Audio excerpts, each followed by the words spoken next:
Chapter 721. Gu Jiao didn't underestimate her enemy. She used almost all her strength to kick him. Han Yi grew up in the military camp and had been to many battlefields, but he had never seen such a decisive and ruthless person. That murderous aura made him, the Han family's legitimate son, shudder. However, Han Yi was not an ordinary master. He quickly reacted. He grabbed the spear in his hand and held it tightly with both hands, blocking Gu Jiao's foot. With a crack, his left arm was dislocated. Unexpectedly, such great strength. Even if he didn't have time to use enough internal force, this boy was definitely the first person who could dislocate his arm on the spot. Han Yi used the strength of his right arm to push the spear, causing Gu Jiao to retreat a few steps. He himself flipped over like a carp. He inserted the spear into the ground and raised his hand to connect his dislocated arm. This kind of injury may require rest for a normal person, but he could forget the pain and quickly enter the next battle. Gu Jiao narrowed her eyes slightly. He was indeed the #1 young master in Xingdu. The first time she put a sack on him, he was careless and underestimated her. Plus, she used a lot of tricks to help him succeed. It didn't mean that his strength was weak. The second time they fought was at home in Willow Lane. At that time, he didn't even use half of his strength. Halfway through, the Black Wind King appeared, and the two sides stopped fighting. Today was the day that they would truly fight one-on-one.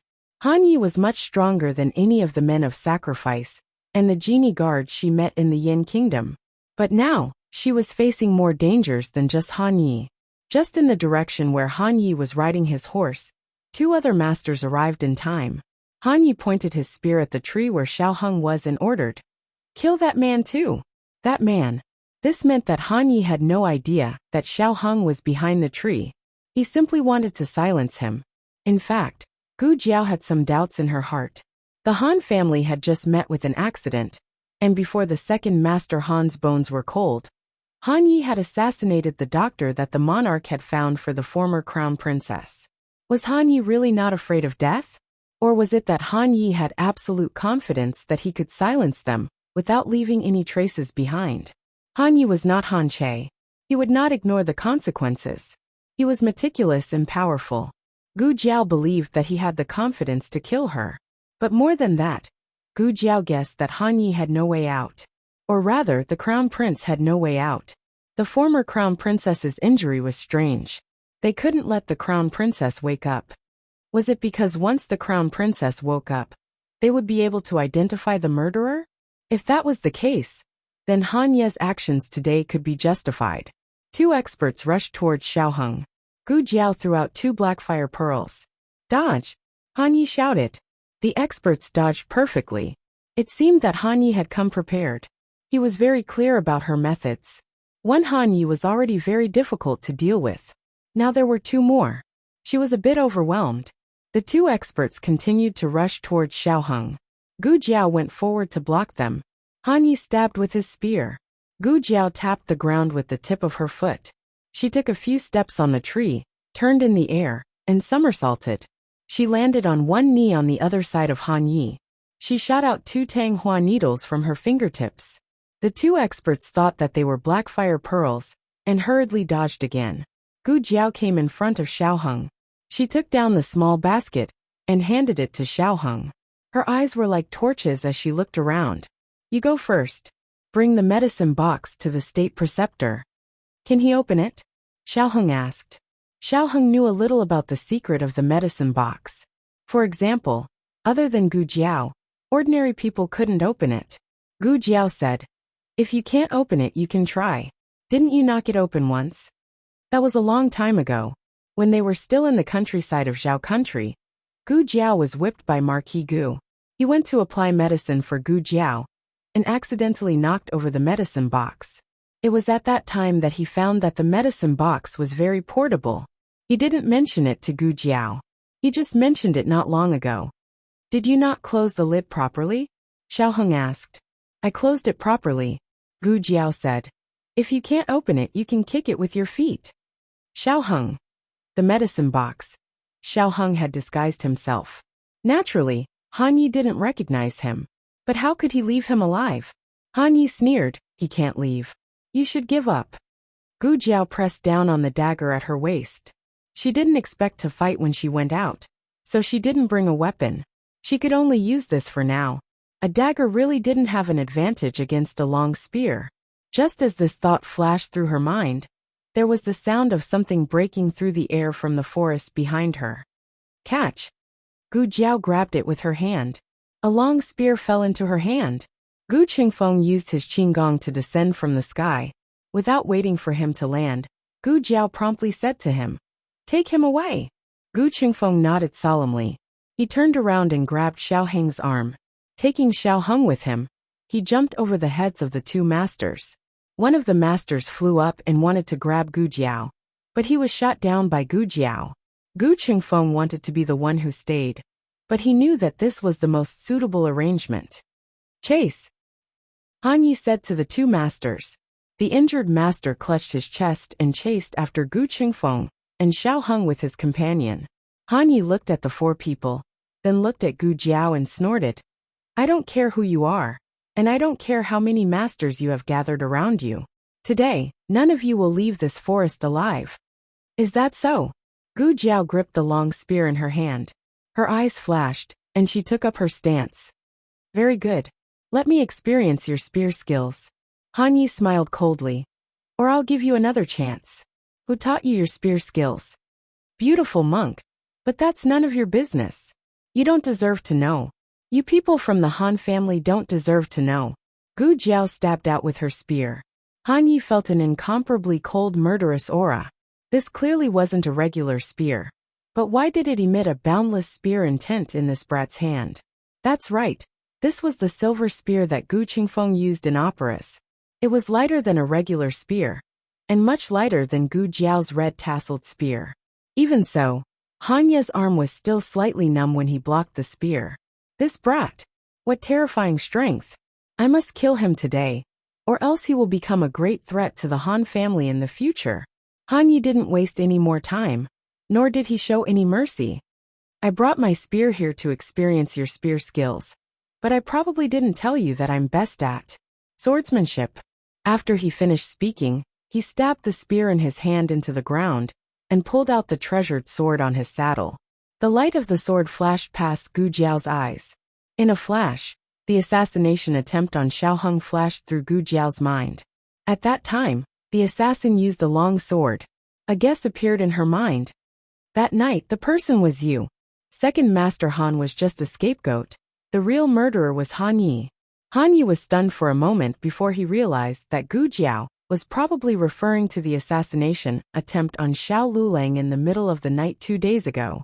Han Yi didn't deny it, only saying, "You and Xiao Lulang are indeed related. That's all the more reason to kill you." He couldn't let the crown princess get such a powerful master. The two sides started to compete again. Rumors like to exaggerate. If a person only had 1% of strength, they would often be praised as 90%. However, Han Yi was different. He had 10% of strength, but the world only knew 30% of it. Gu Jiao had only recovered 40% of her strength from her previous life, so she wasn't Han Ye's opponent. Gu Jiao's body was gradually covered with wounds. She used her spear to support her gradually weakened body, and raised her hand to wipe the blood from the corner of her mouth. The number one master of the younger generation in Shengdu was indeed worthy of her reputation. Han Yi looked at Gu Jiao proudly. "What other skills do you have? Show me all of them. I have a lot of skills. I'm just afraid that you won't be able to live until the end." Shameless boasting.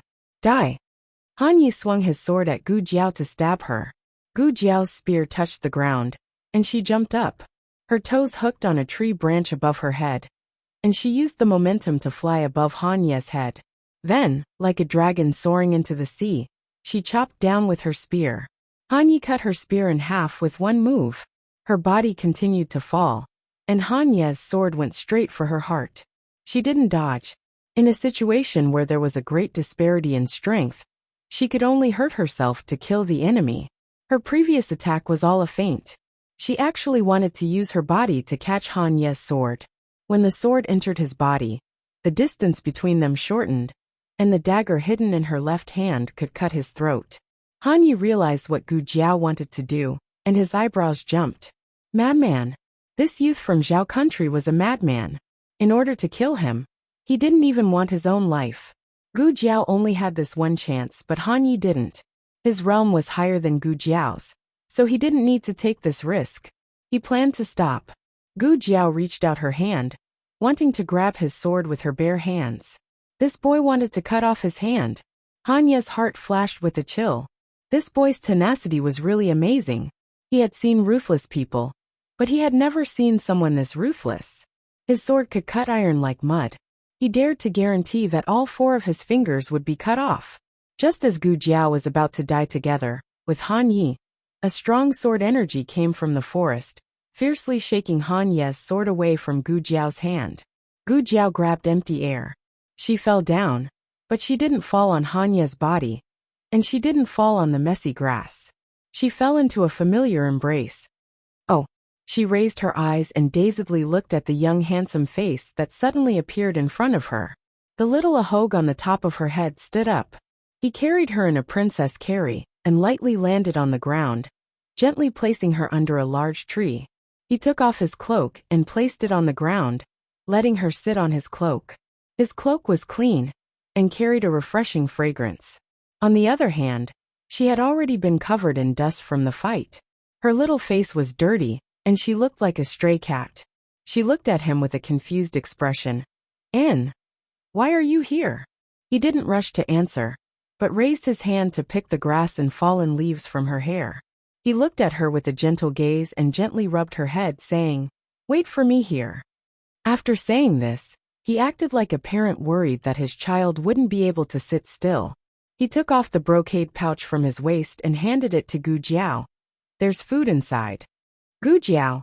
Han Yi was badly shaken by the sword aura just now. Half of his arm was numb, and it took him a while to regain his senses. He looked warily at the young man who appeared out of nowhere, his gaze cold as he said, "Who are you? What sect do you belong to?" The man stood up and turned to look at Han Yi. The gentleness and doting in his eyes disappeared, and in its place was a murderous aura. He stood with his sword and said word by word in the language of the Yin Kingdom. Underground Martial Arts Arena, Gu Chongqing. Chapter 722. Underground Martial Arts Arena, the secret organization that specializes in collecting masters from various countries? Han Yi had seen the masters there before. Many of his sparring partners came from there. But most of those masters were not his opponents at all. This person looked younger than him. Han Yi did not believe that there was someone of the same age who could beat him in martial arts. Han Yi thought for a moment and said coldly, "Are you also the reinforcements invited by the dethroned crown princess?" "Ha! I really underestimated her. In these years of imprisonment in the imperial mausoleum, she really did have a lot of secret plans. Were you also the one who assassinated the brocade guard in the crown prince's residence?" "Assassinate the brocade guard in the crown prince's residence?" Gu Chongqing glanced behind him, and a trace of danger flashed in his eyes. Gu Jiao blinked and pointed at her fingers. "If I don't admit it, it's not me." Gu Chongqing had been in the Yin Kingdom for a long time, and could speak Yin Kingdom's language fluently. However, he did not have the talent for languages, and could still hear some slight differences in the accent. "Which country are you from?" Han Yi asked. Han Yi wanted to recruit masters for his own use. He did not know that Gu Chongqing was Gu Jiao's elder brother. He only thought that they were allies who worked for the dethroned crown princess. This kind of relationship was often the easiest to break. Gu Chongqing was too lazy to talk nonsense with him. He hurt his sister like this. He wanted to cut him back sword by sword and knife by knife. Gu Chongqing did what he thought.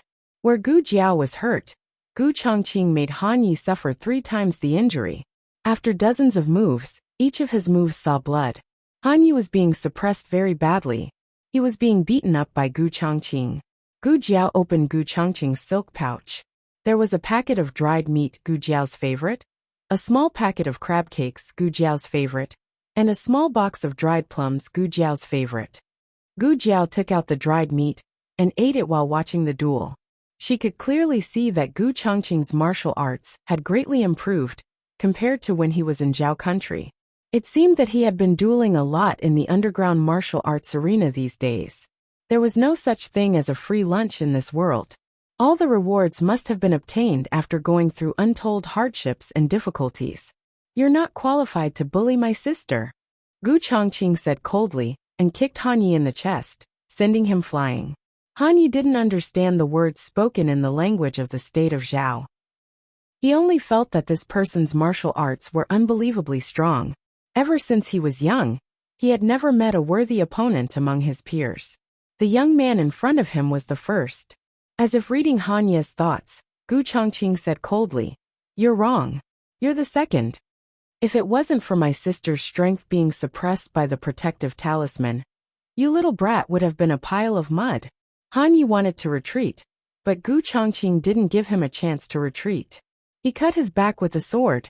He fell forward and rolled a few times on the ground. He only managed to stabilize himself when he hit a tree stump. His blood flowed all over the ground. Gu Jiao gnawed on a piece of dried meat. Oh, it was good to eat. The difference in strength between Gu Chongqing and Han Yi wasn't so big that Han Yi would be defeated like this. The reason why Han Yi was being beaten was because he had hurt Gu Jiao and touched Gu Chongqing's reverse scale. When people were angry, they could always stimulate their potential and battle strength. Han Yi was lying on the ground with serious injuries. He tried to grab his sword, but Gu Chongqing flicked it away. Gu Chongqing raised his sword and chopped down at Han Yi's head. Han Yi closed his eyes. At this critical moment, 3 hidden weapons were shot from the side with a whooshing sound. Gu Jiao's eyebrows twitched. She waved her hand and shot out Tanghua needles. 2 of the hidden weapons were blocked. The other one was blocked by Gu Chongqing's sword. The moment Gu Chongqing blocked the hidden weapon, a man in silver robes used his qinggong to pick up Han Yi from the ground and take him away. Gu Chongqing looked at Gu Jiao under the tree and resisted the urge to chase after them. But it was impossible for him to let Han Yi go so easily. He slashed out a ray of sword energy in the air. The other party didn't expect him to have this move and didn't have time to take Han Yi away. Ah! With a scream, Han Yi's hamstring was cut off by the sword energy. "It's Qi Xian," Gu Jiao said. "Qi Xian of the Tang sect." Gu Chongqing frowned. "That's him." Gu Jiao nodded. Gu Chongqing said, "I've heard of this person in the underground martial arts arena. Qi Xian also came to Chengdu of the Yin Kingdom through the underground martial arts arena. He was ranked 7th on the expert list of the underground martial arts arena of the Yin Kingdom." Gu Chongqing was now ranked 11th. But it took Qi Xian 2 years to reach 7th place. Gu Chongqing had only been here for 2 months. In these 2 months, Gu Chongqing had been fighting almost day and night, just to get to Chengdu as soon as possible. Gu Chongqing put away his long sword and came to Gu Jiao. He knelt down on one knee and asked her, "Does it hurt?" "What? Oh, it's hurt." "It doesn't hurt." Gu Jiao shook her head lightly. Gu Jiao's injuries were mainly on her arms and front shoulders. It could be seen how hard she fought with Han Yi. Gu Chongqing didn't have any medicine on him. "I'll take you to the clinic," Gu Chongqing said. He put Gu Jiao on his back. Gu Jiao said, "I can walk." Gu Chongqing didn't want to put her down. "You sprained your ankle." "Did I?" Gu Jiao lay on Gu Chongqing's back and silently turned her right foot. "The other one," Gu Chongqing said without looking back. Gu Jiao turned her left foot again. It seemed that she really sprained it. She couldn't turn it anymore. Her ankle should be swollen. She didn't even notice it. Gu Chongqing knew it was like this. She never cared about her own safety, as if getting hurt was a common thing. But if the person she cared about lost a hair, she would let the murderer peel off a layer of skin. The carriage was already broken, and the horse was frightened and ran away. There was only a fainted coachman lying on the ground. When Gu Chongqing walked towards him, he woke up in a daze. "Whose coachman?" Gu Chongqing asked Gu Jiao. "Mine," Gu Jiao said. She switched back to her teenage voice. Gu Chongqing's murderous aura faded and he said to the coachman, "Follow me." The coachman didn't understand what had happened. But when he saw the tragic scene of a fight, he shrank his neck and quickly followed Gu Chongqing. The coachman was from the Yin Kingdom. The brother and sister spoke the language of the Zhao Kingdom, so they didn't have to avoid him. Gu Chongqing's figure was tall. Gu Jiao was lying on his back. She was small. The little ahog on top of her head swayed in the breeze. Gu Chongqing looked at the shadow on the ground and couldn't help laughing. How did you know I was here? Gu Jiao asked. With the coachman here, she spoke in her teenage voice. It was obviously more realistic than when she was fighting at the border. Gu Chongqing said softly, I don't know. I was passing by and saw 2 horses rush out, so I came to take a look. His words were half true. In the Zhao kingdom, he was a subject. He ate the monarch's salary and carried the monarch's worries. It was his duty to punish evil. But this was not the Zhao kingdom. He came to the Yan kingdom to find a way to treat Gu Jiao's loss of control. Everything else had nothing to do with him. But for some reason he still came here. It was as if there was an invisible force in the dark. Did you suffer a lot of injuries? Gu Jiao saw the inch-long scar on the back of Gu Chongqing's neck. It was obvious that it was newly healed. There must be more on his body. No, I'm not injured. Gu Chongqing didn't know that she saw it and denied it. Gu Jiao didn't ask again. But why did you come to the Yin kingdom? Gu Chongqing asked. When Gu Chongqing left the Zhao kingdom, Gu Yan was still alive. Gu Jiao didn't reveal any plans to go to the Yin kingdom. Gu Jiao told him that Gu Yan was injured by Nangongli. A yin must have an operation in half a year. I heard that the Yin kingdom may have an operation room that I want. I wanted to go with you, but you're already on your way. Gu Yan's situation at that time was not suitable for him to travel. Fortunately, he had the admission papers sent by his master in Little Jingkong. Gu Chongqing didn't expect so many things to happen in the capital after he left. He was not a person who would regret. But at this moment, he couldn't help but think that if he left a few days later, would he be able to come to the Yin kingdom with them? But on second thought, it might be a good thing that he didn't come with them. It was better not to let his younger siblings see his dark days in the underground martial arts arena. How's Ayan? He asked. The operation was very successful, Gu Jiao said. Gu Chongqing was slightly stunned. The operation has been done? Gu Jiao nodded. Yes, I did the operation myself. Gu Chongqing was relieved. He couldn't help but ask, will it relapse in the future? Gu Jiao said seriously, recover well. The probability of relapse is not high. Gu Chongqing's lips slightly curved into a gentle arc. Jiao Jiao is really amazing. Gu Jiao seriously agreed. Yes, I think I'm amazing too. Gu Chongqing laughed out loud. He carried Gu Jiao to the side of a wild lotus pond. He bent down and plucked a large lotus leaf. He handed it to the coachman beside him and said in the language of the Yin kingdom, beat my brother well. He almost called her sister. The coachman suddenly understood. So they were brothers. No, you spoil your brother so much. Do you have to? Let him down. Let him hold the umbrella himself. You can't spoil him. The coachman obediently held the lotus leaf umbrella for Gu Jiao. The top of his head suddenly became cool. Gu Jiao breathed a sigh of relief. Chapter 723. The novel will be updated more quickly. With Gu Qingfeng's lightness skill, it was not a problem for him to get rid of the 2 masters of Han Yi. At this moment, Gu Qingfeng and Xiaoheng should have already met up with the people of the State Preceptor Hall with the small medicine box. Gu Chongqing continued to carry Gu Jiao forward. My carriage is just ahead. After passing through this forest, we will arrive. There are also a few people from the martial arts arena accompanying me. He explained the situation to Gu Jiao in advance, so that they would not find strangers there when they arrived. If Gu Jiao did not want to see the people from the martial arts arena, he would let her wait nearby while he drove the carriage over. Okay. Gu Jiao did not mind. Thinking of something, Gu Chongqing asked. By the way, the 2 people just now, one is Qi Xian, who is the other? Gu Jiao said, the heir of the Han family Han Yi. Gu Chongqing muttered, the crown prince's mother's family? Gu Jiao grunted, hugged his neck, and looked at him curiously. You know about this? Gu Chongqing tilted his head slightly at her, with a bit of intimacy, and said in a lighter tone, I asked about some news of Sheng Du at the martial arts arena. After a pause he asked, why did he want to kill you? Gu Jiao said, the former crown princess was injured. The monarch asked me to save the former crown princess, but he did not want me to go.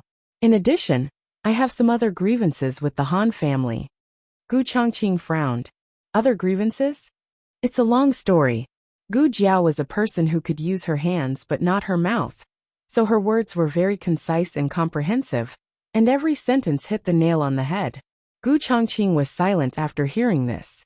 He never expected that Gu Qingfeng would also come, and in such a way. Even when he was fighting at the border, he had already noticed the growth of his second brother. But he had never thought that it would be such a great growth. Actually, he didn't need Gu Qingfeng to be so tenacious. It wasn't just him. In fact, his grandfather didn't put too much pressure on Gu Qingfeng either. As for his second son, it was enough for him to be a carefree and happy young master of an aristocratic family for the rest of his life. In a situation where there was no external force to force him, he carried the burden on his own shoulders. They were all constantly growing, in order to protect the people they cared about. There were too many shocking things. Other than Gu Qingfeng's experience as a slave in the Han family, there were also the grudges between Gu Jiao and Han Che and Han Shizi, as well as the entanglement between Xiao Hong and the Yin royal family. It looked like this trip to Great Yin was not going to be a peaceful one. While the siblings were talking, the carriage was already in front of them. There were a total of 3 carriages. The last carriage was the most ordinary, one used to transport luggage. The middle carriage, the most spacious one, belonged to Gu Chongqing. The leading carriage, which was ordinary, belonged to the manager of the underground martial arts arena, Pang Hai. He was the one who recommended Gu Chongqing to Shing City. The fact that Gu Chongqing could bring Gu Jiao to see him proved that this person was trustworthy. Pang Hai was a man in his 30s, but he looked like he was in his 40s, due to his anxious appearance. From afar, he saw Gu Chongqing carrying a person on his back and bringing another person with him, walking towards them with steady steps. Pang Hai suspected that his eyes were playing tricks on him. This king of hell went into the forest and actually brought 2 people back? And he even carried one of them on his back. Anyone who dared to come within 3 feet of the king of hell would be beaten up like a dog. Otherwise, how did the title of king of hell come about? And because the coachman wanted to hold the lotus leaf umbrella for Gu Jiao, he would bump into Gu Chongqing from time to time. But Gu Chongqing didn't show any anger in his eyes. Pang Hai's eyes almost popped out of their sockets. Pang Hai got off the carriage and walked towards Gu Chongqing, asking, "Chongqing, what's going on?" Gu Chongqing calmly explained, "Someone was robbed in the forest. After asking, I found out that she was a fellow villager from Zhao country. She was injured." "Coachman, and now she's not a younger brother?" The coachman was a nobody, so he naturally wouldn't care about the private affairs of these nobles. Working in Sheng City, one should mind their own business. Gu Chongqing carefully weighed the information he got from Gu Jiao, before deciding to temporarily hide his relationship with Gu Jiao and the others. "Pang Hai, like hell I'll believe you. Your aura is different." Gu Chongqing didn't care whether Pang Hai believed him or not. Even if he didn't believe him, Pang Hai had no evidence. He came to Shing City with Pang Hai, and Pang Hai was his guarantor. If something happened to him, Pang Hai would be implicated. So it could be said that he and Pang Hai were in the same boat. Pang Hai smiled and said to Gu Jiao, "My surname is Pang, and my first name is Hai. I see that you're quite young, so you can call me Brother Hai or Big C." Gu Jiao thought for a moment. Fatty Big C? How could someone have such a strange name? Pang Hai was speechless. "Can I trouble you to lend me some medicine?" Gu Chongqing said to Pang Hai. He paused and said, "I want to send my fellow villager back. Can I trouble you to send this coachman back? I'll meet you at the inn later." "Do you know which inn?" Pang Hai asked. "The Floating Cloud Inn," Gu Chongqing said. Seeing that he remembered correctly, Pang Hai turned around and went to his carriage to get the medicine. He took the bottle with the best effect. By the time he came to deliver the medicine to Gu Chongqing had already carried Gu Jiao into the carriage. Gu Jiao's left ankle was swollen badly. Even her instep was swollen, and her shoe was about to burst open. Gu Chongqing sat down beside Gu Jiao, picked up her foot, and gently placed it on his lap. "Let me take a look. Bear with it." When Pang Hai came to deliver the medicine to Gu Chongqing, he caught a glimpse of Gu Chongqing taking off her shoe and holding her white, tender, chubby foot with his broad palm.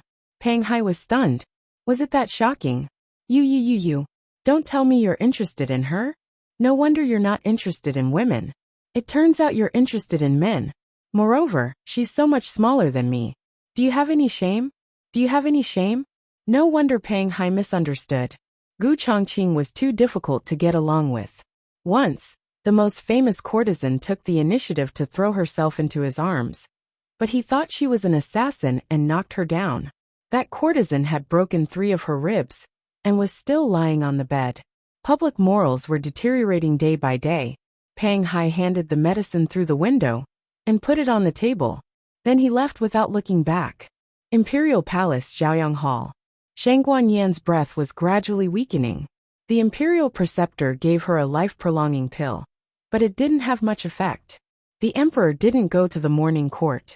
He wandered around the room, looking at the door from time to time. His eyes were cold and ruthless. He was a tyrant, a madman. No one knew what terrible things he would do in anger. All the palace servants were silent. He impatiently shouted, "Still not coming? Is the disciple of the Imperial Preceptor Hall dead?" The Imperial Preceptor Hall had an outstanding status. The Emperor of Great Yin rarely used such heavy words to reprimand the Imperial Preceptor Hall. Zhang Dequan hurriedly trotted out and said to the eunuch at the door, "Go and see if the disciple of the Imperial Preceptor Hall has come back." The Emperor looked at the Imperial Preceptor and angrily said, "I already said to let Wang Su bring people to kidnap him. You said to let the disciple of the Imperial Preceptor Hall invite him here." The Imperial Preceptor said, "I'm afraid Wang Su can't kidnap that kid." "Humph." The Emperor coldly flicked his sleeve. "He's coming. He's coming." Zhang Dequan suddenly rushed into the room and said excitedly, "The disciple of the Imperial Preceptor Hall brought him here." The Emperor frowned and said, "Quickly let them in." "Yes." Zhang Dequan shouted outside. "Hurry up, all of you, hurry up." They were in a hurry. The disciple of the Imperial Preceptor Hall and Xiao Heng almost rushed to Zhaoyang Hall at full speed. Although Gu Jiao had entered the palace, she did not have an audience with the emperor. Therefore, the emperor did not know Xiao Lulang. His gaze fell on the ordinary-looking young man and said, "You are Xiao Lulang?" Xiao Heng looked at the screen in front of the bed and said, "I am Xiao Liulang's medicine boy. We were chased on the way, and she was stopped by the assassins. This is her medicine box." As he spoke, he took down the small basket on his back and handed it to Zhang Dequan, who was beside him. He knew to hand it to the eunuch in charge. This was not a rule that an ordinary medicine boy could understand. However, at this critical juncture, no one would care about this small detail. The emperor wanted to invite a doctor for the former crown princess. In the end, the doctor was assassinated on the way here. No one would believe that this was a coincidence. The emperor was furious. "Call Wang Su here." Zhang Dequan hurriedly said, "Yes." The Imperial Preceptor Hall gave Xiao Heng a deep look. Xiao Heng also glanced at the Imperial Preceptor Hall. This person was very similar to the Imperial Preceptor that Gu Jiao had described. He appeared beside the emperor without any flattery or fear. He should be the Imperial Preceptor Hall. The Imperial Preceptor Hall knew that Gu Jiao did not have a medicine boy by her side. Otherwise, she would have brought him along when she went to perform the surgery on Gu Yin last time. Of course, he could also say that he was new. He just did not know if the Imperial Preceptor Hall would believe him. "Give me the medicine box," the Imperial Preceptor Hall said to Zhang Dequan. Zhang Dequan took out the small medicine box and handed it to the Imperial Preceptor Hall. The Imperial Preceptor Hall picked up the small medicine box and walked behind the screen. Xiao Heng's gaze was fixed on the screen. It was only a few steps away, but he could not cross it. "That medicine boy, come and help," the Imperial Preceptor Hall said lightly. Xiao Heng's eyes moved. He did not care if the emperor agreed or not and walked over. The Imperial Preceptor Hall put the small medicine box on the stool beside the bed and said to Xiao Heng, "Open it." "You didn't even try and directly asked me to open it. Are you too lazy to do it yourself? Or do you know that only I can open it in this room?" Xiao Heng's heart flashed with doubts. But to be honest, he was not sure whether he could open it or not. If he couldn't open it, would he really have to kick it in front of the Imperial Preceptor? Fortunately, Xiao Heng gently touched it, and it automatically popped open. It was very easy to open. The Imperial Preceptor Hall's face did not change at all. He took out hemostatic medicine and several medicines that Xiao Heng had never seen before from the medicine box. Then he began to deal with Sheng Guanyan's injuries. Sheng Guanyan was bruised all over. The minor injuries had been dealt with by the Imperial Preceptor Hall. The next thing to deal with was the serious injury on her waist. Sheng Guanyan's situation was not good. Even with the emergency medicine, she could only be temporarily stabilized. The Imperial Preceptor Hall said, "She needs surgery." The Emperor said from behind the screen, "Then give her the surgery." The Imperial Preceptor Hall said, "I can't do this surgery. Only Xiao Lulang can do it. Moreover, she doesn't have much time. If she can't be operated on within half an hour, she will lose the last chance to be treated." Half an hour. Xiao Heng clenched his fingers. The Emperor sent Wang Su and the disciples of the Imperial Preceptor Hall to pick up Xiao Lulang. If they didn't bring him back, they would be beheaded. Xiao Lulang was being hunted down. No one could guarantee that he was still alive.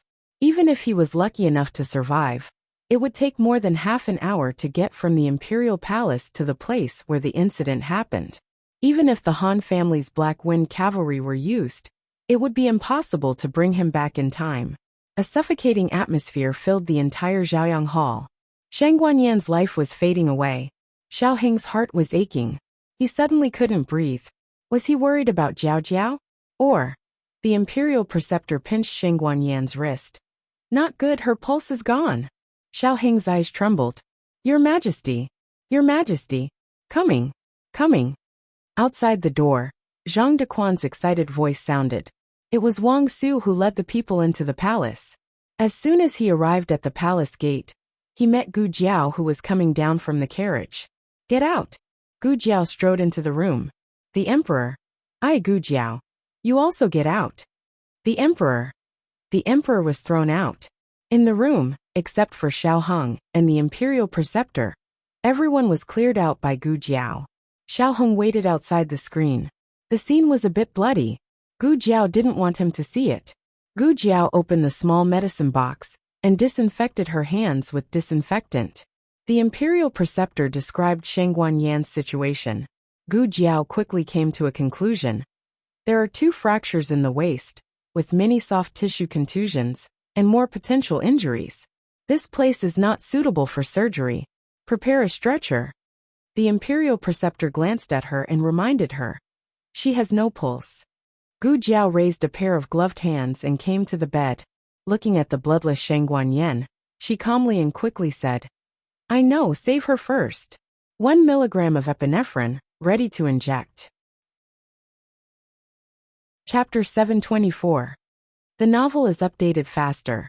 After using 4 bottles of epinephrine, Sheng Guanyan's blood pressure and pulse were restored. Blood pressure is normal, pulse is normal. The State Preceptor said. "Stretcher." Gu Jiao said. She put away the sphygmomanometer. The State Preceptor went to the door and ordered a disciple of the State Preceptor Hall to take his junior brothers to carry the stretcher. The king frowned and said, "Where are we going to carry her?" The State Preceptor said, "The State Preceptor Hall, she can't be treated here." The king didn't ask why they couldn't treat her. He just frowned and said to Zhang Dequan, "You go too." Yes. Zhang Dequan and the disciples of the State Preceptor Hall carried the stretcher, mainly the disciples of the State Preceptor Hall. Xiao Heng looked deeply at Sheng Guanyan, who was covered in blood, being carried out on a stretcher. His heart tightened for no reason. This feeling was too strange. Gu Jiao had already taken off her gloves. When she brushed past him, she secretly pinched his fingers. This seemingly inadvertent small action had a silent comfort. Then she went out of the door and said, "Medicine boy, keep up." The king's eyes fell on Gu Jiao's young and immature face, and his eyes flashed with suspicion. Obviously, Gu Jiao was too young. It was hard to believe that her medical skills were persuasive. But the king heard the whole process of Gu Jiao's rescue. Indeed, Gu Jiao was the one who took the lead. Her voice was young and inexperienced, but her tone revealed calmness that was inconsistent with her young age. The king said to Gu Jiao in a deep voice, "If you can't cure her, bring me your head." Gu Jiao glanced at the king and said, "If she's cured, Won't you bring me your head to thank me? The king angrily said. You! Zhang Dequan risked his life to stop the king and said, Your Majesty! Your Majesty! Saving people is more important. Saving people is more important. Boy, you're really bold. You even dared to talk back to the king, and to such an extent that they were left speechless. The state preceptor nodded slightly at the monarch. We'll leave first. After the operation, I'll immediately send someone to the palace to inform His Majesty of the results. A storm was brewing in the monarch's eyes. Zhang Dequan coughed softly. Hurry, hurry, hurry. Thank you for your trouble, State Preceptor and young Master Xiao. The State Preceptor, Gu Jiao, and Xiao Heng took Shangguan Yin to the carriage of the State Preceptor Palace. The roads in the Yin Kingdom were well built. There were no bumps along the way. With the disciples of the Imperial Preceptor Hall leading the way, the pedestrians made way for them. They were almost unimpeded. Gu Jiao sighed. This is an ancient ambulance. The carriage stopped outside the Qilin Hall. Two disciples of the Imperial Preceptor Palace quickly and steadily carried the stretcher down. The group went straight to the empty room, guarded by two men of sacrifice, at the end of the right corridor. Xiao Heng waited in the ward where Gu Yan once stayed. If Shangguan Yan's operation was successful, she would also be sent to this ward to recuperate. They are all trustworthy people. The State Preceptor said to Gu Jiao. Gu Jiao understood.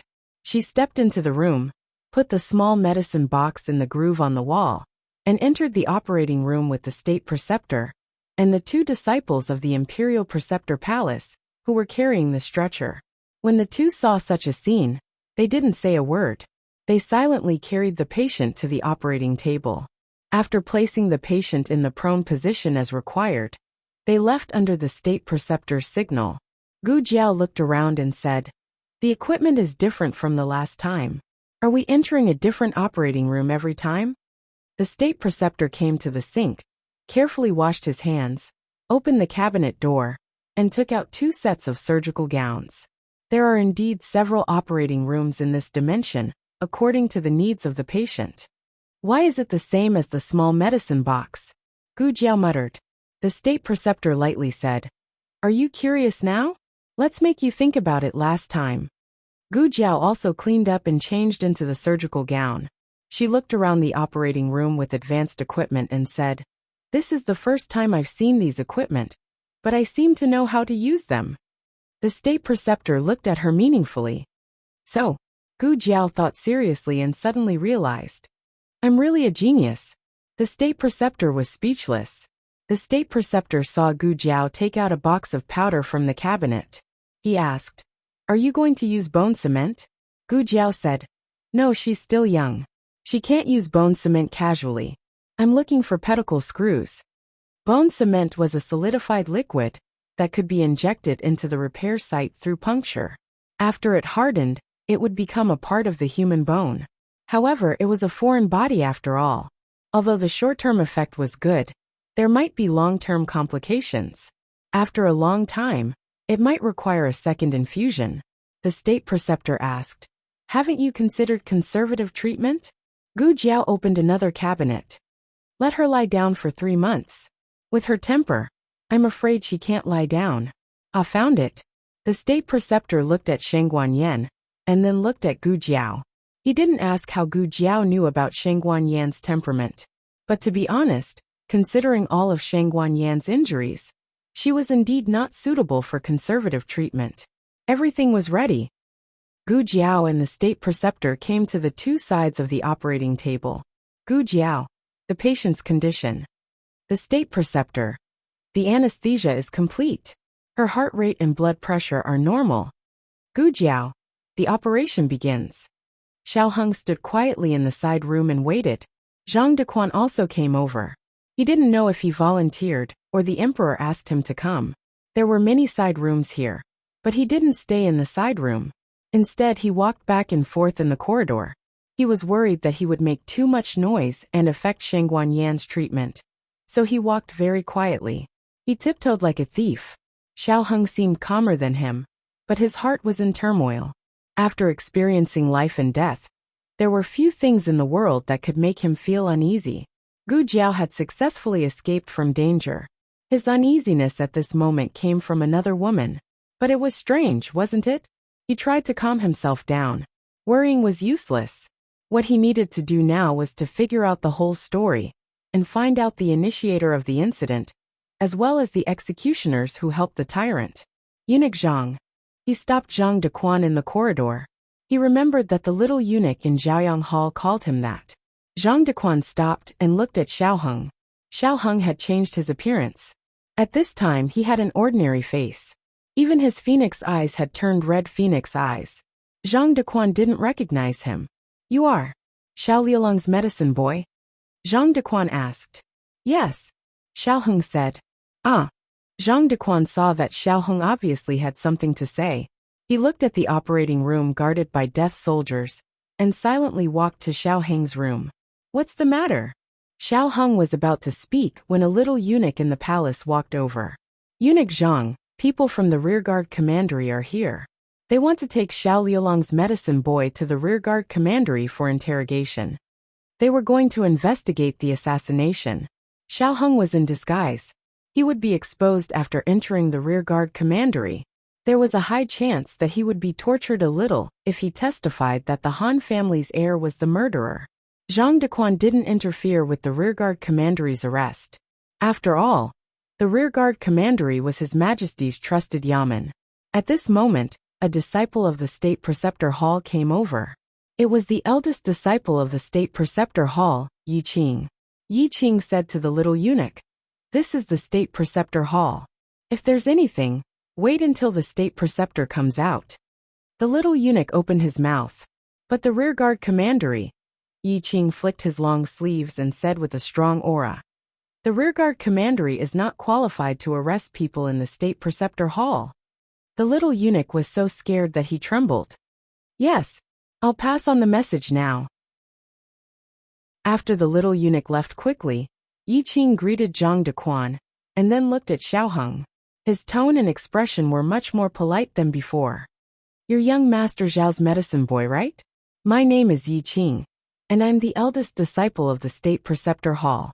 The State Preceptor has prepared some medicinal herbs for young Master Xiao. Come with me to get them." Xiao Heng nodded and walked out of the Qilin Hall with Yi Qing. Yi Qing said, "The little brothers have put the medicinal herbs in the library. It's right in front." Xiao Heng said, "Thank you." The two of them walked toward the library together. Yi Qing suddenly sighed and said, "Such a big thing has happened to the former crown princess. The entire palace is in an uproar.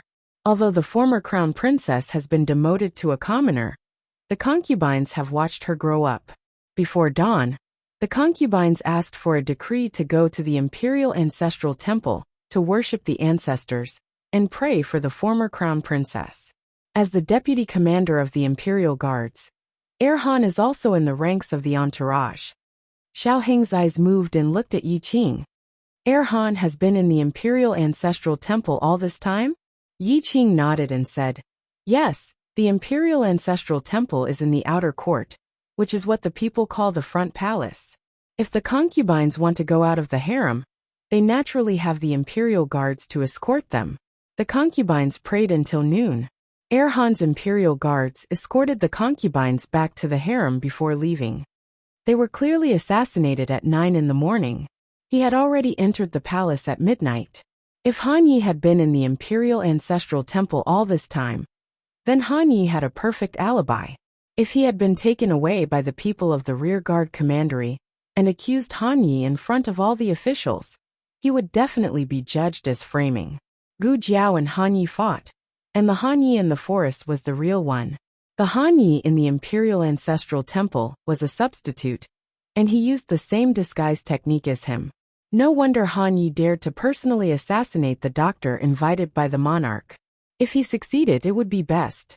If they couldn't succeed, they would be jumping into the pit they had dug by testifying against Han Yi. The result would not only be unable to bring down the Han family, but also make the crown princess's injury a trick to frame the Han family and the crown prince. Good calculation, really good calculation. But why did Yi Qing tell him this? Was it unintentional or intentional? "We're here," Yi Qing said to Xiao Heng. "Let's go in." Xiao Heng and Yi Qing entered the library together. The library was very quiet, which complemented Yi Qing's peaceful temperament. Yi Qing looked like an easy-to-get-along-with young man, but with a kind of polite alienation, which didn't let people get too close. The disciples saluted him one by one. Eldest senior brother. Yi Qing nodded politely. Yi Qing took Xiao Heng through rows of bookshelves and came to his desk. He looked at the medicine basket on the table and said, "Ah, it's here. I'll do it," Xiao Heng said. Xiao Heng stepped forward and picked up the heavy medicine basket. But he didn't know if he was too strong. But he accidentally knocked over a painting scroll on the side. Xiao Heng bowed and picked up the painting scroll. "Sorry." Yi Qing took it, spread it out, and smiled. "It's okay, this is the portrait of the imperial grandson, painted 3 years ago." The imperial grandson. Xiao Heng's heart flashed a trace of subtlety, and he subconsciously looked at the portrait. When he saw the young man in the portrait, and the familiar mole under the young man's right eye, he was stunned. Chapter 725. In the study of Zhanghe Palace, the monarch was reading through a mountain of memorials. The monarch was a tyrant and a madman, but he was not slacking off on the road of ruling the country diligently. Zhang Dequan was not around, as he had gone to the Grand Preceptor Palace. The one serving him was Zhang Dequan's godson, also surnamed Zhang. The people in the palace called him Little Zhang. Little Zhang imitated his godfather's usual way of serving the monarch. He fanned when he should and poured tea when he should. He did not say much. However, when Little Zhang was fanning halfway, the monarch suddenly said in a deep voice, "Stand down." Little Zhang trembled in fright. What happened to His Majesty? Was he not serving the monarch well enough? The monarch said coldly, "Call Zhang Dequan here." "Yes." "Wait. Your Majesty." "Forget it." "Forget it? Who is it?" "Forget it, forget it. You go or forget it. You don't have to go." Serving His Majesty was indeed not a job that an ordinary person could do. If his godfather was here, he would definitely understand His Majesty's meaning. But he did not. His Majesty had already beaten countless annoying eunuchs to death. Would he also end up without a corpse left behind? If he had known, he would not have curried favor with his godfather and asked for this job. "Your Majesty, Commandant Guan requests an audience," a eunuch reported outside the door. "Come in," the monarch said and frowned at Little Zhang. "Fan him." Little Zhang was relieved. He grabbed the fan and continued fanning the monarch. Commandant Guan Wang Su was here to report to the monarch about the investigation. Wang Su cupped his hands and said, "Your Majesty, I went to the forest where they encountered the assassin and did not find any useful clues. The people from the commandant's manor wanted to capture the medicine boy for questioning, but they were stopped by the people from the Grand Preceptor Palace." The monarch snorted. "You went to the Grand Preceptor Palace to capture someone. You are very bold." Wang Su lowered his head. This subordinate knows his mistake. Although the rearguard commandery was His Majesty's trusted aide, its status in the imperial court was still inferior to the imperial preceptor hall. There was nothing wrong with capturing a medicine boy for interrogation. The only mistake was that he wanted to do it in the state preceptor's hall. How could the imperial preceptor hall face this? In fact, if the former crown princess was not waiting for the operation, Xiao Lulang would have been called to the rearguard commandery to cooperate with the investigation. "Continue investigating," the monarch said. "Yes." Wang Su cupped his fists. This subject will take his leave. He had come here to test His Majesty's attitude and see if he would allow him to take someone from the Grand Preceptor Hall. It seemed that the Imperial Preceptor Hall still held an unshakable position in His Majesty's heart. After Wang Su left, the monarch continued to force himself to calm down and read the memorials. All of a sudden, a little bean was peeking out from outside the door. He seemed to want to come in, but was a little hesitant. The moment the monarch looked over, she retracted her little head. The monarch said calmly, "I've seen you. Come in." "Okay." The young Canton princess climbed up the high threshold and jumped in. She did not walk around the desk to the king's side as usual.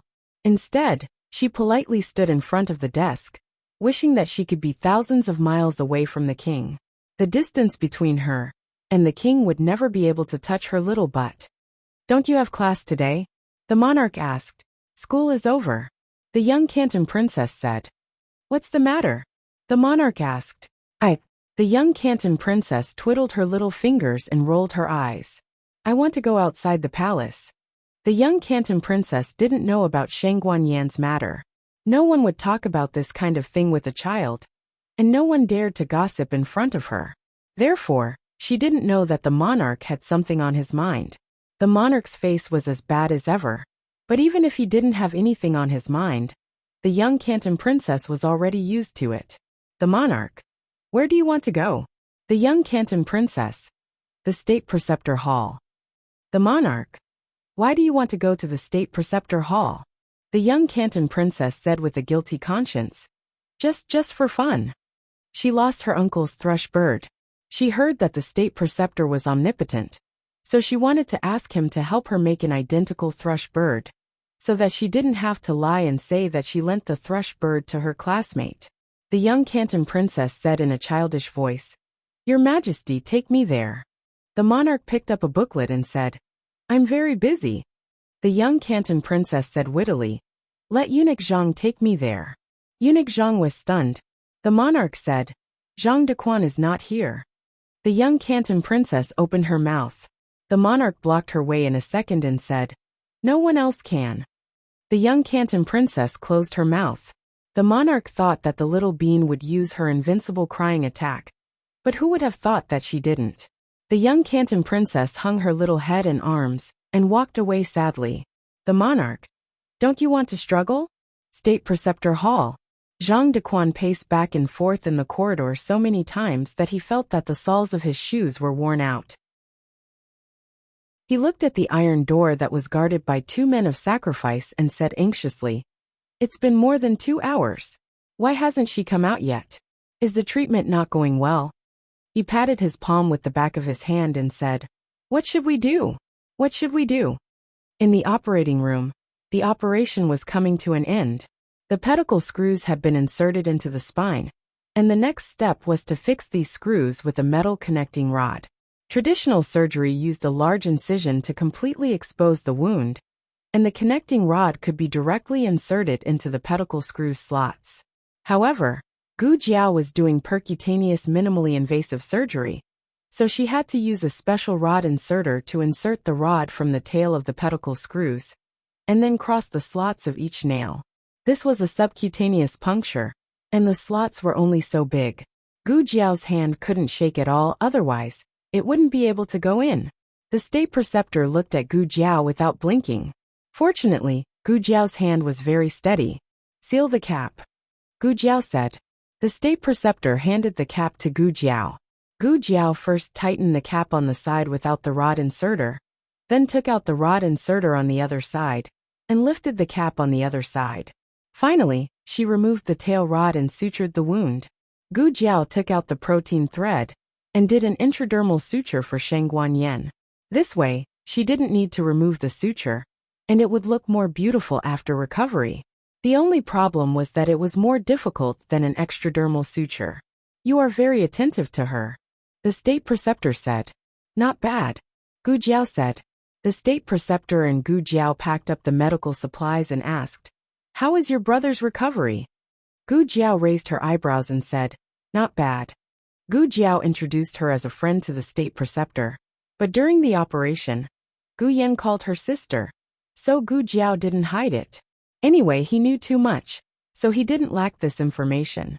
After the operation was completed, the state preceptor called an experienced disciple to come over and used the state preceptor's special stretcher to send Shang Guanyan to the side room.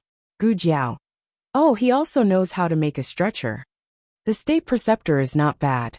When Zhang Dequan saw Shang Guanyan being pushed out, he rushed forward and asked, Is the former crown princess okay?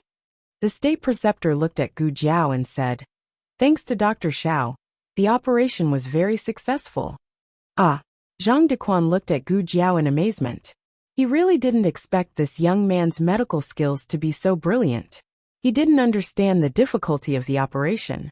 Xiao Lulang was the first person to be called a doctor by the state preceptor. Thank you, Dr. Xiao.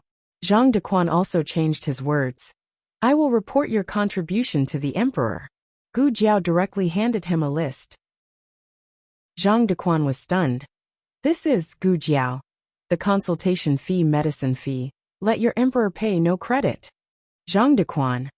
The state preceptor still had some affairs to deal with in the hall, so he left first. Before leaving, he asked someone to call Yu He. Gu Jiao entered the room with a small medicine box. The other two disciples put Shangguan Yen on the bed, and then retreated. Gu Jiao's operation directly went from noon to the afternoon. The weather was a bit hot, but fortunately, the room was ventilated enough. The breeze blew the fragrance of bamboo in the courtyard, making people not so dry. Shangguan Yan's operation was done with general anesthesia. At this time, the anesthetic effect had not yet worn off, so she was sleeping soundly. Her small basket was on the table, but Xiao Heng was not there. Huh, where is husband? Gu Jiao also put the small medicine box on the table. As soon as her voice fell, Xiao Heng came in with a medicine basket. His expression was somewhat complicated. Seeing Gu Jiao, he was stunned at first, then looked at Shangguan Yen on the bed. You, how are you? Not Shangguan Yen, but how are you? Not only the one who was more seriously injured. Gu Jiao lightly said. I'm fine, she's also fine. The operation was very successful. Will the stitches be removed in a few days? Xiao Heng's impression was that the stitches were removed during the operation. Generally, after removing the stitches, the patient would recover. No need to remove the stitches. Gu Jiao shook her head. But the nails will be removed in half a year to a year. The specific situation depends on her recovery. Nails. Xiao Heng's pupils shrank. Gu Jiao said. There are 8 screws in her spine. Xiao Heng's eyes were cold, his big hands tightly clenched into fists. His mind flashed the back of her seriously digging the watermelon, and the fear of being rejected by him when she handed the watermelon to him, and the hurt and loneliness that flashed in her eyes when he didn't reach out to take it. He didn't know that she would become like this. He didn't know. Gu Jiao gently pulled Xiao Heng's cold fingers. She will get better.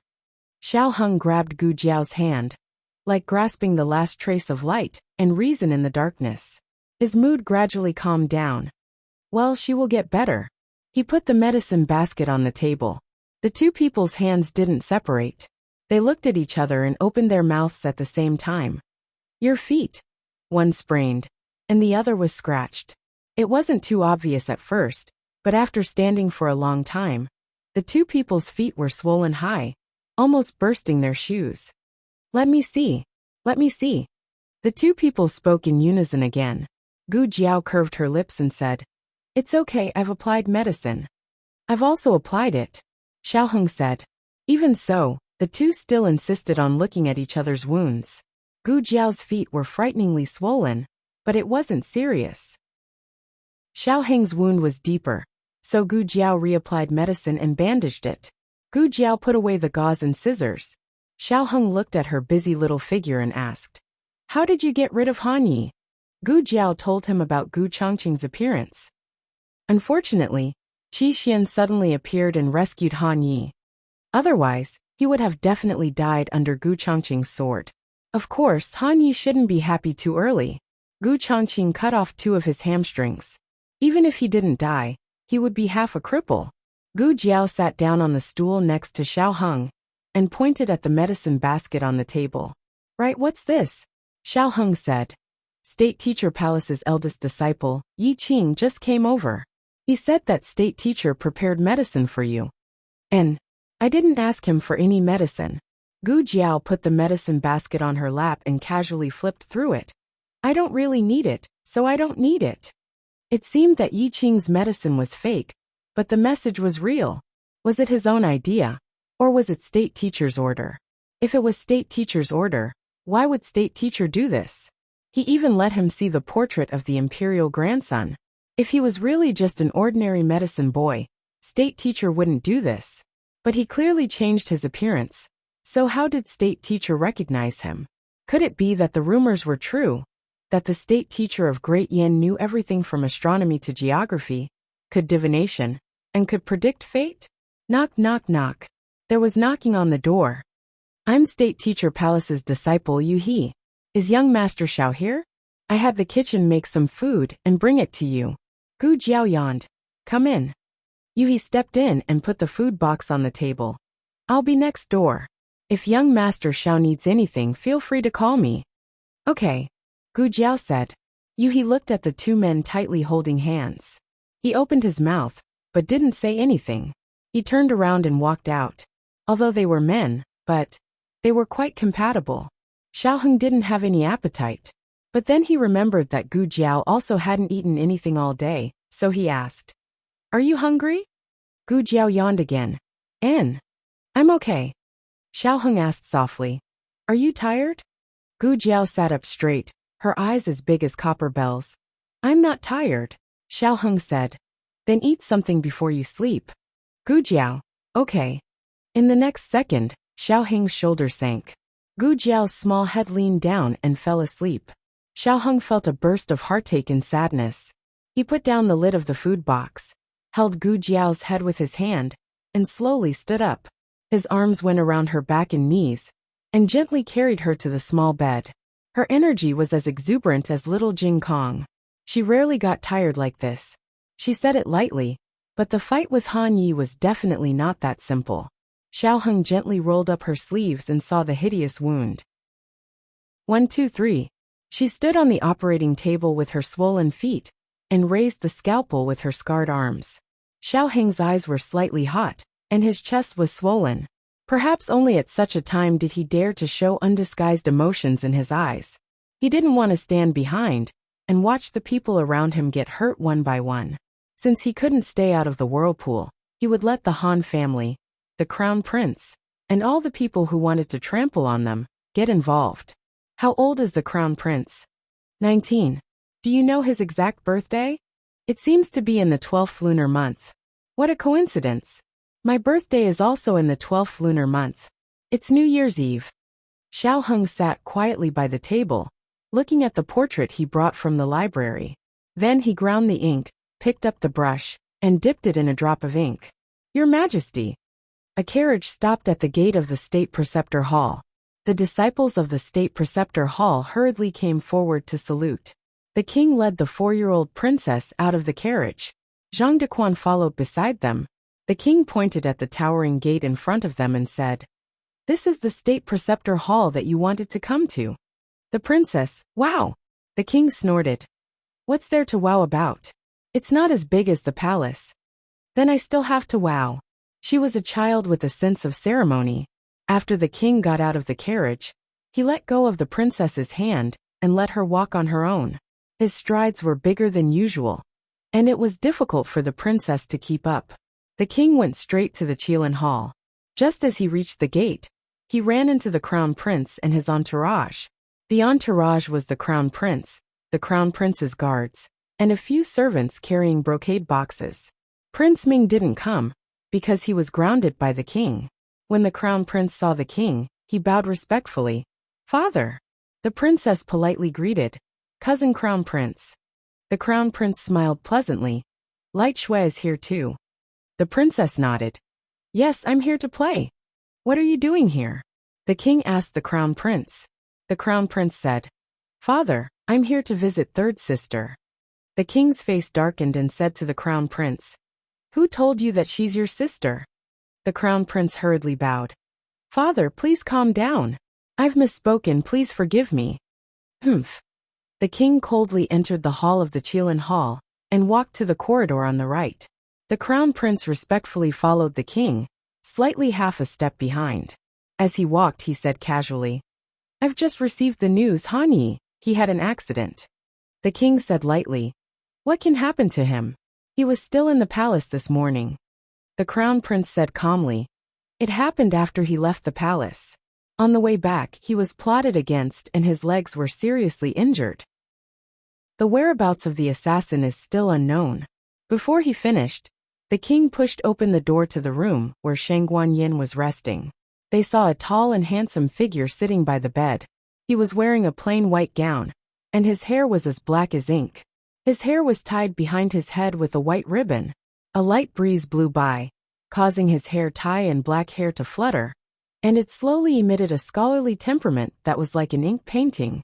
yet it also faintly revealed a trace of the nobility of the imperial family. "Who are you?" the crown prince frowned and asked. The other party stood up and turned around unhurriedly. The crown prince suddenly had an ominous premonition. "I can't let him turn around. I can't." No, unfortunately it was too late. Not only did he turn around, but he also revealed a face that was almost the same as the young man in the portrait. Auspicious phoenix eyes with a mole. A 19-year-old handsome face with a trace of clean youth. The crown prince's face suddenly changed. The king looked at Xiao Hung in a daze and walked toward him step by step. Chapter 726. Xiao Heng's clothes were not made of very expensive fabric, but when he wore a plain shirt, he still looked handsome and magnificent. The room was very quiet. No one knew if it was because they were mesmerized by him, or because of the king's reaction. Everyone didn't dare to breathe. Or maybe both. The crown prince summoned his courage and called out, "Father, father?" The king didn't hear him. Or maybe he heard and ignored him. From the door to the bed, the king took a long time to walk the short distance of more than 10 steps. He was already past the age where he would be excited about something. His myriad of emotions were hidden in his weather-beaten eyes. He came to the front of the child. The last time the two met face to face, the imperial grandson was only a 5-year-old child. He was less than 2 years old when he returned to Chengdu with Shang Guanyan.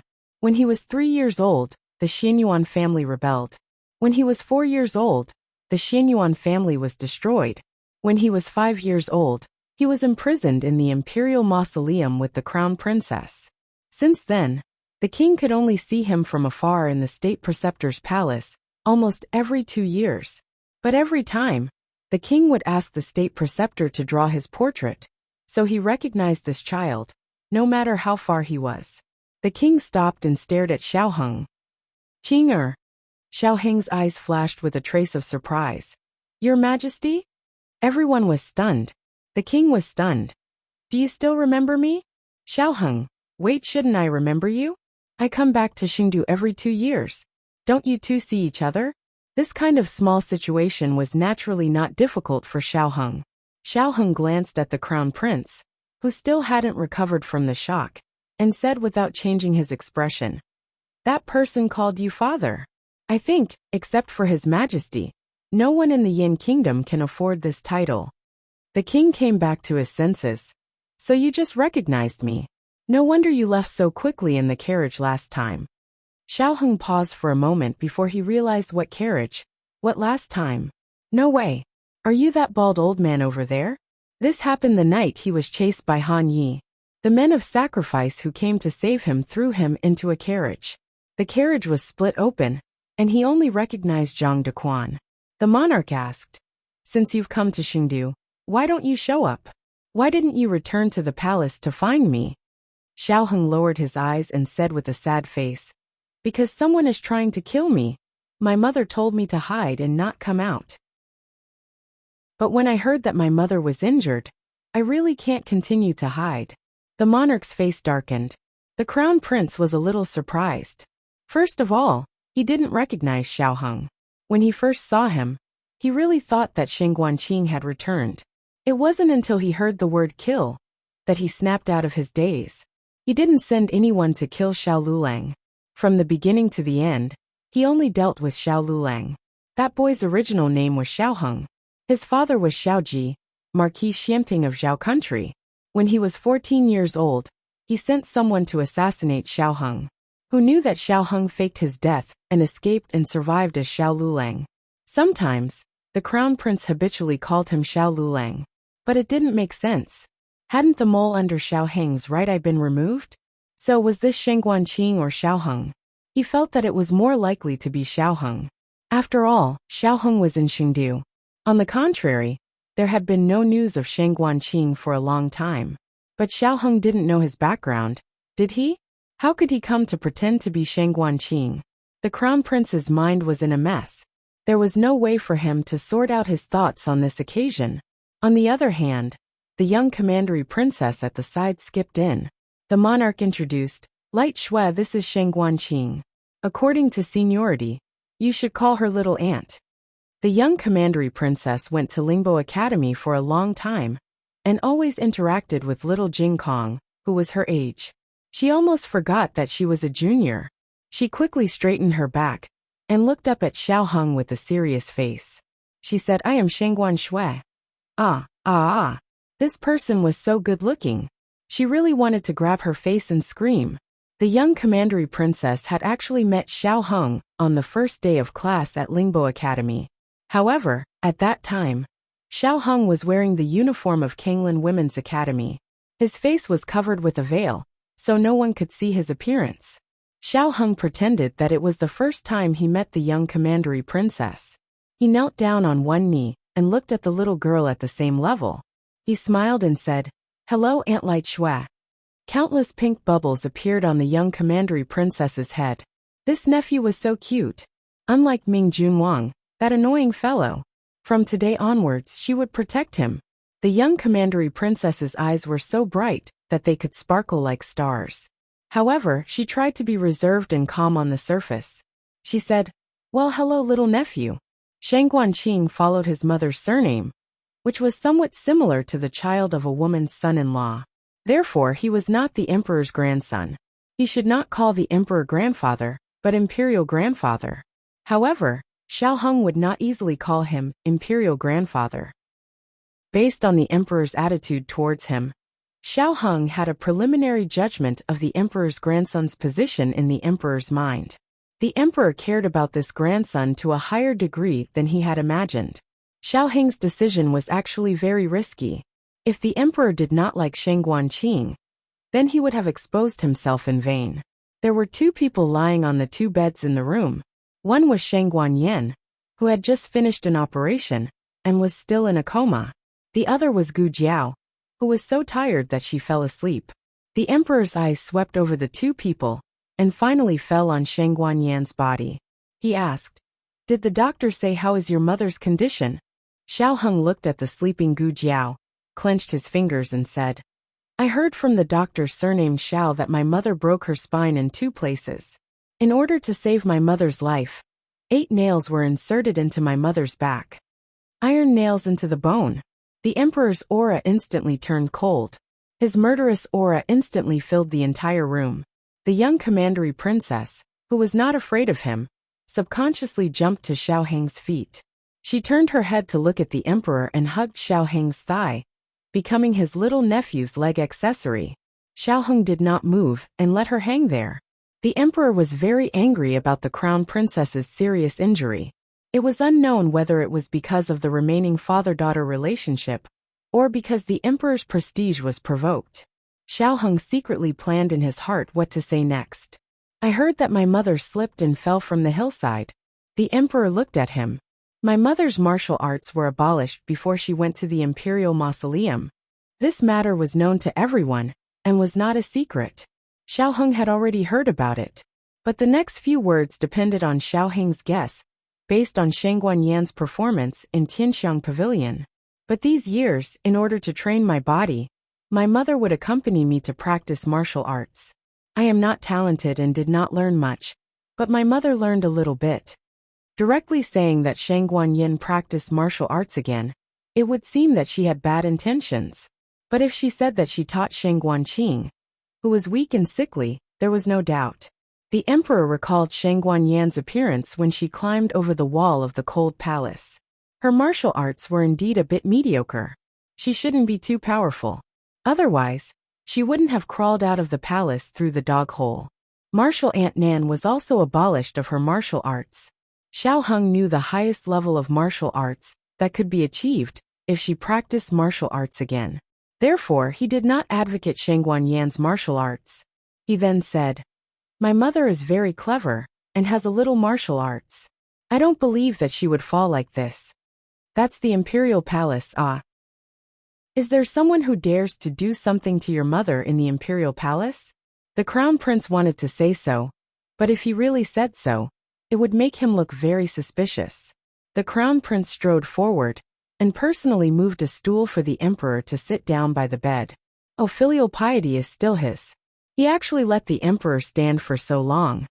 "Imperial father." The crown prince helped the monarch to sit down and said with a pained expression, "This son also feels that there is something fishy about this matter. Since you have already grounded third Shangguan Yan, this son believes that she will not run out of Zhaoyang Hall without permission.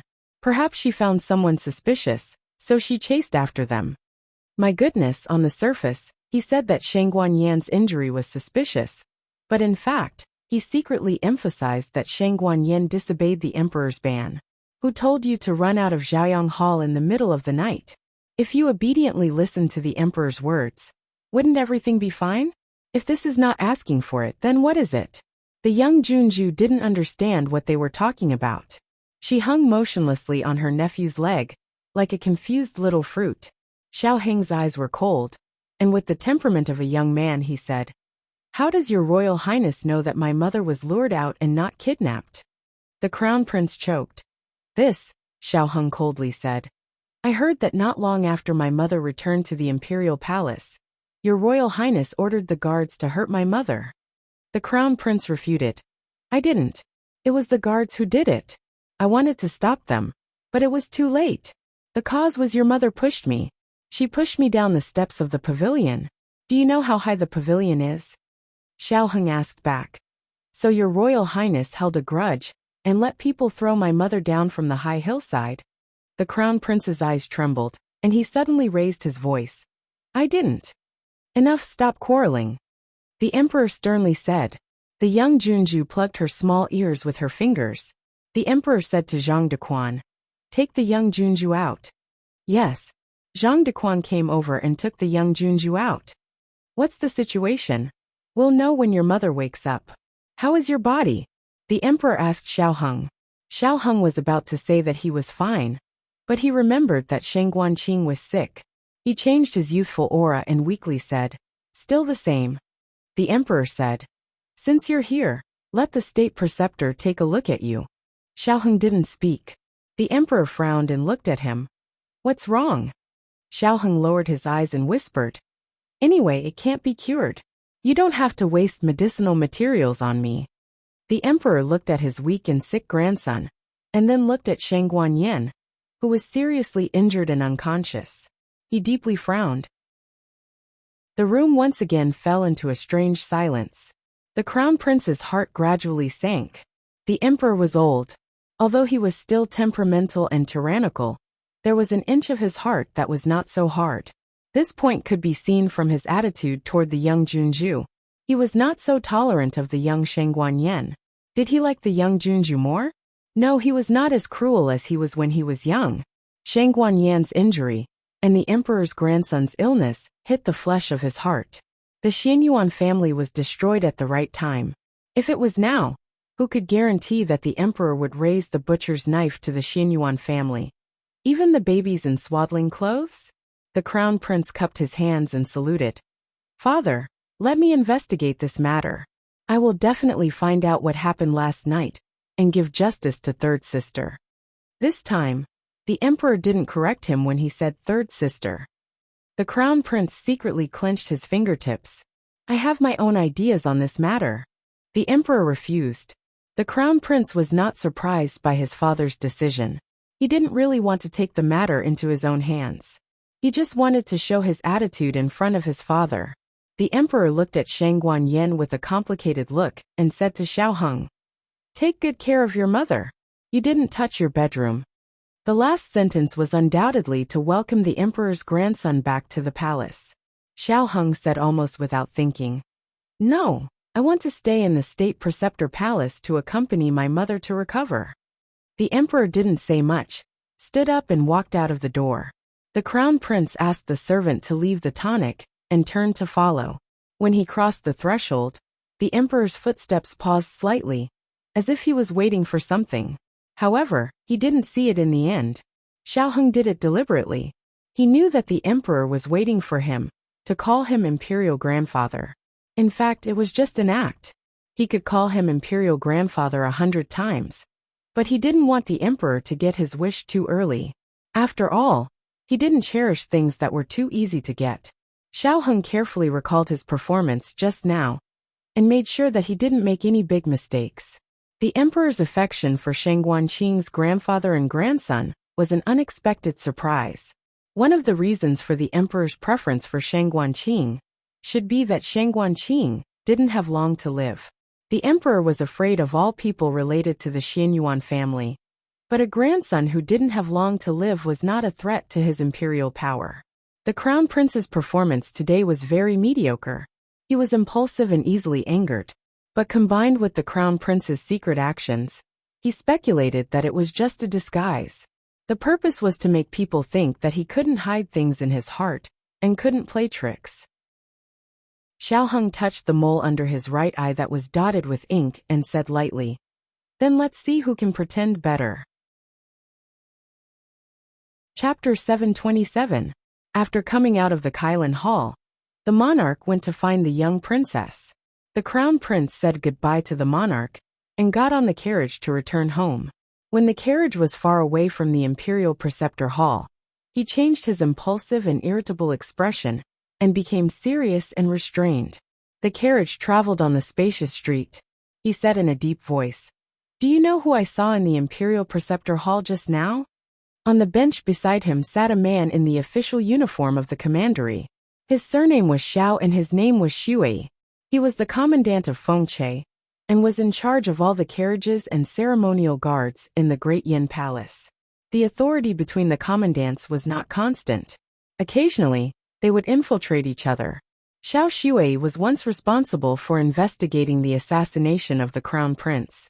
Everyone thought he was the confidant of the Wang family, but they didn't know that he had been used by the crown prince. He had even accompanied the crown prince to the Tianqiong Academy to watch the boxing competition. "Your Highness, who did you see?" Xiao Xue asked. The crown prince said, "I saw the eldest grandson." "The eldest grandson returned to Chengdu?" Xiao Xue was surprised. The crown prince smiled faintly. "Surprised, right? I didn't receive any news. I suspect that he is not the real Shang Guanqing. He is Xiao Heng."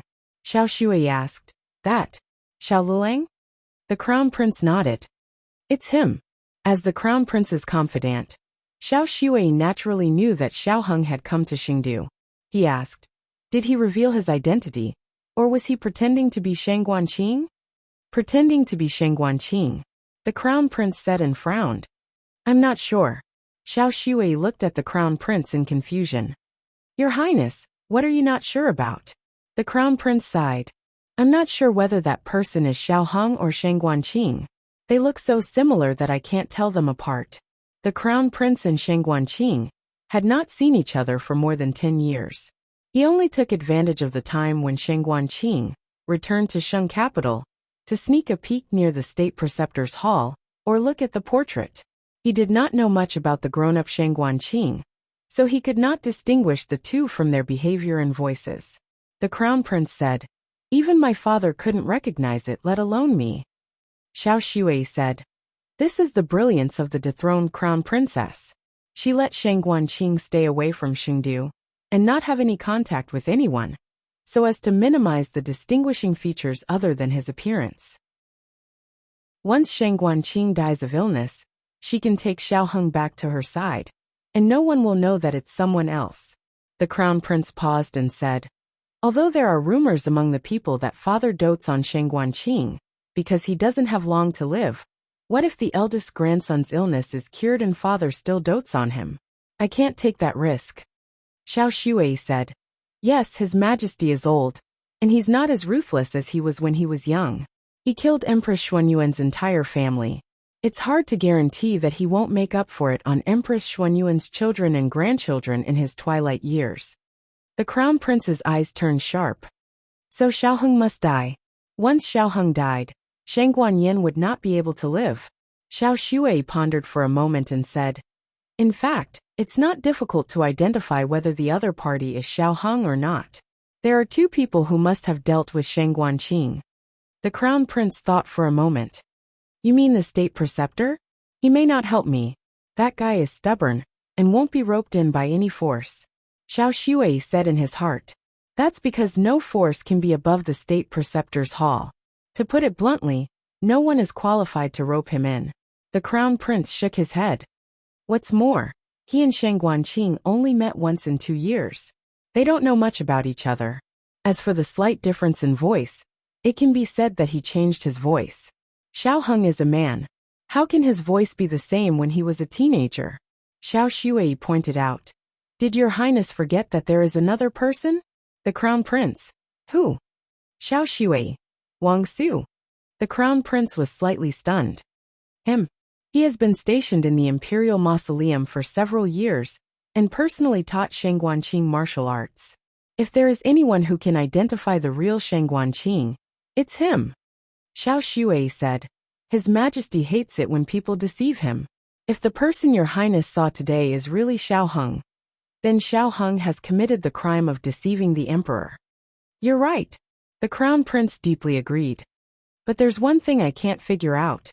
Why doesn't Xiao Heng directly recognize the emperor, but uses Shang Guanqing's identity? Xiao Shui said. Because it's much simpler to use Shang Guanqing's identity. If Xiao Heng used his own identity, then it would involve who Shang Guanqing was, what the crown princess's intentions were, how much the emperor had been deceived over the years, and so on. Of course, the crown princess could say that she did this because someone wanted to harm Xiao Heng. But the problem was that she couldn't produce any evidence. Would the emperor believe her without any evidence? With the emperor's suspicious personality, he would only think that the mother and son were plotting something behind his back. So to be on the safe side, it was safer for Xiao Heng to disguise himself as Shang Guanqing. Not only would there be no complications, but he could also receive all the love from the emperor. In addition, Xiao Shui faintly felt that perhaps Xiao Heng didn't want to become a member of the Yan royal family. If he used Shang Guanqing's identity, he could leave without any burden after the deed was done. But soon Xiao Shui denied this guess. He was the eldest grandson of the most powerful Shangzhou kingdom's emperor. Who wouldn't want such an identity? He shouldn't overestimate Xiao Heng's temperament. He wasn't so indifferent to fame and fortune. Everything was just a matter of weighing the pros and cons. The crown prince was at his wit's end. You're right, but what if he's really Shang Guanqing? Xiao Shui sneered. Then it's even easier. It's much easier to expose Shang Guanqing than Xiao Heng. We didn't expose him before because there was no need. Anyway, Shang Guanqing won't live long, and he didn't cause trouble in Chengdu. As long as he stays in the imperial mausoleum, we can pretend that he doesn't exist. The one we want to get rid of is Xiao Heng from the beginning to the end. But if Shang Guanqing is not afraid of death and comes to Chengdu to make trouble, then don't blame us for being rude. The crown prince smiled with appreciation. I really can't live without you. Xiao Shui cupped his hands. Your highness, you flatter me. How could the crown prince not understand this? He just said it through his mouth. The crown prince seemed to be innocent, but in fact, he was more shrewd than anyone else. The crown prince said, there is still a problem. The Wang family is only loyal to my father. I want to ask Wang Su to work for me, but I'm afraid Wang Su won't agree. Xiao Shui smiled. Your highness, you just need to cater to his liking. This subordinate heard that Wang Su has taken a fancy to an antique. That antique is now in the hands of the Han family's old man. The crown prince smiled. It's in the hands of my uncle, then it's much easier. In the state preceptor hall's ward, Xiao Heng took out Shang Guanqing's portrait and looked at it carefully. Gu Qingfeng used his qinggong to come to the courtyard, opened the window to the maximum, and jumped in from the windowsill.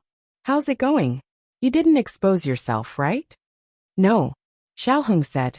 Gu Qingfeng came to Xiao Heng and sat down. He looked at the sleeping Shang Guanyan, and then looked at the sleeping Gu Jiao. Then, he reached out his hand to Xiao Heng. Xiao Heng looked at him strangely. What? Gu Qingfeng raised his hand. 2 taels of silver. Did I buy the clothes you're wearing for nothing? 1 tael of silver is for the clothes, and 1 tael of silver is for the travel expenses. Why don't you think about how much credit this set of clothes has contributed to your success? People rely on clothes and Buddha relies on gold. Today, you're here to perform. Without this set of clothes, you can't set up a stage.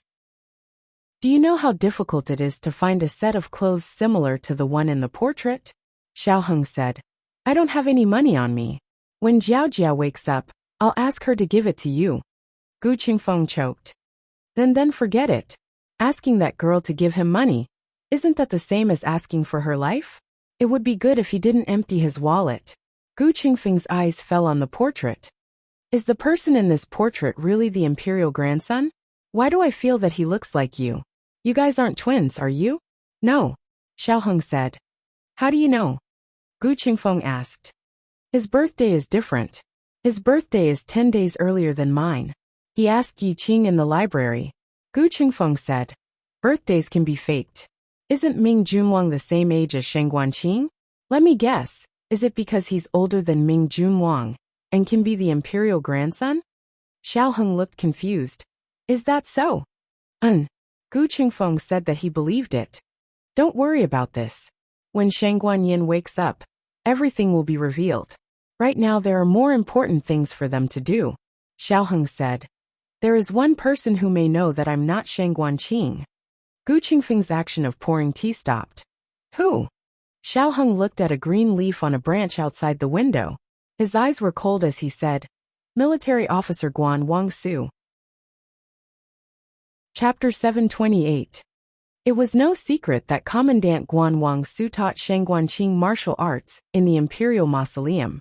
Xiaoheng had heard about it a long time ago, but he didn't expect that one day he would have to pretend to be Sheng Guanqing.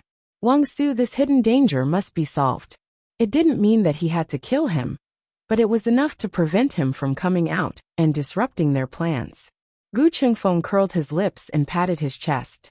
Who else could do such an important thing except for him? Remember to give me the money. You take it first. I'll ask you for it later. After Gu Qingfeng emphasized his 2 taels of silver, he went out from where he got them. His martial arts were not good, but his lightness skill was superb. He didn't alarm the men of sacrifice in the Imperial Preceptor Palace. Remember to pick up Jing Kong, Xiaoheng said, looking at his back. Xiaoheng watched Gu Qingfeng's back paused in midair, as if he was gritting his teeth and complaining about him. Then he disappeared from the Imperial Preceptor Palace with hidden bitterness. The room became quiet again. Although so many things had happened, not much time had passed. In just half an hour, he completed the change of identity from Xiaoheng to Sheng Guanqing. He met the monarch and confronted the crown prince. There was no way out. After today, he would put himself in the whirlpool of power in Xingdu. Everyone would know that he was back. There was more than one force spying on them in the dark. But the whirlpool of power in Xingdu was destined to be bigger and bigger, until all the people who had hurt them were swallowed up. The commandant's mansion was located outside the Great Yan Imperial Palace. To enter from the outside, one had to pass through the Gao Gate, Fengtian Gate, and Duan Gate. Gu Qingfeng paced back and forth outside the Gao Gate, secretly wondering whether he should sneak in or wait here. I forgot to ask if Wangsu is in the imperial court. If he has already left, then no matter if I sneak in or wait for him outside, there will be no result. No, he should be here. His Majesty had met with Xiaoheng. Based on my understanding of Xiaoheng, even if there wasn't anything fishy about the former crown princess injury, Xiaoheng would still find something fishy about it. Since the monarch trusts Wangsu so much, he will definitely send Wangsu to investigate the case. And the crime scene was in the harem. Gu Qingfeng was deeply amazed by his own wit. How did I become so smart? As expected of me, Wangsu was indeed investigating the case in the harem, but he couldn't find any clues. The scene was very clean, except for the traces of Sheng Guanyan's fall. There were only the footprints left by her personal palace maid. In addition, there were several kinds of footprints that belonged to the eunuchs who came to move Sheng Guanyan. All of them have been eliminated as suspects. Seems like he's an expert who knows Qinggong. Wangsu stood on the hillside, looked at the place where Sheng Guanyan had fallen and jumped. This was a steep slope, but the walls of the slope were covered with vines. Even if one were to randomly grab 1 or 2 vines, they would still be able to grab 1 or 2. Wangsu carefully examined the scene for half an hour, and finally left with a sullen face. He was an outsider. Although he was ordered to enter the harem to investigate the case, he couldn't walk in the harem without permission. Li Sandy from the Zhanghe Palace followed him. Li Sandy didn't say much, and just followed him silently. When the two were about to leave the harem, A eunuch in his early 30s suddenly walked toward them. "Oh, isn't this Wang Darren and Eunuch Li? What a coincidence." He greeted with a smile. Li Sandy slightly bowed and said very politely, "Eunuch Su." This eunuch's surname was Su and his name was Gao. He was the favorite person of imperial concubine Han. Su Gao smiled and looked at Wang Su chatting with him. "Wang Darren came to investigate the case, right? I don't know if Wang Darren has any clues." "Not for the time being," Wang Su said. Su Gao's eyes flashed with a trace of loss. "So it's like this," Wang Su said. "It may not be man-made, maybe it's just an accident." Su Gao sighed. "Yes, the harem is an important place. Ordinary assassins don't have the courage or the ability to enter. In any case, I hope Wang Darren can find out the truth as soon as possible. Don't let the former crown princess get hurt in vain." Wang Su said. "If there's nothing else, I'll go first." Su Gao smiled and said, "Wang Darren, take care." Wang Su went out of the harem. Li Sandy sent him out of the Meridian Gate. Walking on the bluestone path in front of the palace, Wang Su slowly spread out his palm. It was a hooked silk thread. It was found in the thorny bushes on the hillside. There were no footprints in that place. If this silk thread didn't come from Shang Guanyan's clothes, then it must belong to the murderer. Gu Jiao slept for a long time, but Shang Guanyin woke up first. The effect of the anesthetic had largely faded, and her mind was sober. She opened her eyes and looked at the strange roof in a trance. For a moment she didn't know where she was.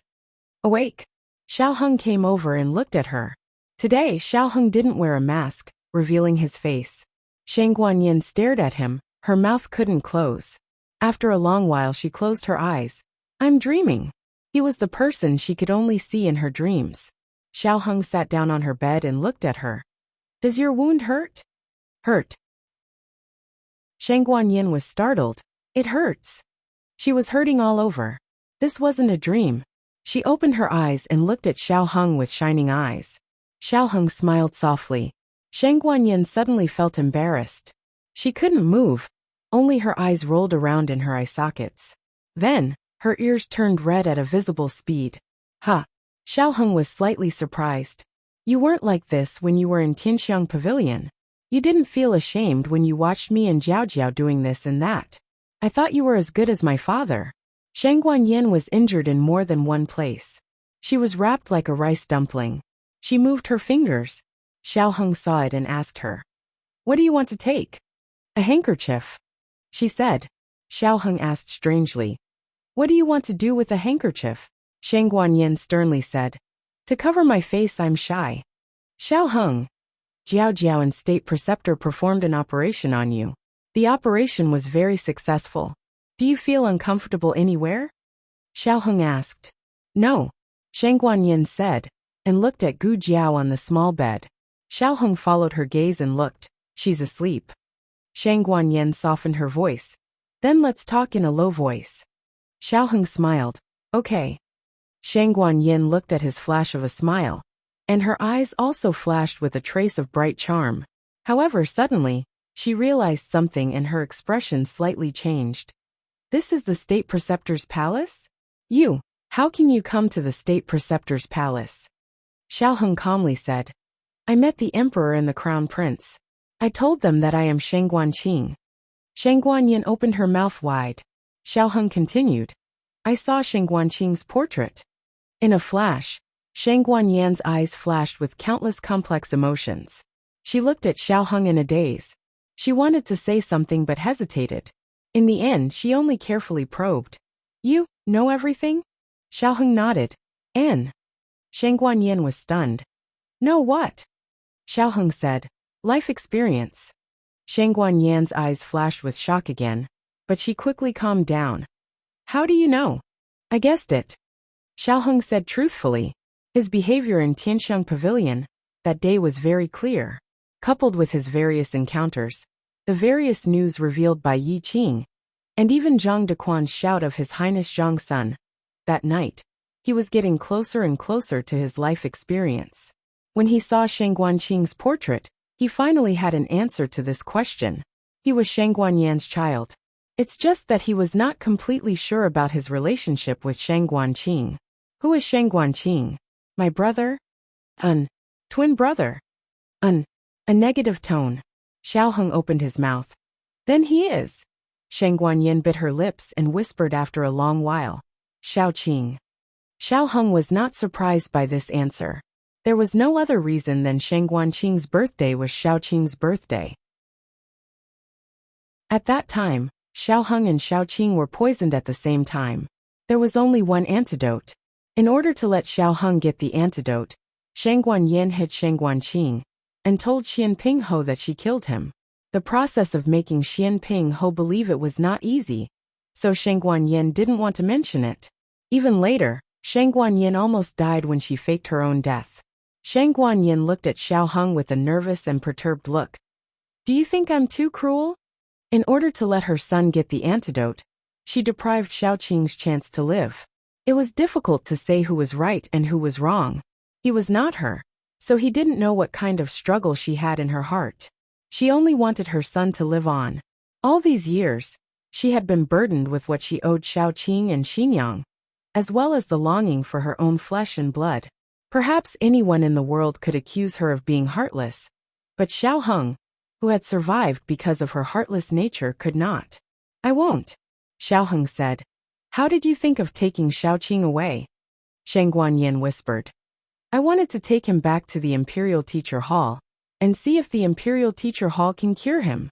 You might ask me why I didn't take you away and see if the Imperial Teacher Hall can cure you. In fact, even if I knew the current situation and had to do it all over again, I would still make the same choice as before. The Imperial Teacher Hall was a way out, not the best way. She would rather be condemned by everyone. She would rather bear the infamy of her previous life. She still wanted to be a selfish mother. All of the crimes and suffering would be left to her to bear. Her Aheng just needed to live well. You are not afraid that Princess Xianyang will kill me to avenge her son? Princess Xianyang was not a weak woman. She was also very decisive. Of course, he was not accusing her of being naive. He just wanted to know more about what she had experienced. The good, the bad, the dangerous, the things he had struggled with, and the things he had missed all these years. Shang Guanyin said. Xian Ping Ho will not let her know that her son was killed by me. You really understand my father. He did indeed lie to Princess Xianyang, saying that Xiao Qing died at the hands of assassins. It was only later that Princess Xianyang found out under the instigation of some people. However, she did not succeed in killing me. At the last moment, she carried me out of the fire. Shang Guanyin blamed herself. It was all because I attracted those assassins. Otherwise, you too would not have been poisoned. Xiao Heng hesitated for a moment, but still decided to tell her. Those assassins were not attracted by you. They were left behind by the previous emperor. That year, the people who poisoned me and Xiao Qing were the dragon shadow guards that the previous emperor of Zhao country left to my mother. The one they really wanted to poison was Xiao Qing. I was poisoned because they were careless. This tragedy had nothing to do with Shang Guanyin. If there was someone to blame, it could only be blamed on the previous emperor. And in a sense, it was fortunate that Shang Guanyin took Xiao Qing away. Otherwise, they would have continued to poison Xiao Qing. At that time, Long Yi was not there. Xian Ping Ho and Princess Xianyang did not suspect the dragon shadow guards. It was really impossible to guard against. Shang Guanyin had been living in guilt for Xiao Qing all these years. When she heard this news, she found it hard to believe. Are you deliberately making up a story to comfort me? Xiao Heng shook his head. I'm not. I can't make up this story. The previous emperor's brain circuit was similar to that of the great Yin emperor. They were both crazy and ruthless. When Princess Xianyang married Xian Ping Ho, it was to prevent him from rebelling. Once he had the thought of rebelling, Princess Xianyang would immediately let the dragon shadow guards kill him. The previous emperor knew that Princess Xianyang could not get along with men. He was not worried that Princess Xianyang would fall in love with Xian Ping Ho. But after all, the two were husband and wife. In case Xian Ping Ho used force to make Princess Xianyang give birth to his child, who could guarantee that Princess Xianyang would not be soft-hearted because of the child? Therefore, the previous emperor issued an order to the dragon shadow guards that even Princess Xianyang did not know about. the child of Princess Xianyang and Xianping, Ho could not be kept. From Xiaoheng's many years of observation, Princess Xianyang was not soft-hearted toward Xianping Ho. If you asked her to stab Xianping Ho with a knife, she would not even blink. The previous emperor really thought too much. Since ancient times, emperors have always been suspicious, harming others and themselves. Moreover, there was one thing that the previous emperor was wrong about. One of them did use force, but the one who was forced was Xianping Ho. The past was unbearable to recall. As expected, Xiaoheng did not think about the entanglement between Princess Xianyang and Xianping Ho. He spoke out another doubt in his heart. But since Xiaoqing and I are not twins, why do we look exactly the same? As he spoke, he pointed at the mole under his right eye. Even this mole is the same? Shang Guanyin embarrassedly said. This is because I gave him a face-changing mask. Xiaoheng and Xiaoqing were half-brothers. In terms of appearance, there was a certain degree of similarity. For example, the two's face and nose were very similar to Xianping Ho. But their eyebrows were not the same. Xiaoqing inherited Princess Xianyang's almond eyes and flat eyebrows, looking gentle and weak. Xiaoheng inherited Shang Guanyan's phoenix eyes and slightly raised eyebrows, with a trace of heroic spirit. When he smiled, it was particularly warm and healing. This was also why everyone who had seen the young Marquis of Zhaodu called him a gentle as jade, a youth who made people feel like they were bathed in the spring breeze. But later, Xiaoheng had an accident and was stranded among the common people. The smile on his face was less, and the gentleness in his eyes disappeared. He was covered with a layer of invisible sharp armor. In the early years, I didn't care too much about the problem of appearance. Until one time, I heard a servant whisper that this child didn't look like me at all. When he was young, it was hard to tell. But the older he grew, the more he didn't look like me. I was anxious. The state preceptor hall was willing to treat Xiaoqing, because he was the eldest grandson of the emperor. If people found out that he wasn't, he wouldn't be able to continue receiving treatment. So, I sent someone to Zhao country and got your portrait. Then, I drew the parts that didn't look like you. Speaking of this, Shang Guanyin paused. It was at that time that your identity was exposed, letting the crown prince know of your existence. Xiaoheng suddenly understood. So that's how it is. Then everything made sense. Xiaoheng touched the mole on his face. Shang Guanqing had drawn it according to him. Now that his mole was gone, was he imitating Shang Guanqing or imitating himself? He really didn't know whether to laugh or cry. What's wrong? Shang Guanyin looked at him and asked. Xiaoheng said, my mole is actually gone. At that time, Princess Xianyang, in order to not let those people easily find him, burned the mole on his face after a big fire. He changed his appearance, and his voice and figure were different from before. In addition, he lost the mole. Even his own father, Marquis Xianping, spent a lot of effort to confirm that it was him. Shang Guanyin gently said, she is really good to you. Her tone was gratified, but also sad and lonely. In the end, she still missed it. In his 19 years of life, there was never a mark of her. Can I call you Aheng? The crown princess was born to be respected. Even if she was executed in public in the throne room, she never lowered her noble head and never begged. But at this time, just asking if she could call him that, she used up all the humility in her bones. Xiaoheng said, you can call me whatever you want. Then can you please call me? Shang Guanyin didn't say this. She lowered her eyes and endured the sadness and bitterness in her heart. Can't cry. The descendants of the Xian Yuan family shed blood but not tears. She didn't cry when she gave birth to a child. She didn't cry when her bones were broken. She didn't cry. In fact, Xiaoheng still had a lot of things he wanted to ask her. For example, what happened last night? What happened more than 10 years ago? Why did she become a slave? Xiaoheng looked at her weak body and said, you rest for a while. I will go and get something to eat. Okay. Her voice was choked with sobs. She tried hard to suppress it. Xiaoheng stood up and stopped in his tracks. Shang Guanyin's heart suddenly jumped. Is he going to call me? Is it? Xiaoheng said. I forgot to ask you what you want to eat. You just had an operation. Millet porridge and barley porridge are both good. Oh, Shang Guanyin was disappointed and said in a low voice, "Both are fine." Xiaoheng, "Then millet porridge?" Shang Guanyin, "Okay." She had no appetite.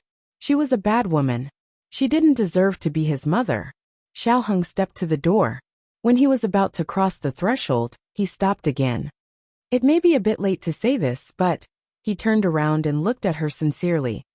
"Thank you for giving birth to me. Thank you for bringing me into this world. And thank you for everything you have done for me. Mother." The word mother, that he had waited for 19 years, softened the years, and comforted the more than 7,000 days and nights of separation. Shang Guanyin choked and couldn't speak. "Thank you, my son." Chapter 729. Gu Qingfeng waited outside the palace for a long time until his temper flared up. "Wang Su, can you do it? I still have to pick up the child later. You're delaying me from my work. I'll count to 3. If you still don't come out, I'll go into the palace to find you." Wang Su came out.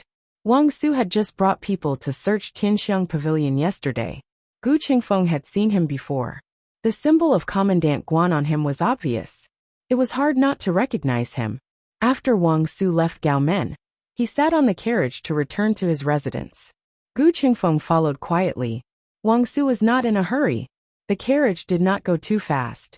As they left the palace, there were more shops and pedestrians on the street. This caused Wang Su's carriage to slow down. Gu Qingfeng followed at a distance. When Wang Su's carriage passed by a restaurant, it was stopped by another carriage.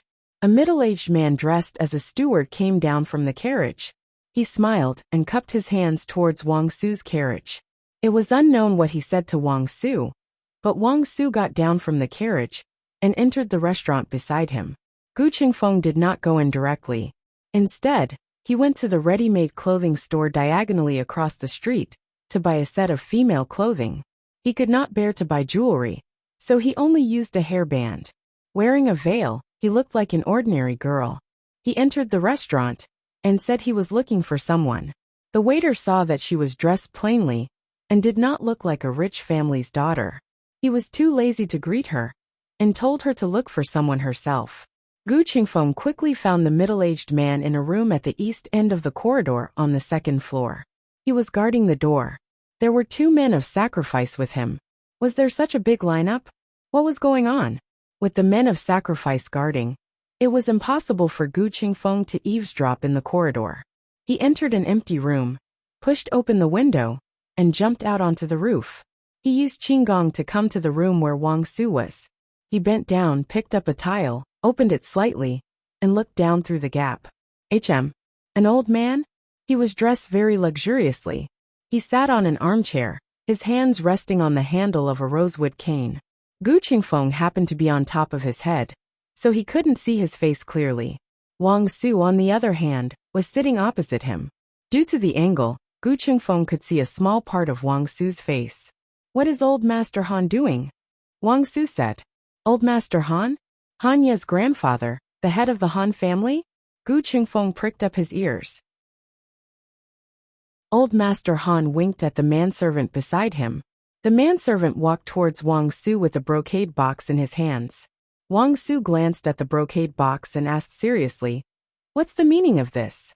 Old Master Han raised his hand, and the servant opened the brocade box. Gu Qingfeng wanted to see what was inside the brocade box, but he was blocked by the servant's brain spoon. Gu Qingfeng gritted his teeth. However, he saw Wang Su's body tense up. He couldn't tell if he was excited or surprised. Could it be that this old thing wanted to bribe Wang Su? The Han family was imperial concubine Han's mother's family and belonged to the crown prince's party. Speaking of this, Gu Qingfeng couldn't help but sigh at the complexity of the Yin royal family. In Zhao country, the princes were not allowed to form cliques for personal gain. But the Yin monarch didn't seem to care. The Yin monarch didn't seem to be angry when the top 10 aristocratic families openly supported their own princes. The only aristocratic family that the monarch had suppressed was the Xinyuan family. The whole family was destroyed. Old Master Han smiled and said, "I know you've been coveting my treasure for a long time. Today I'll give it to you." Wang Su withdrew his gaze from the box and said seriously, "I don't deserve it." Old Master Han, you frightened me. Old Master Han laughed and said, Don't be so nervous. It's just an antique. I can afford it. If you like it, I have many more in my house. Wang Su asked, Old Master Han, what can I do for you? Old Master Han said, You're a smart man. I'll be frank. There's something I don't understand, and I want to ask Commandant Wang to explain it to me. Wang Su said, As long as it's not related to the imperial court, I'll tell you everything I know. The Wang family and the Han family were the top aristocratic families in Qingdu. In terms of background, the Wang family was more profound than the Han family. However, consort Wang Xian didn't give birth to a son, and only had 2 princesses. Therefore, in the eyes of the people, the Han family with the crown prince was better. But in fact, according to Gu Qingfeng's investigation, the Wang family was more valued by the monarch. Old Master Han said faintly, I heard that the crown prince is back. Wang Su frowned and said, Oh, I haven't heard about it. You're well informed. Old Master Han smiled and said, You don't have to make insinuations. After all, I'm the crown prince's uncle. The crown prince just went to the state preceptor palace to visit the deposed crown princess. His Majesty was there, and so was the crown prince. The implication was that he didn't pay much attention to the deposed crown princess, but it was such a coincidence that the crown prince met the crown prince. The crown prince was Old Master Han's nephew. How could he not tell Old Master Han such an important thing? Wang Su took a deep look at Old Master Han and asked, Then what does this have to do with you coming to see me now? Old Master Han said, To tell you the truth, I suspect that this crown prince is a fake. Wang Su's expression changed and he asked, Why do you say that? Old Master Han said meaningfully, My family's people were transporting ores to Qi City. Yesterday, they sent a pigeon back saying that they met the crown prince.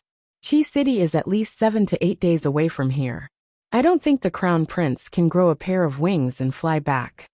Wang Su frowned and asked, Your family's people know the crown prince? Old Master Han seemed to have expected him to ask this question. He smiled and said, You don't think that with our Han family's ability, we can't get a portrait of the crown prince, do you?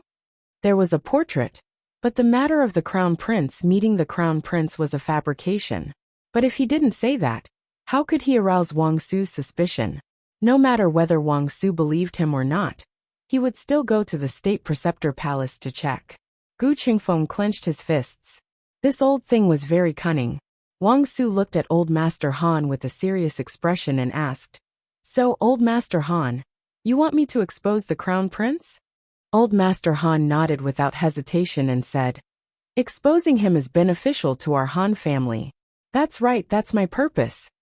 I want to clear all obstacles for the crown prince. We're all smart people, so why pretend to be innocent and hypocritical? Wang Su said seriously, If he's a fake, then it's my duty to expose him. Old Master Han, you should take back your things.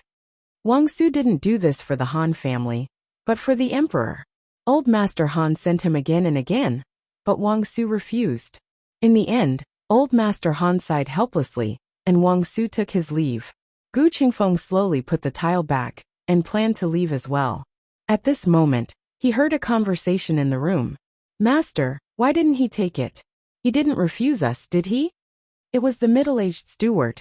He had been waiting in the corridor outside the door, and didn't hear the conversation inside. Old Master Han smiled, and stroked the antique in the brocade box. The crown prince is still too young. It's a bad idea to cater to his interests and ask for help. It's better to attack his weakness, and turn him into the master. How can I let go of this treasure? Gu Qingfeng thought. Good Lord, he's trying to get something without risking anything. The middle-aged steward said worriedly, Will he tell the emperor about our attempt to bribe him? Old Master Han said sarcastically, If he sincerely accepts it, he probably won't tell the emperor. The crown prince took this into consideration, and decided to bribe him. But I think it's okay if he tells the emperor. The deposed crown princess and the crown prince are a huge threat to the crown prince. If we don't do anything, it'll be suspicious. Sometimes, if we reveal a little flaw, the emperor will think that we're all under his control. We're not a big threat. The middle-aged steward said excitedly. Master, you're wise. Gu Qingfeng's mouth twitched. The crown prince must have inherited his craftiness from the Han family. Does the Han family all use this kind of tactic? It's really from the same origin. Gu Qingfeng didn't like this guy, and really wanted to beat him up. But with his current strength, it would be a little difficult to deal with the two men of sacrifice outside the door. He would never admit that he had no power to fight back. I'll call that girl over some other day and put you in a sack. Gu Qingfeng chased after Wang Su. Wang Su originally wanted to go home, but after talking with old Master Han, he decided to go to the Grand Preceptor Hall. Wang Su had stayed in the Imperial Mausoleum for a few years and taught the Crown Prince martial arts, although the Crown Prince didn't learn a single move. But after all, they had been together for a long time, and there were things that only the two of them knew. He would know if the other party was really the Crown Prince after a test. After the carriage had traveled for a while, he frowned and said to the coachman, "Stop." Yes. The coachman stopped the carriage by the side of the road. Wang Su got out of the carriage and went to a pastry shop to buy the Crown Prince's favorite peach pastry. "Excuse me, do you have a washroom?" he asked the shop owner. "Yes, in the backyard," the shop owner said. "Then, I'll put my peach pastry here first." Okay. Gu Qingfeng waited outside the shop for a long time, but Wang Su didn't come out. What's going on? Did he fall into the latrine? Gu Qingfeng decided to look for him. He searched the backyard inside and out, but there was no trace of Wang Su at all. Gu Qingfeng slapped his head. Oh no, he found out and ran away. Wait, I can't be anxious. Where would he go? Hee. I know. He must have gone to the Grand Preceptor Hall. He went to find the Crown Prince. Gu Qingfeng had been in contact with Xiao Heng day and night. He always listened to Xiao Heng's analysis of the aristocratic families and the current situation in Chengdu. Under the influence of what he saw and heard, his logical reasoning had improved. After that, his temper became a little more stable. He took a deep breath. I'm not anxious. Damn you, don't be anxious. He'll be finished if he sees Xiao Heng. Gu Qingfeng ran away immediately. Xiao Heng, hang in there. You must avoid Wang Su. If you can't avoid him, you can play dead. Wang Su was wearing the official uniform of Commandant Guan. If Xiao Heng saw him, he would be able to recognize him. However, Wang Su was not stupid. After he entered the Grand Preceptor Hall, on the pretext of seeking an audience with the monarch, he dirtied his clothes when no one was looking and borrowed a set of clothes from the Grand Preceptor Hall's disciples. In an empty corner, Wang Su tied his hair into a high bun on the top of his head. At a glance, he was an elder disciple of the Grand Preceptor Hall. Is His Majesty and the Crown Prince in the Qilin Hall? He stopped a disciple passing by. His aura was so strong that the disciple thought he was an unknown senior brother. The disciple said respectfully, His Majesty and the young princess have gone to find the Grand Preceptor. The Crown Prince is in the Qilin Hall. Thank you. Wang Su thanked him and walked toward the Qilin Hall. It was already evening. The summer days were long, and the sun was abundant. The sky was still bright. He came to the corridor of the Qilin Hall. The corridor was empty and looked like there was no one, but there were a few gazes in the dark. Wang Su understood that these gazes were from the death warriors of the Grand Preceptor Hall. He was not here to kill people. There was no murderous aura on him, so the death warriors would not attack him. He looked through the rooms one by one and finally saw a side room with the door half open at the end. He came to the door of the side room and could faintly see a young man sitting at a square table with his back facing the door. There were flour, bowls, meat stuffing, and other things on the table. The man seemed to be rolling the dough. His movements were slightly clumsy. It was obvious that it was his first time doing this. On the bed beside him lay the injured Crown Princess. On the other small bed, there was someone sleeping. Wang Su thought that this young man must be the Crown Prince that old Master Han had mentioned. There was a secret signal between him and the Crown Prince. He only needed one sentence to test whether the Crown Prince was real or fake. His actions had to be fast and his voice had to be loud. Only then could he catch the other party off guard. As the thought flashed through his mind, Wang Su suddenly pushed open the door and jumped into the room. He shouted with full energy, Heavenly King covers Earth Tiger. Bang. The young man picked up the rolling pin in his hand and knocked him out.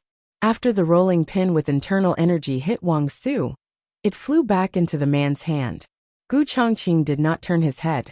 With a face full of flour, he continued to seriously and clumsily roll the dough. Younger sister wants to sleep. Don't be noisy. Chapter 730. After Gu Qingfeng realized that he had lost Wang Su, he rushed to the Grand Tutor Hall with all his might. He used his qinggong to the extreme. The wind blew, and he almost couldn't open his eyes. However, he still couldn't catch up with Wang Su. There was no other reason. This was the inner city of Xingdu, Wang Su's territory. Gu Qingfeng usually stayed in the remote Tianxiang Pavilion in the outer city. Even if he entered the city, he only came to see Xiao Heng and little Jing Kong. He wasn't familiar with the inner city, and couldn't beat Wang Su, who took a shortcut. In addition, in order to hide from others and eavesdrop on Wang Su, Gu Qingfeng changed into a woman's skirt. This dragged him down.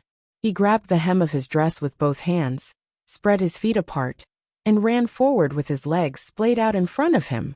The pedestrians on the road all looked at him like he was an idiot. Their jaws almost dropped. Gu Qingfeng finally arrived at the Grand Tutor Hall. He couldn't enter the hall openly, so he could only climb over the wall.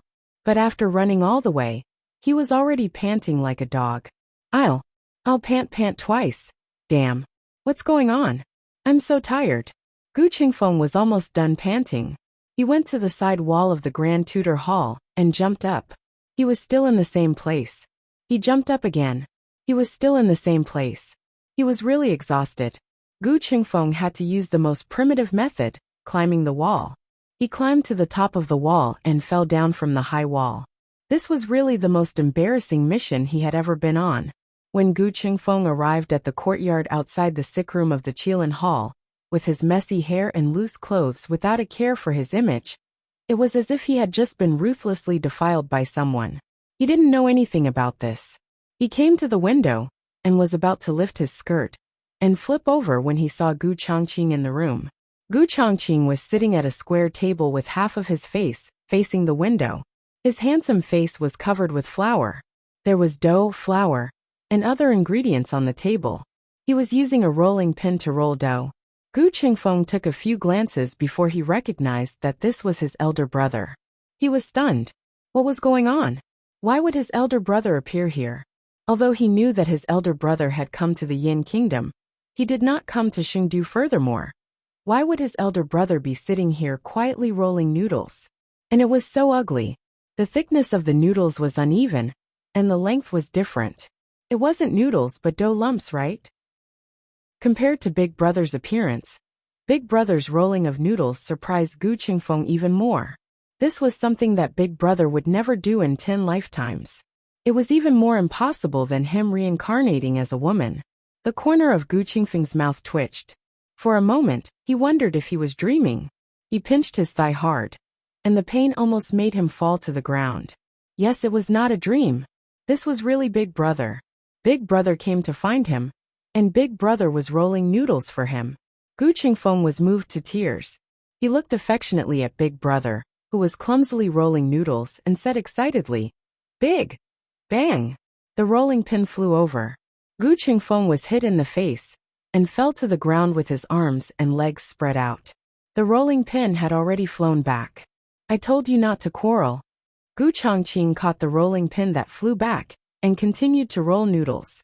Gu Qingfeng looked at the blue sky and white clouds, and said in a voice that only he could hear, "Big Brother, I am your younger brother Xiao Hongfeng." Ah, Xiao Heng had just been called by the monarch. He knew that Gu Chongqing had come. It was because Gu Chongqing was here that he felt relieved to go out. When he returned to the ward, he first found a disciple of the State Preceptor Hall, who had fainted at the door. When he closed the window, he found an unconscious civilian girl in the courtyard. It seems to be Gu Qingfeng. Xiao Heng recognized him. Gu Chongqing paused in his action of rolling the dough. Xiao Heng was puzzled. Why did he faint? Gu Chongqing, whose body suddenly stiffened, was speechless. Gu Qingfeng was pulled into the house by Gu Chongqing. Gu Chongqing pinched his philtrum. His younger sister was asleep. No one was allowed to disturb her. His younger brother was cruelly woken up. Gu Qingfeng slowly woke up on the chair. At this time, he did not know that there was a stick mark all over his face. The left and right sides of his face were clearly separated. He saw Big Brother, who was standing in front of him like a mountain, and suddenly felt a lump in his throat. He felt so wronged. Big Brother hit him as soon as they met. Gu Chongqing looked at him condescendingly and said indifferently, "Have you been neglecting your martial arts practice these days? Why can't you take one hit?" Gu Qingfeng was stunned. He raised his head and looked at Big Brother's serious face. It was not that Big Brother did not recognize him, nor did he hit him. He was testing his martial arts. Big Brother had always remembered his martial arts. He misunderstood Big Brother. "Big Brother," Gu Chongqing said sternly, "from now on, wake up an hour earlier every day to practice martial arts." "Yes, Big Brother." Gu Chongqing turned around and heaved a sigh of relief. Gu Jiao woke up at dusk. She had a good sleep. She felt alive. She sat up and stretched. Then she realized three things. First, Gu Chongqing was here. Second, there was a strong fragrance of noodles in the house. Third, Gu Jiao looked strangely at Gu Qingfeng, who was sitting beside Gu Chongqing. How did you become a pig's head?" Gu Qingfeng pointed. "That's a pig's head. I'm not." Gu Jiao looked in the direction of Gu Qingfeng's finger.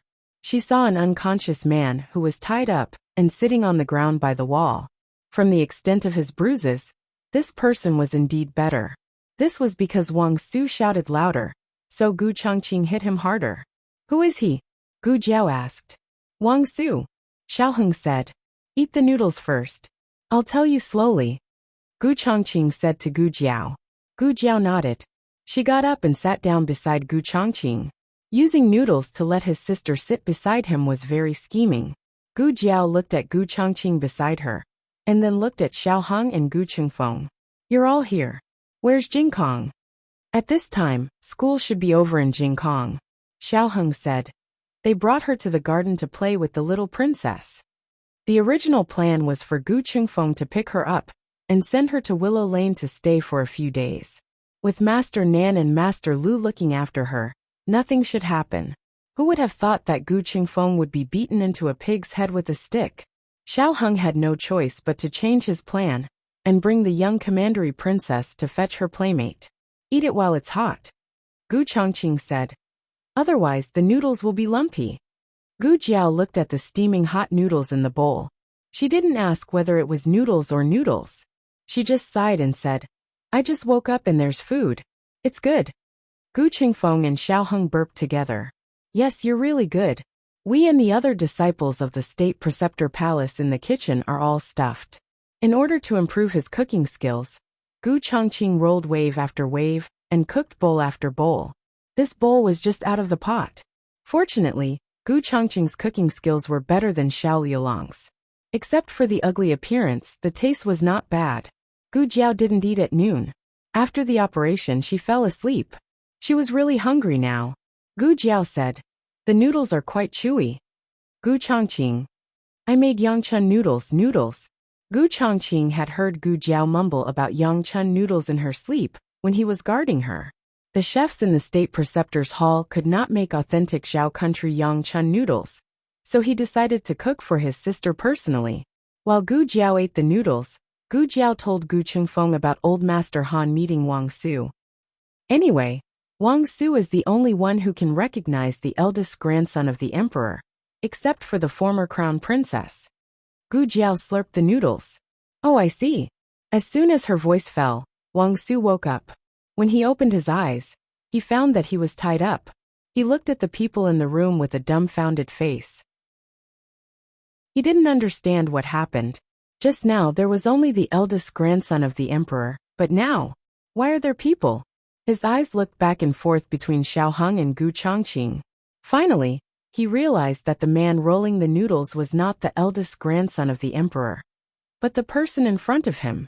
When did the eldest grandson of the emperor have such a broad back? "Who are you?" he asked warily. Gu Jiao came over with the noodles, squatted down in front of him, and said while slurping, Are you that unlucky guy? Wang Su. Xiao Heng looked at Gu Jiao's back as she squatted on the ground and sucked on the bowl. Why did he feel that this posture was a little familiar? He looked at the sleeping Shangguan Yan, and the corner of his mouth twitched. Can't I learn something good? I'm asking you a question, Gu Jiao said. Rumble. Wang Su's stomach growled. Wang Su turned his face away and tried not to smell the aroma of the noodles. But will it be okay if he doesn't smell it? The sound of Gu Jiao slurping the noodles was simply enough to make people drool. Gu Jiao first put a hat on him. You disguised yourself as a disciple of the state preceptor palace. Did you want to assassinate the eldest grandson of the emperor? Wang Su turned his face and sternly refuted. You're talking nonsense. How can I assassinate His Highness? Gu Jiao said oh and casually asked. Then what are you doing here? Wang Su looked at the noodles in her bowl, swallowed his saliva, and said, I got the news that someone pretended to be His Highness, so I came to identify the real one. Gu Jiao asked, Did you identify it?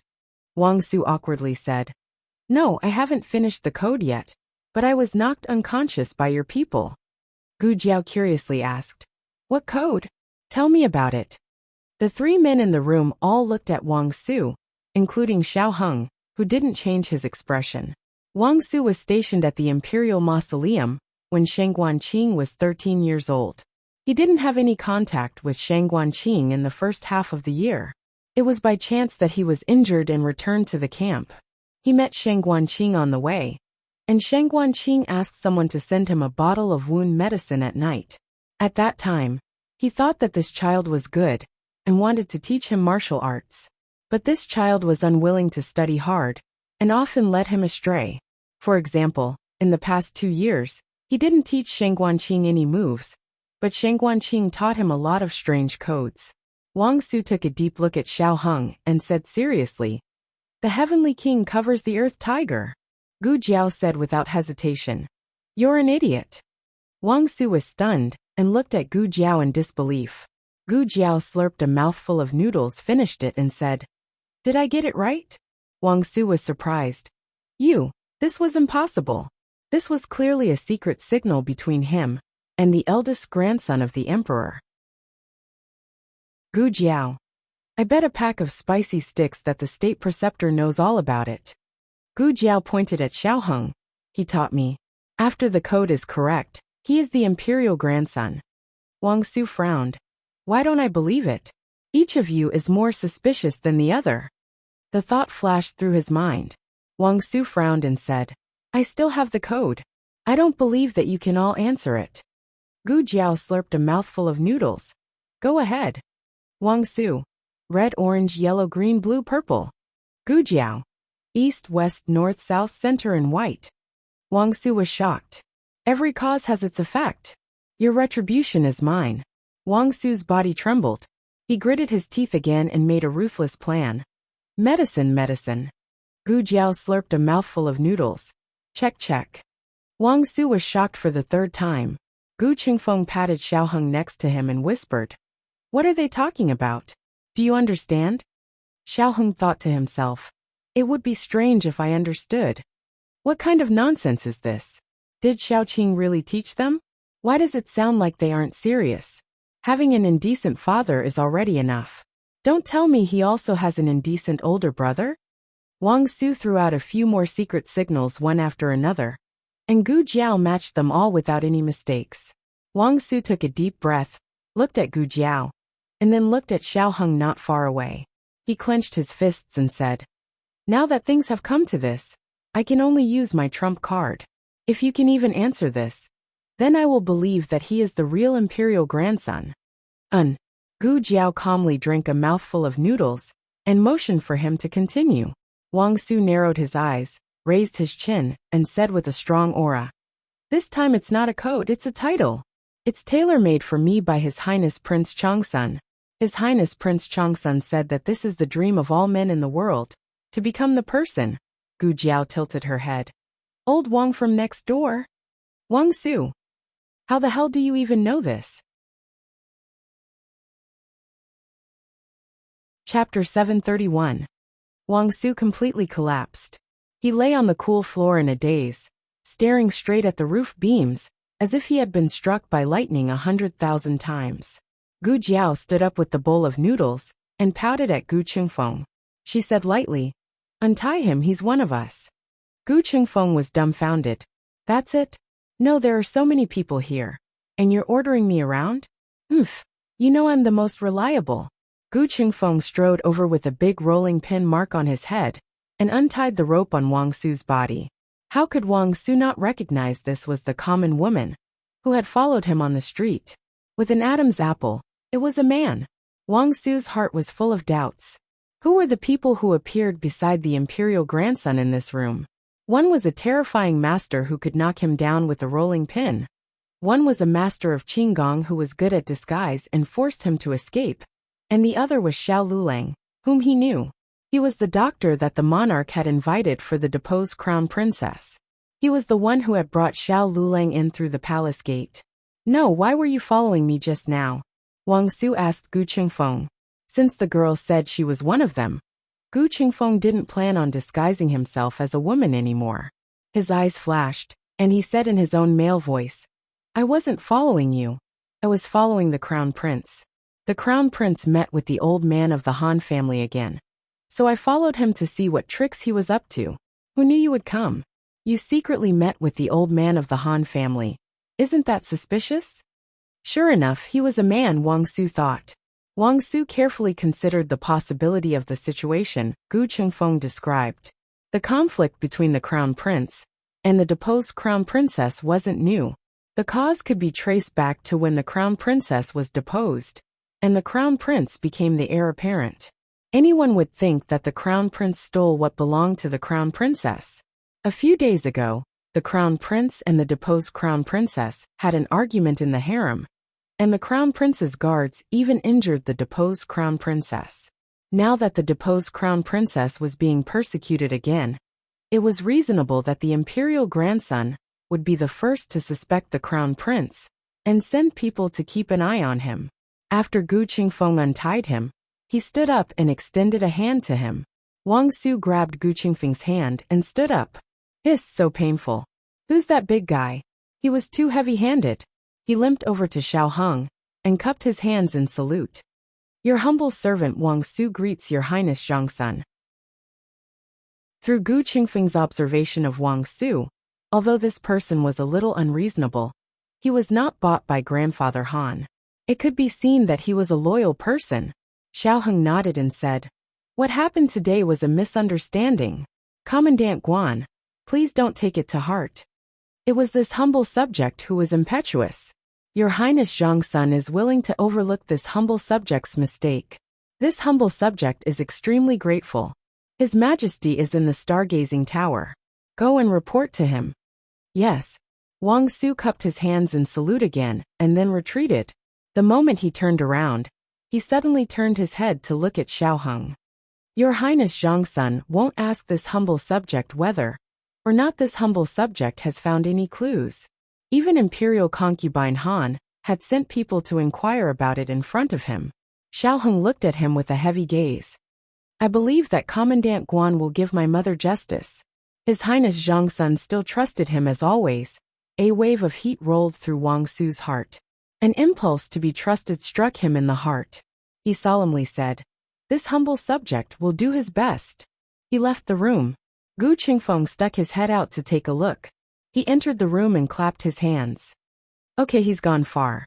Xiao Heng took out a clean piece of gauze from his bosom. After opening it, a small thread was revealed. This was something that had been found on Wang Su's body. Wang Su had wrapped it in a handkerchief. It was incompatible with Wang Su's identity as Commandant Guan. It also faintly exuded the fragrance of grass and the smell of blood. Xiao Heng speculated that it was the evidence that Wang Su had found at the crime scene today. Xiao Heng cut a small piece of it with a pair of scissors. The clothes that Shang Guanyin wore when she was injured had been taken off by Gu Jiao and placed in a box in the ward as evidence. After careful examination, Xiao Heng found that this piece of silk did not come from Shang Guanyin. The four people sat around the square table. Gu Jiao had finished her noodles and was holding a bowl that was bigger than her face to drink the noodle soup. Xiao Heng sat beside her and said, It should be the murderer's clothes that were left in the grass or thorns at the scene. Gu Qingfeng and Gu Changqing sat opposite the two people. Is it that? Hanya's cloth? Gu Qingfeng asked. Hanya was very suspicious. Not only did he assassinate Xiao Heng, but he also tried to assassinate Gu Jiao. He seemed to be the best knife in the crown prince's hand. Xiao Heng shook his head. This is coarse silk. It's a fur coat in winter and coarse clothes in summer. Coarse silk doesn't have a strong insulation, but it has excellent ventilation, so it is generally used to make summer clothes. He said and looked at Gu Qingfeng. Your coat is made of coarse silk. The quality is not as good as the coarse silk in my hand, but this kind of coarse silk is not the best. Today in the forest, when Jiao Jiao fought with Han Yi, he wore silk. That night, when he disguised himself as a black-clothed man to assassinate me at the academy, he wore the best coarse silk. In fact, it was not difficult to understand. Han Yi was the heir of the Han family. He was a real aristocrat. Naturally, it was impossible for him to wear 7 or 8 sets of cheap night clothes on the market. They were all custom-made. They were close-fitting light and had good stretch. Gu Qingfeng looked at the coarse silk in Xiao Heng's hand and said thoughtfully, that is to say, this material is neither the cheapest nor the most expensive. Xiao Heng said, it's above average. The common people can't afford it, and the aristocrats don't like it. Gu Qingfeng frowned. Who could it be? A master of the Han family? A master of the crown prince's mansion? Could it be that Qi Xian? They had already exchanged all the information they knew. Xiao Heng's background, the fact that Shang Guanyan was the female slave of the Yin kingdom, and the clues about Qi Xian and other people related to Han Yi. Gu Qingfeng asked Gu Changqing, Big brother, you fought with Qi Xian. Did you see what clothes he was wearing? Gu Changqing said, I didn't fight with him. Qi Xian grabbed Han Yi and left. He didn't fight with Gu Changqing. Gu Jiao raised a hand from behind the big bowl. I fought with Qi Xian. Gu Qingfeng looked at her. Did he wear clothes made of this material? Gu Jiao. I don't remember. Gu Qingfeng, Xiao Heng said. Keep an eye on Wang Su. See if he has any clues. Gu Qingfeng's mouth twitched. Haha, what happened to the trust? Isn't he still secretly watching? Got it. I'll keep an eye on him later. Gu Qingfeng curled his lips. Thinking of something, he asked. I still don't understand. They killed you because you are the eldest grandson of the emperor. You haven't been demoted to a commoner. But your mother is no longer a member of the imperial family. Why are there still people who don't let her go? Xiao Heng said, if they can be demoted, they can be reinstated. The emperor once said that the crown princess, Shang Guanyan, was demoted to a commoner and imprisoned in the imperial mausoleum, never to return to the capital. But now, not only had she returned, she had even moved into the imperial palace. Who among those who were itching to make a move could sit still? The crown prince is the first one who can't sit still. 1 or 2 days may be nothing, but after a long time, some people will worry about whether the emperor's father-daughter relationship with Shang Guanyan has returned. This is a very dangerous signal. Not everything must be solved after it happens. It is better to nip the problem in the bud, and nip the problem in the bud. Even if it is just a speculation, it must be stifled immediately. Gu Qingfeng thought for a moment and said to Xiao Heng, you don't have to go through so much trouble. Maybe your mother saw the murderer. We can't rule out this possibility, Xiao Heng said. If she really saw it, we will know if another person came out to take the blame. The person who tried to assassinate him that night was obviously Han Yi, but the one who was punished was the second master of the Han family. Gu Jiao drank the last mouthful of noodle soup. She had just put down the big empty bowl when 2 slender hands reached out to her at the same time. One was Gu Changqing's, and the other was Xiao Heng's. Both of them were holding a clean handkerchief in their hands.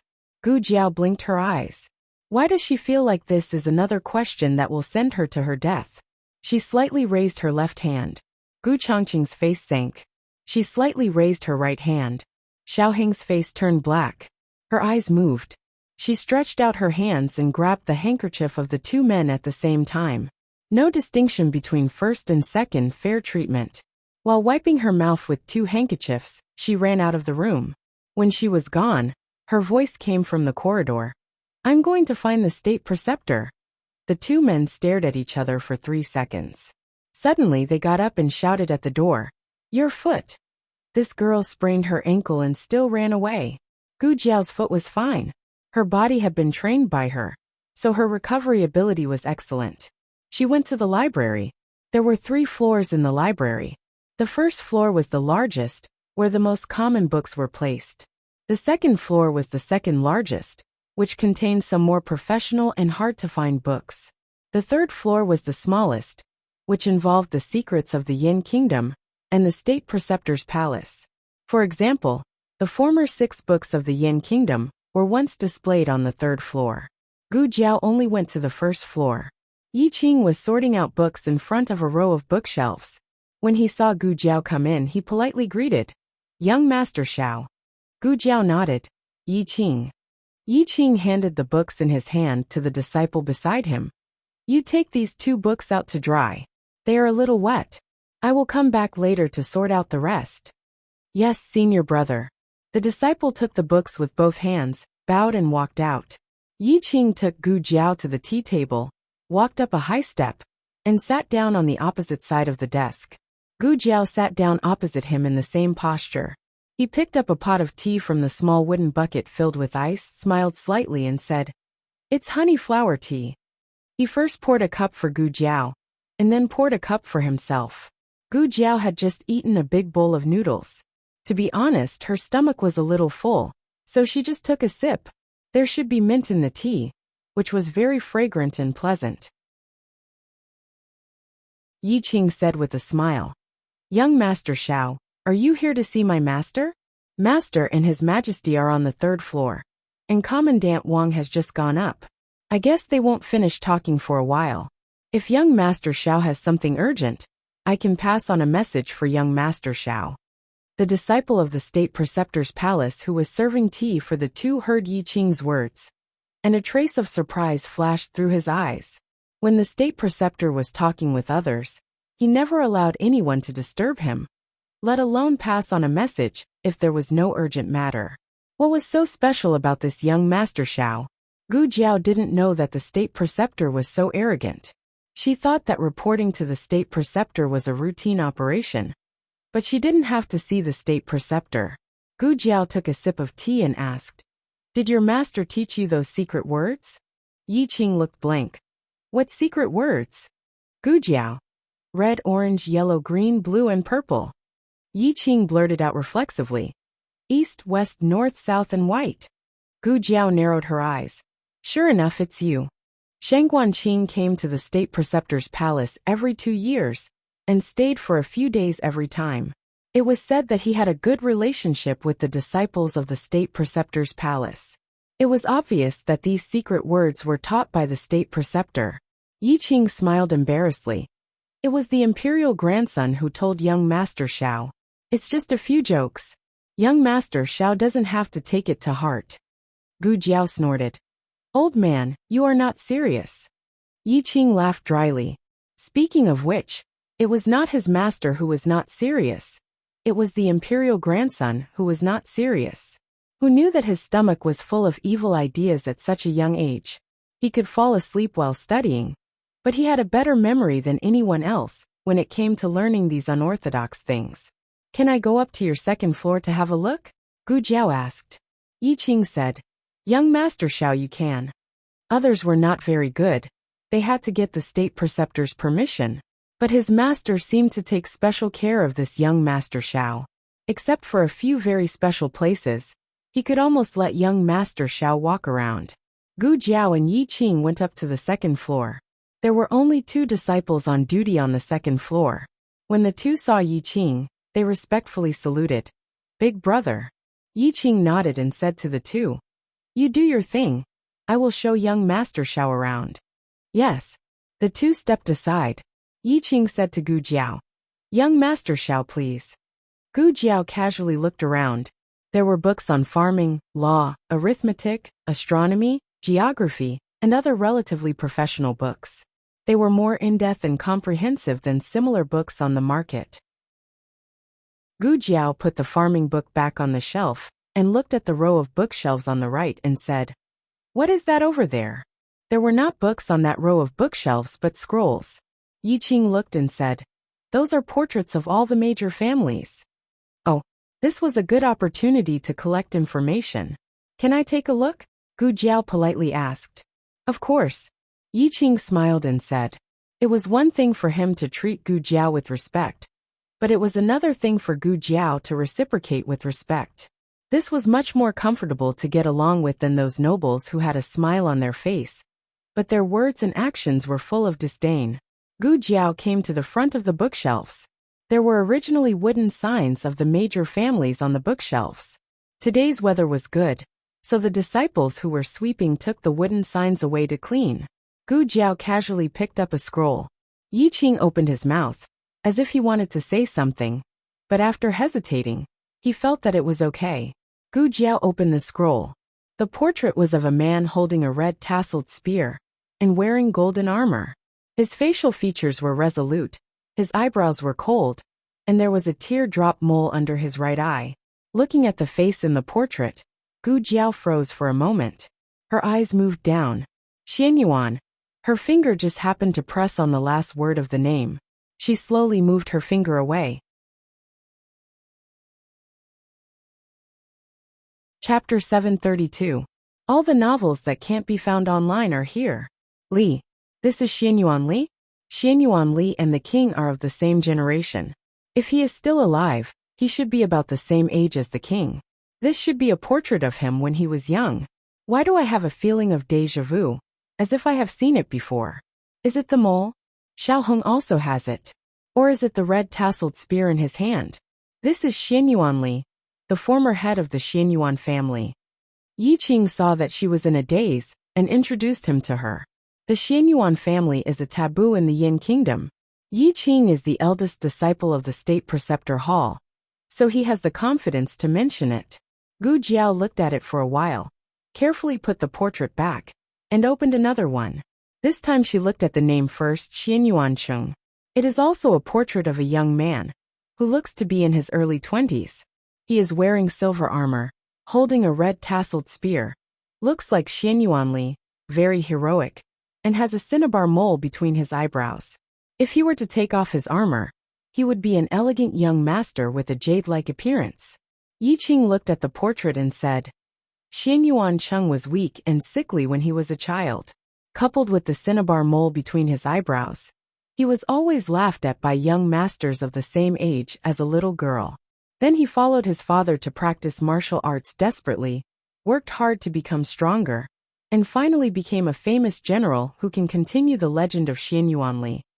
Gu Jiao sighed. There is such an anecdote. The man in the portrait is tall, with fierce eyes and a murderous aura. Who would have guessed that he had such an experience when he was a child? Gu Jiao opened the third portrait of the Xianyuan Empress before she got married, and the name below is Xianyuan Hanyan. It is a portrait of her riding on a horse, quite a bit of the style of a tiger girl. Her appearance is extremely beautiful. Shangguan Yan is very similar to her, especially that pair of auspicious phoenix eyes. So it seems that Xiao Hong is also very similar to her. Gu Jiao opened the fourth portrait of a daughter of the Xianyuan family, whose name is Xianyuan Zi. Who is she? Gu Jiao asked Yi Qing. Yi Qing said pleasantly, Xianyuan Zi, the eldest daughter of the Li family, Xianyuan Cheng's younger sister, and later prince consort Jing. Gu Jiao was puzzled. Your Highness. Yi Qing thought for a moment and said, Yes, Duchessan. When she passed away, Crown Prince Jing had yet to inherit the house of Duke, so she was buried as the crown princess. Gu Jiao said subconsciously, Jing Yinin's mother? Now it was Yi Qing's turn to be puzzled. Huh. Young Master Xiao, you know about it. Gu Jiao replied. Oh, it suddenly popped up in my mind. Yi Qing expressed his understanding. You have been in the capital for so long. You must have heard about the Duke Ongwa's mansion. Yes, I've heard of her. Gu Jiao continued to study the woman in the portrait. This was an otherworldly face. When the facial features were taken apart, each one of them wasn't too exquisite, but when pieced together, they were beautiful. It was the kind of face that Gu Jiao liked. Gu Jiao stared at Xin Yuanzi's portrait for a long time, long enough for the last ray of light to dim. At this moment, there was a sound of knocking on the stairs from the third floor. It was a disciple who knocked over the scroll in his hand, and it rolled all over the floor. Yi Qing hurriedly went to help him pick it up. The two disciples on duty on the second floor didn't move. In the library, not only were the books and materials divided into ranks, but so were the disciples. The disciples on the first floor couldn't go up to the second floor, and couldn't peek at the things on the second floor. The disciples on the second floor couldn't go up to the third floor, or touch anything related to the third floor. Therefore, only Yi Qing could help. Gu Jiao saw that the two disciples didn't move, and probably understood that it wasn't suitable for her to go, so she stayed where she was. It was just that the disciple was in a hurry, and the portrait that he picked up with great difficulty fell down again. He was in a hurry to grab the portrait, and almost fell down. Yi Qing was also in a difficult situation because of him. A scroll rolled to Gu Jiao's feet. Gu Jiao bent down and picked up the scroll, but didn't open it. She walked over and handed it to them. Here. Yi Qing took it. Thank you. There were several scrolls scattered on the ground. Gu Jiao didn't look at them, and turned around to leave. However, she caught a glimpse of a portrait out of the corner of her eye. Her first reaction was to continue to leave, but her second reaction was to suddenly stop. This time, she openly looked at the portrait. The disciple quickly rolled up the portrait, and put it away. He apologized again and again. I'm sorry, senior brother. Yi Qing said with tolerance. It's okay, be careful next time. He gratefully said. Yes then, senior brother, I'm leaving. Yi Qing nodded. Go. The disciple went down to the second floor with a pile of books and portraits. The youth in the portrait lingered in Gu Jiao's mind. Not for anything else, but because the youth's face looked too much like Long Yi's. If Long Yi returned to the age of 13 or 14, he might look like that. Ordinary people couldn't completely outline a person's appearance in their mind. Even the closest parents, as long as they closed their eyes, only a vague outline was left. But Gu Jiao was a person who had received special training. She could conjure all the faces she remembered. She kept comparing Long Yi with the youth in the portrait in her mind. Could that youth be Long Yi from many years ago? Or just a person who looked similar to Long Yi? If it was the latter, it was fine. But if it was Long Yi, from the distribution of the first and second floors, the higher you go, the more confidential it is. The portrait just now was taken down from the third floor. Even the portraits of the Xianyuan family and the 10 great families were only on the second floor. Could it be that Long Yi's level of confidentiality was higher than theirs? In the study on the third floor, the king and the state preceptor sat on the cushion and played chess. Wang Su waited for more than half an hour beside the two of them, until the state preceptor's last chess piece fell. The king sighed. You won again. The state preceptor said. I won half a point. The king snorted. Half a point is still a win. Don't think that I can't see that you have been giving way. The state preceptor looked at the king and said, Your Majesty's chess skills were not so bad in the past. Your Majesty is absent-minded. Are you worried about Crown Princess? I am not worried about her. The king said and paused. Also, she is not Crown Princess. The state preceptor didn't expose it. It was obviously you who called her Crown Princess first last night. The king hesitated and asked, Her injury, can it really be healed? Yes, the state preceptor said without hesitation. The king looked at him suspiciously. You are too sure. The state preceptor said. Because she performed the operation, so I am very confident. The king frowned even more. State preceptor, I have known you for more than 30 years, but you have never praised anyone in front of me. Is this Xiao Lulang really so outstanding? The state preceptor said. Yes. The king was not used to the state preceptor praising a person like this. He didn't even praise Xianyuanli like this. But I don't like him very much. The king said. The state preceptor poured a cup of tea for the king. Because there is no respect for the imperial power in his eyes? Just like the Xianyuan family. The king's face darkened when he mentioned the Xianyuan family. The state preceptor said lightly, Your Majesty, you don't have to worry. He is just a student from Zhao country. Besides being proficient in medical skills, knowing how to play the bow, and having some skills, he is nothing. The king frowned. You can admit that to this extent, and you still call it nothing? The state preceptor seemed to be in a good mood. He laughed and said, since ancient times, heroes come from the young. The king didn't continue this topic. The state preceptor raised his hand.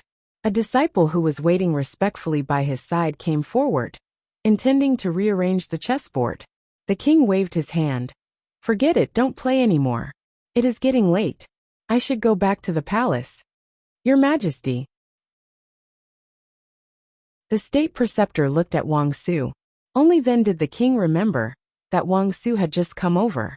It was just that he was too engrossed in playing chess, so he let Wuxia wait until now. What's the matter? Before the king finished his words, his voice got stuck in his throat. He frowned. How did you become like this? Wuxia had changed back to his official uniform of Commandant Guan, but he couldn't change his pighead face for a while. He didn't mean to smear the emperor's grandson. He just said embarrassedly, I fell down. The state preceptor took a sip of tea and joked. People who practice martial arts have great strength. The strength of your fall is also beyond ordinary people's reach. Ordinary people can't fall and become a pighead. Wuxia was embarrassed. Falling down sounded better than being beaten up. Wuxia went back to the topic. He cupped his hands and reported. I investigated the case of the crown princess injury and found some clues. Oh, the king just picked up the teacup and was about to drink. Hearing this, he put down the cup and said, Speak. Wuxia took out a clean handkerchief from his bosom and opened it to reveal a thin strand of coarse silk. I found this in the brambles at the crime scene. It should be from the murderer's clothes. Zhang Dequan took the handkerchief and handed it to the king and the state preceptor. The state preceptor glanced at it and said, It's coarse cloth, produced in Huayang County. It's of medium quality. Our state preceptor hall also uses this kind of cloth to make summer clothes for our disciples. The material that the disciples of the state preceptor hall could afford to wear was not ordinary material. The king continued to look at the state preceptor. The state preceptor picked it up and sniffed. It doesn't have the fragrance of our state preceptor hall. It's not from the state preceptor hall. The king, who suspects the state preceptor hall? The state preceptor looked at Zhang Dequan. Who in the palace wears this kind of coarse silk? This. Zhang Dequan couldn't deduce this with just a strand of coarse silk. The state preceptor said to the disciple beside him, Go and get an identical piece of coarse cloth. Yes. The disciple turned and left. Not long after, he came back with a long piece of coarse cloth. Zhang Dequan walked forward and touched it. He said in surprise, This is the material that I'm wearing. The state preceptor said, It seems that it's a eunuch from the palace, and a eunuch with a rank like eunuch Zhang. Wuxia added, The other party didn't leave any footprints at the scene. I guess that the other party's lightness skill is very high. There weren't many eunuchs who had lightness skill and a rank, but they couldn't rule out the possibility that the other party had been hiding their skills. The king said in a low voice, I'll give you one night. If I don't see the culprit by tomorrow morning, you'll be finished as Commandant Guan. Only one night. This was two. But the king was a man of his word. If he couldn't find out the culprit, he could only be stripped of his official position by tomorrow. He cupped his hands and said, Yes, sir. It was getting late, and the king should go back. Where's the young princess? He asked Zhang Dequan. Zhang Dequan said, She seems to be playing with her little classmate in the garden. Xiao Zheng is following her. Xiao Zheng was an expert in the imperial palace. This was the state preceptor's hall, so the king was not worried about the young princess's safety. He was just worried that he had neglected her for so long that she would feel wronged and sad. When she was sad, she would cry. When she cried, it would be earth-shattering. Where's the snack? The king asked. It's here. Zhang Dequan carried the food box that he had prepared early in the morning. The king took Zhang Dequan and the snack to the garden to find the young princess. Coincidentally, Gu Jiao was also looking for little Jing Kong. She also heard that the two children were playing in the garden in the afternoon. After coming out of the library pavilion, she directly came here. Who would have thought that she didn't find little Jing Kong, but met the king instead? When the king saw Gu Jiao, his mind involuntarily flashed with Gu Jiao's words. If I'm cured, won't you bring your head to thank me? The king's heart was burning with anger. Shang Guanyin was injured and settled down. He thought that no one would come to anger him. But now, he didn't know where this Xiao Lulang came from. The state preceptor was right. This kid's eyes didn't have any respect for the imperial power. So naturally, he didn't fear the king. He stood there with an indomitable spirit. In a trance, the king seemed to see the figure of Xian Yuansheng. Why wasn't it Xian Yuanli? It was probably because when the king knew Xian Yuanli was no longer a teenager. He only saw the appearance of the young Xian Yuansheng in bright clothes. Why don't you kneel when you see me? Why should I kneel? I'm the king. You're not my king. I'm from the Zhao kingdom. The king had lived for more than half of his life, but he had never seen such an arrogant person. The king's eyes became dangerous. At this moment, a little eunuch hurriedly came and whispered a few words to Zhang Dequan. Zhang Dequan was relieved and said to the king, Your Majesty, the young princess is in the Qilin Hall. Let's go find her quickly. Otherwise, if she can't see you, she will cry again. Once the sky turns dark, she will look for you. Have you forgotten? The king thought of the crying Shengguan Shui and decided to let this kid go for the time being. He walked towards the Qilin Hall with a sullen face. Gu Jiao also wanted to go back to the Qilin Hall. If the young princess was there, little Jing Kong must be there too. The king only thought that she was going to take care of the crown princess. He frowned and didn't say anything. At this moment, the sky was completely dark. Usually at this time, if the young princess didn't see him, she would cry until the entire harem was restless. Thinking of this, the king quickened his pace. 100 ways to comfort the young princess flashed in his mind. In the end, when he reached the entrance of the Qilin Hall, he was stunned by the scene in front of him. The young princess and little Jing Kong stood on the left and right of the entrance. Their small bodies were straight, and their small arms were behind their backs, like two little mascots. Two small heads swayed at the same time and sang cutely. You love me, ah. I love you, da-da-da-da, sweet honey, you love me, ah. I love you, da-da-da-da, sweet honey. After singing for half an hour, the entire country learned it. The king, Gu Jiao. Chapter 733. The novel was updated more quickly. Millions of novels were free to read. There were all kinds of novels that couldn't be found on the internet. The two little kids couldn't stop singing. They were surrounded by disciples of the state preceptor hall. The monarch's mood suddenly became a little complicated. What happened to the promise wailing? What happened to finding Uncle His Majesty when it got dark? The little lass must have forgotten that she had an uncle. If he didn't interrupt her, she would shake her head and sing until tomorrow. The monarch snorted coldly. I've never seen her so playful. It was already dark, but she was still so happy that she didn't want to go home. Zhang Dequan smiled and said, It's rare for the little princess to meet such a playmate. The monarch laughed and said, You don't have many playmates in the past? Zhang Dequan smiled and said, Isn't that different? The playmates in the past were all young masters and daughters, sent by aristocratic families. They were specially chosen to be good-tempered and gentle. They were also taught the rules at home. They knew that Shengguan Shui was the princess of the royal family, and they couldn't make her unhappy. Otherwise, the monarch would blame them, and their parents would suffer. Who could let go of her then? They were very careful, and the little princess didn't have much fun. Little Jing Kong didn't know the little princess's identity. He only thought that she was an ordinary child, and didn't have any scruples when playing with her. In fact, even if little Jing Kong knew, he wouldn't have any scruples. When he was in Zhao State, he and the Prince Qin were good friends. The Emperor of Zhao State had never used his identity to ask little Jing Kong to play with him. Little Jing Kong was used to it. In addition, Gu Jiao taught him at home.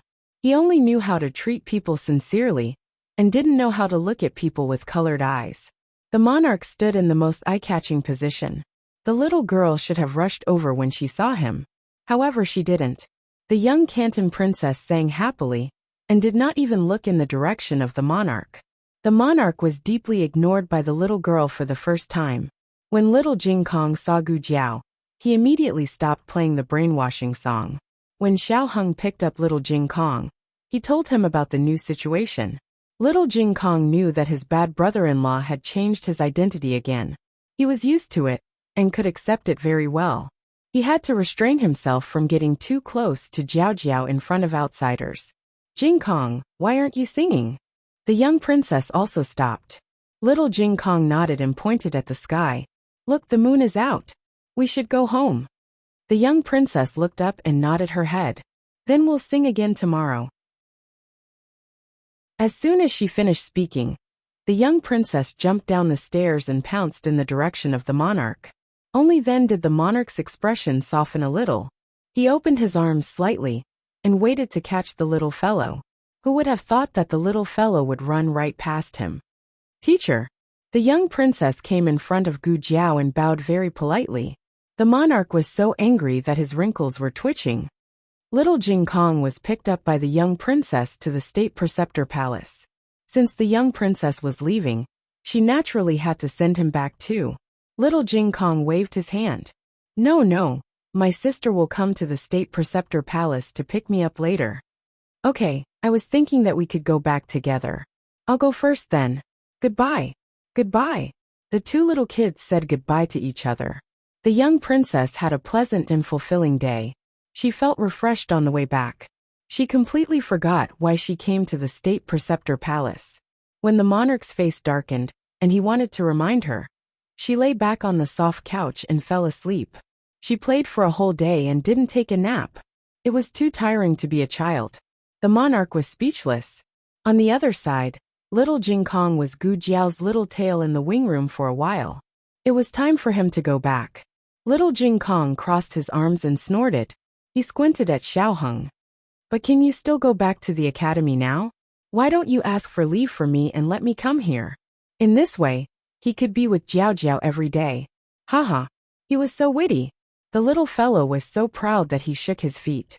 Since Xiao Heng had become Shengguan Qing, he really couldn't go back to the academy. Otherwise, it would be too suspicious if he disappeared in broad daylight for a whole day.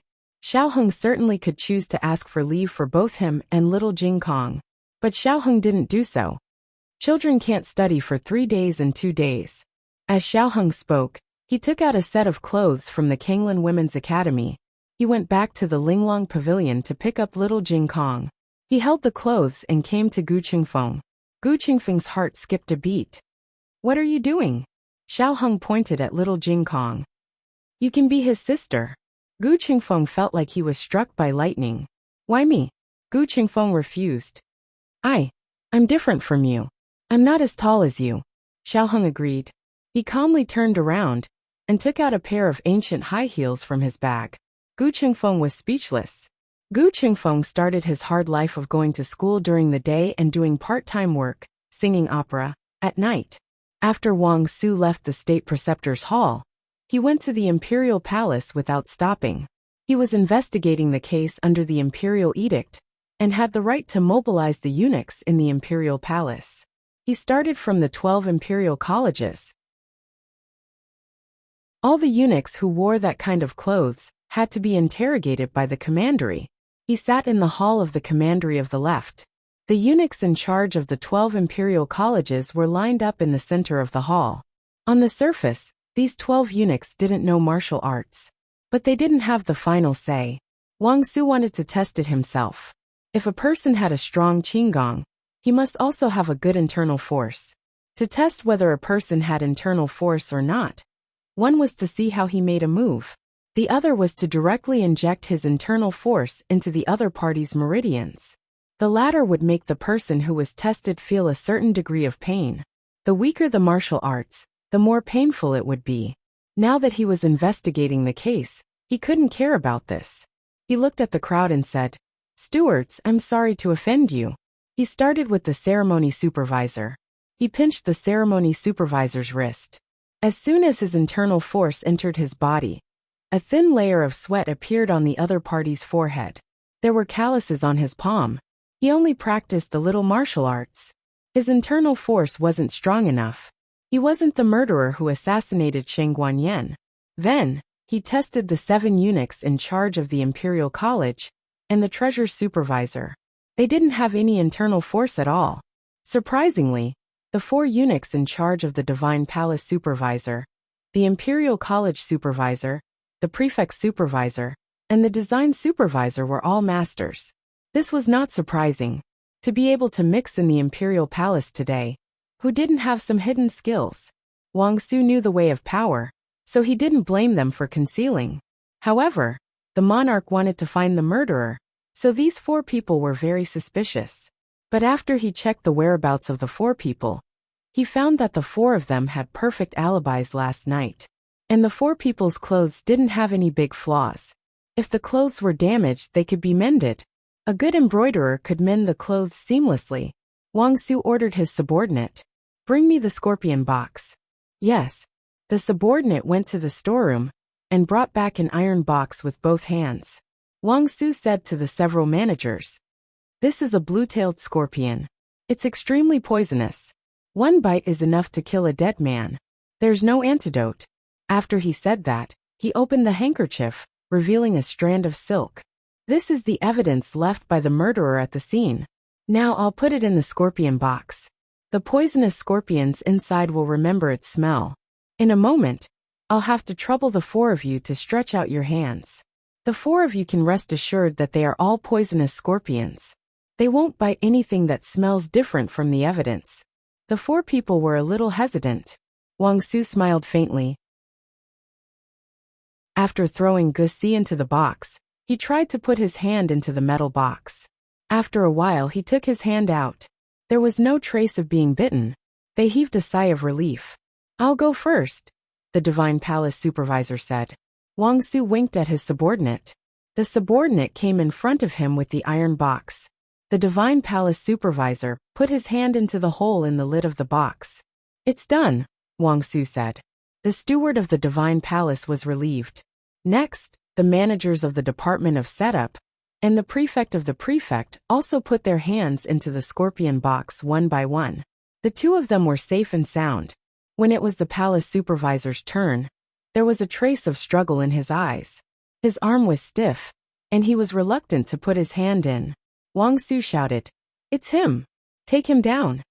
There were poisonous scorpions in the scorpion box, but they weren't the most poisonous blue-tailed scorpions. They were just a few ordinary scorpions, and they were covered with a layer of barbed wire. Even if the murderer really put his hand in, he wouldn't be bitten at all. This was a psychological attack. Obviously, the other party had lost. The guards of the prefect commandery swarmed forward. The other 3 managers also quickly reacted and wanted to catch the palace supervisor next to them. However, this person's lightness skill was too good. He rushed out with a leap. Wang Su said coldly, "Go after him." The guards of the prefect commandery chased after him, but they couldn't catch up with him at all. In the blink of an eye, he escaped from the palace. Wang Su was so angry that he gritted his teeth. "Split into 3. You 2 teams will flank him from the front and back streets. The rest of you follow me." Wang Su relied on his absolute advantage of being familiar with the terrain. After a quarter of an hour, he successfully blocked the other party into a dead end. Wang Su said coldly, "I advise you to surrender obediently. Don't make a futile struggle. You know the king's means very well. Death is not scary. What's scary is that you'll suffer a fate worse than death." A ferocious glint flashed across the eyes of the palace supervisor. He flew over and injured a guard of the prefect commandery. He seized the other party's sword and fought with Wang Su's group. Only then did Wang Su realize that he had underestimated the other party's martial arts. The dozen or so of them were completely powerless against the other party. Wang Su personally fought, but unfortunately, he was defeated in 10 moves.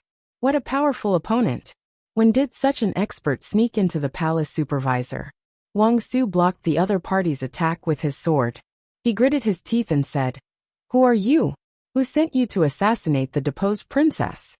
The other party didn't waste words with Wang Su and slashed at his arm. Wang Su fell to the ground, blood splattering everywhere. The other party raised the sword in his hand and ruthlessly stabbed at Wang Su's heart. Even if he died, He wanted to drag someone down with him. Wang Su knew that he couldn't escape. He subconsciously closed his eyes. However, the sword didn't land. An extremely sharp sword chi carried a majestic momentum and was as fast as lightning. It fiercely sent the other party flying into the wall behind him. Wang Su opened his eyes and turned his head to look. He saw an ink-clothed man holding a sword at the entrance of the alley under the moonlight. Wasn't this the expert by the emperor's grandson's side that knocked him out with a stick? Why did he come?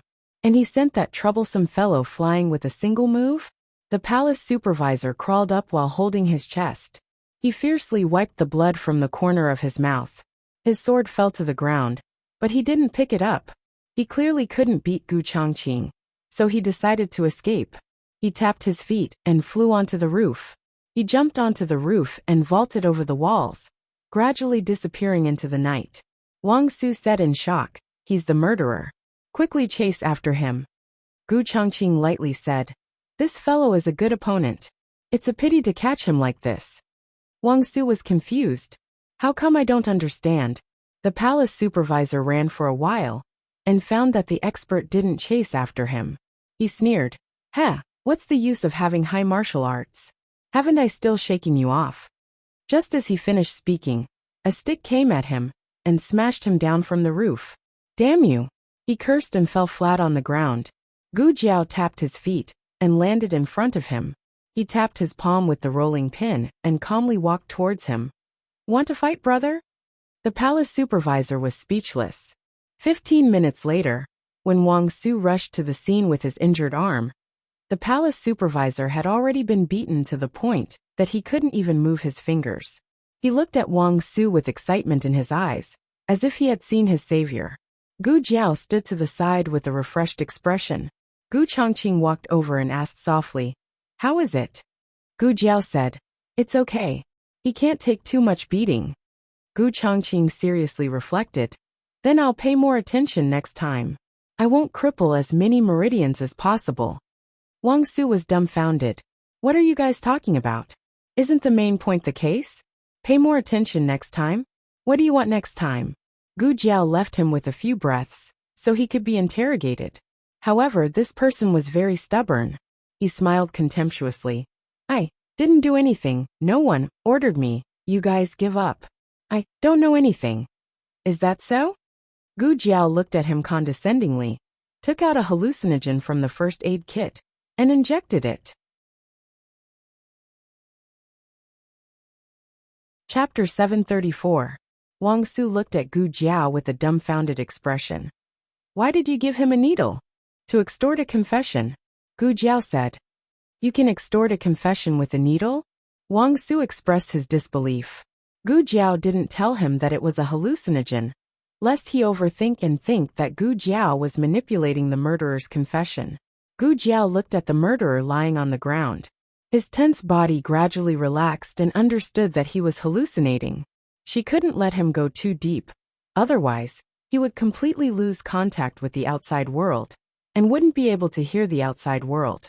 Gu Jiao tapped his shoulder with a rolling pin and said seriously, "If you don't want to suffer more, then hurry up and tell me, who is the murderer?" Gu Jiao had already knocked the person unconscious and waited until Wang Su came to hear the news. She wanted Wang Su to hear the murderer's name with his own ears. The murderer didn't struggle too much and honestly confessed. However, the name he gave was not the person in Gu Jiao and Gu Chongqing's mind. "Who is Li Ping?" Gu Jiao asked Wang Su. Wang Su thought for a moment. He shouldn't be talking about Li Ping, but concubine Li, the imperial concubine in the palace. In order to confirm his guess, Wang Su asked him a few more details about concubine Li's order.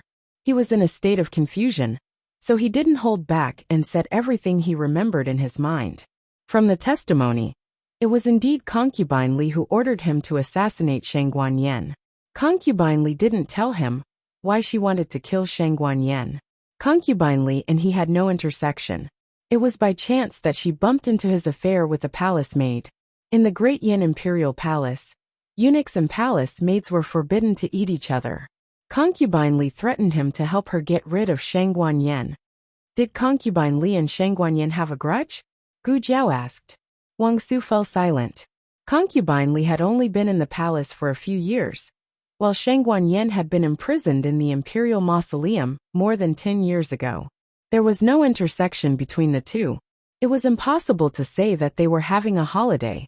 But Wang Su's silence wasn't because of this.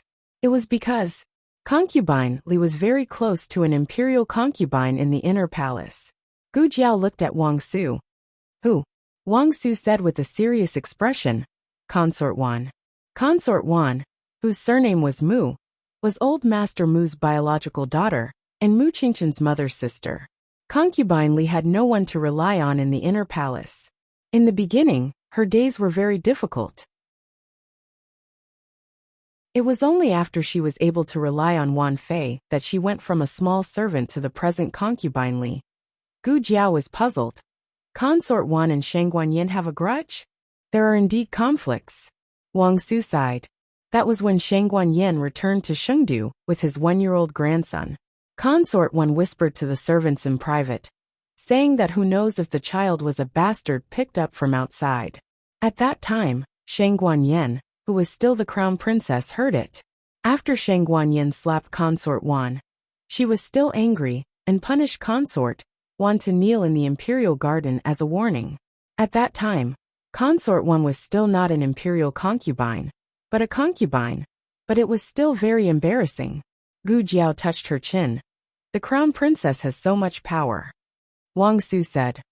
With the support of Empress Xinyuan and the Xinyuan family, of course her power is great. Besides, she is the only legitimate child.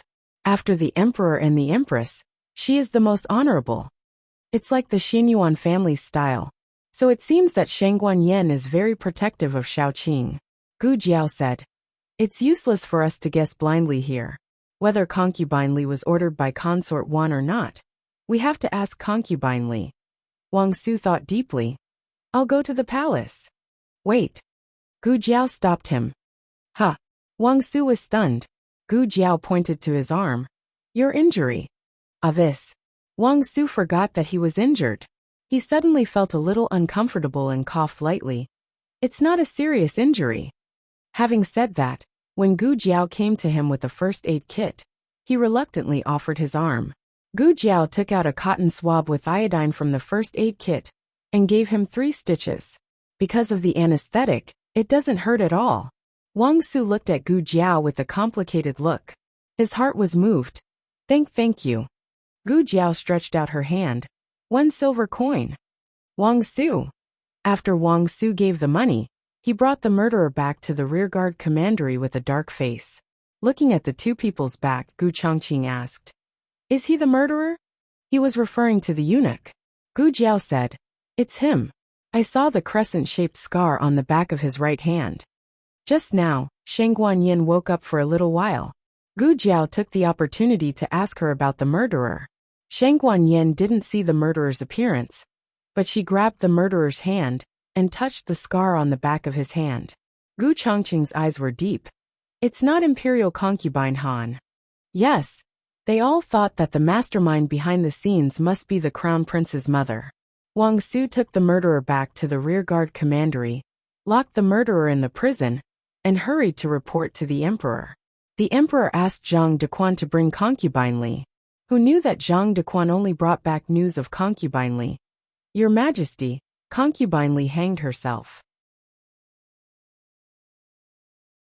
After getting the emperor's permission, Wang Su borrowed a very experienced coroner from the Ministry of Justice. He carefully examined Concubine Li's body and determined that Concubine Li committed suicide. She was not strangled or killed and then hung. The clue that was hard to get was suddenly cut off. Now that the person was gone, they could only start from Concubine Li's belongings and the people around her. After a whole night of torture, a little eunuch finally couldn't stand it anymore and confessed that Concubine Li had asked him to go to the bank to deposit a sum of money, a total of 3,000 taels. Concubine Li's annual salary was only 300 taels. She didn't eat or drink for 10 years to save this money. The problem was that she had been here for less than 10 years. She had spent a lot of money to bribe the servants and show filial piety to the high-ranking concubines. She was already struggling to make ends meet, so how could she have any money left? Concubine Wan, who was close to Concubine Li, became the first suspect. Concubine Wan cried injustice, saying that she didn't give Concubine Li the money. But when the emperor tortured the palace maids and eunuchs around Concubine Wan, a little palace maid confessed the truth. The money was indeed given by Concubine Wan. No more no less, exactly 3,000 taels. Your Majesty. Concubine Wan knelt on the cold hard floor. The white marble reflected her sobbing appearance. The emperor sat on the chair, and Wang Su and Zhang Dequan stood on both sides. The emperor sternly said, "Do you admit it yourself? Or do we have people thoroughly investigate your transactions with the Mu family?" Concubine Wan's salary was not low, but she spent a lot of money. Without the Mu family's filial piety, how could she take out 3,000 taels in one go? Concubine Wan honestly admitted. This concubine did give Concubine Li 3,000 taels. That was because she told this concubine that her father was sick and urgently needed money to treat his illness. The emperor coldly said, "What illness needs 3,000 taels?" Concubine Wan looked wronged. A bowl of bird's nest is 100 taels. Is 3,000 taels a lot? Concubine Wan was the daughter of the Mu family. Since childhood, she had lived a life of luxury. What she ate was golden bird's nest, which could be bought for 1 tael outside. She didn't understand the hardships of the common people. 3,000 taels was more than enough to treat a disease in a small Jiangyang county. The emperor suspiciously asked, "Then why did you deny it?" Concubine Wan choked with sobs. "Isn't it because Concubine Li had an accident? This concubine was close to her on weekdays. I was worried that I would be implicated, so I quickly distanced myself from her." The emperor looked at her deeply, his eyes flashed with an ominous light. "Concubine Wan, I don't believe it." The next day before dawn, the entire harem knew that Concubine Wan instigated Concubine Li to murder Shangguan Yan. Concubine Wan was banished to the cold palace. The emperor originally wanted to take away her imperial concubine position and demote her to noble lady. It was concubine Wang Xian who interceded and temporarily kept her position. Shangguan Yan was no longer the crown princess. She was just a concubine, and she attempted to commit murder. Such a punishment was extremely heavy for an imperial concubine. Concubine Wang cried and screamed. Concubine Wang Xian asked her to stay in the cold palace for a while. When the emperor's anger subsided, she would find a way to save her. Even the empress didn't come out. "How can I come out?" At the entrance of the palace, Concubine Wan was crying and gasping for breath. Concubine Wang Xian patted her shoulder to comfort her. "His Majesty is angry, give me some time." Concubine Wan grabbed Concubine Wang Xian's hand tightly. "I didn't do it. It really wasn't me. Sister Concubine Xian, please believe me." Concubine Wang Xian sighed helplessly. "It's useless for me to believe you. His Majesty must believe you." Zhang Dequan urged. "Concubine Wan, please." Concubine Wan glared at Zhang Dequan fiercely. "You dog." Usually it's Concubine Wan. Now that she's going to enter the cold palace, he doesn't even call her Concubine Wan. A luxurious carriage carried by 4 people slowly passed by the door of Concubine Wan's palace. On the carriage, the graceful and noble imperial concubine Han lightly raised her hand to the accompanying eunuch. The carriage stopped. Imperial concubine Han and concubine Wang Xian were the first group of people to serve the emperor.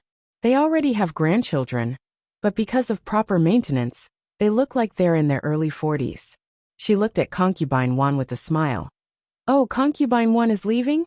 When concubine Wang Xian's love waned, she brought the Mu family's first daughter into the palace to help her. Losing concubine Wan was like losing an arm. Concubine Wan angrily glared at her, stepped forward, and pointed at imperial concubine Han. "It must be you. You framed me. You killed concubine Li. It's you. It's all you." Imperial concubine Han raised her chin and smiled mockingly. "It's better for concubine Wan to say this in front of His Majesty. If His Majesty also thinks that this concubine did it, this concubine will bring my luggage and move to the cold palace to accompany you without His Majesty's order." "You."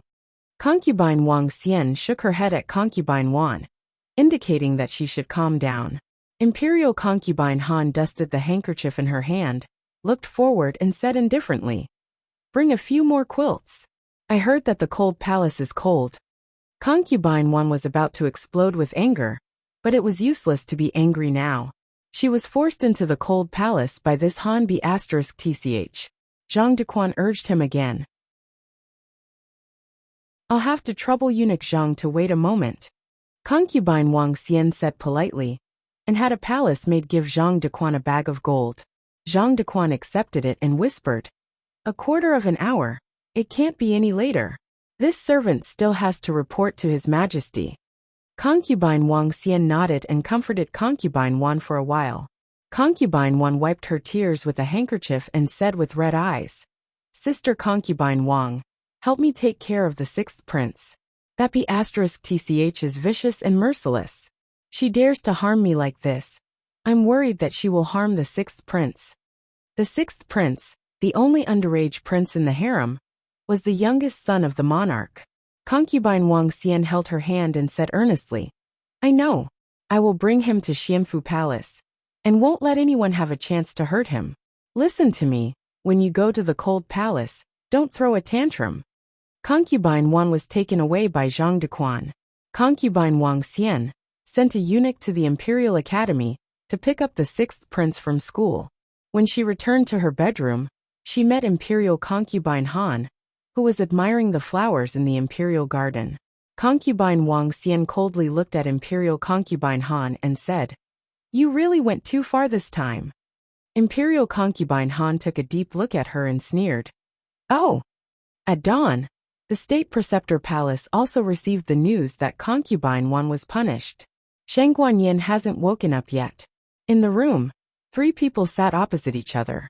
Xiao Heng, Gu Jiao and Gu Chongqing. "I didn't expect that Concubine 1 would take the blame," Gu Jiao said. "It's really the Han family's style. They all like to make others take the blame. The opponent is very strong."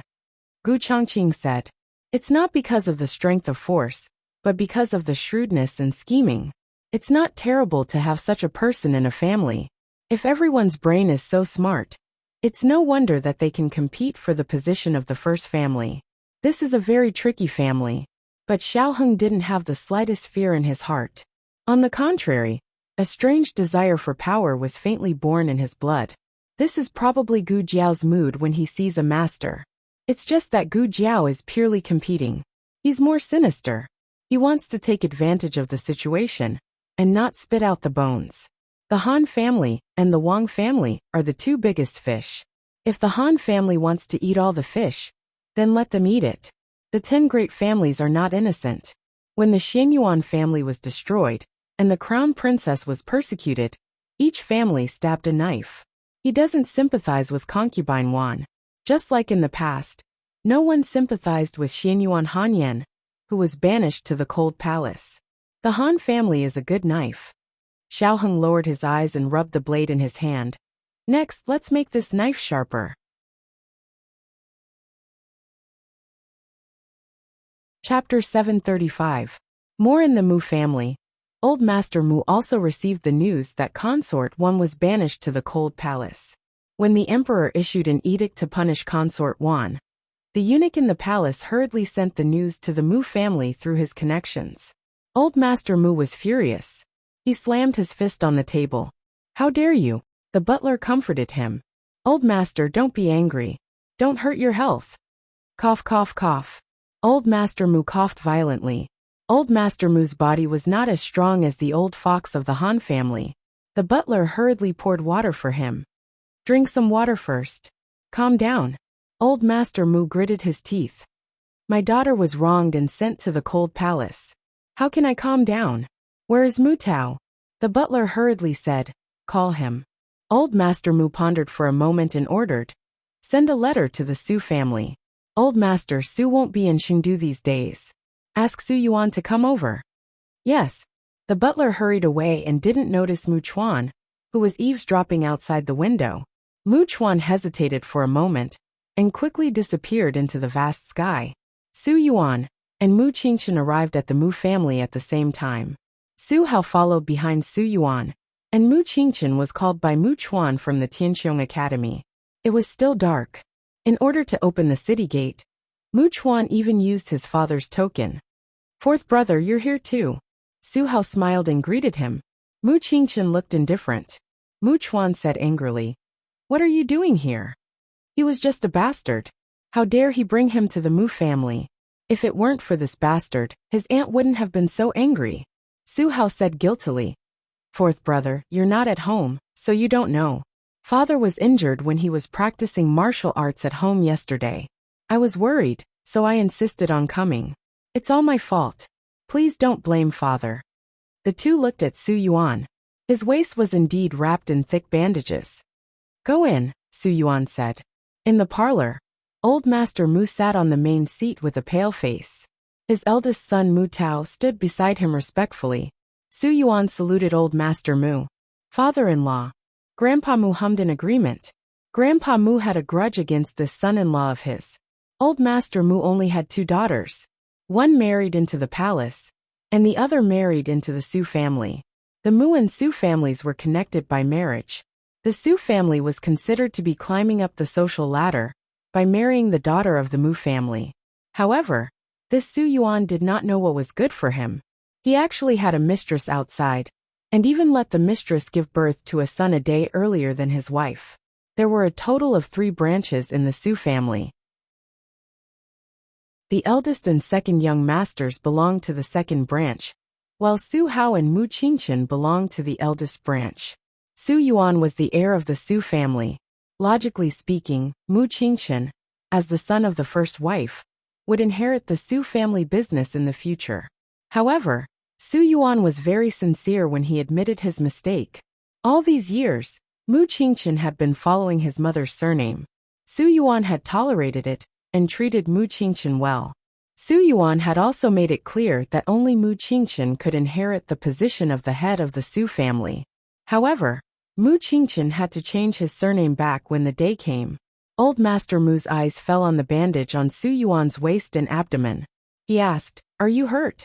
Su Yuan said, "I accidentally twisted it when I was practicing martial arts. It's just a small injury. It's nothing serious." "Sit down," Old Master Mu said and gestured for Mu Tao to sit down. Su Yuan and Mu Tao sat down on both sides of Old Master Mu. Old Master Mu looked at Mu Qingchen with a kind look. "Qingchen, you've lost weight recently. Is it because the life in the academy is too hard?" Mu Qingchen said, "No, it's just because the weather is hot." Old Master Mu had always doted on Mu Qingchen. However, he was not in the mood to play with his grandson at this critical moment. He raised his hand tiredly. "Sit down." He did not speak to Su Hao. Instead, he looked at the door.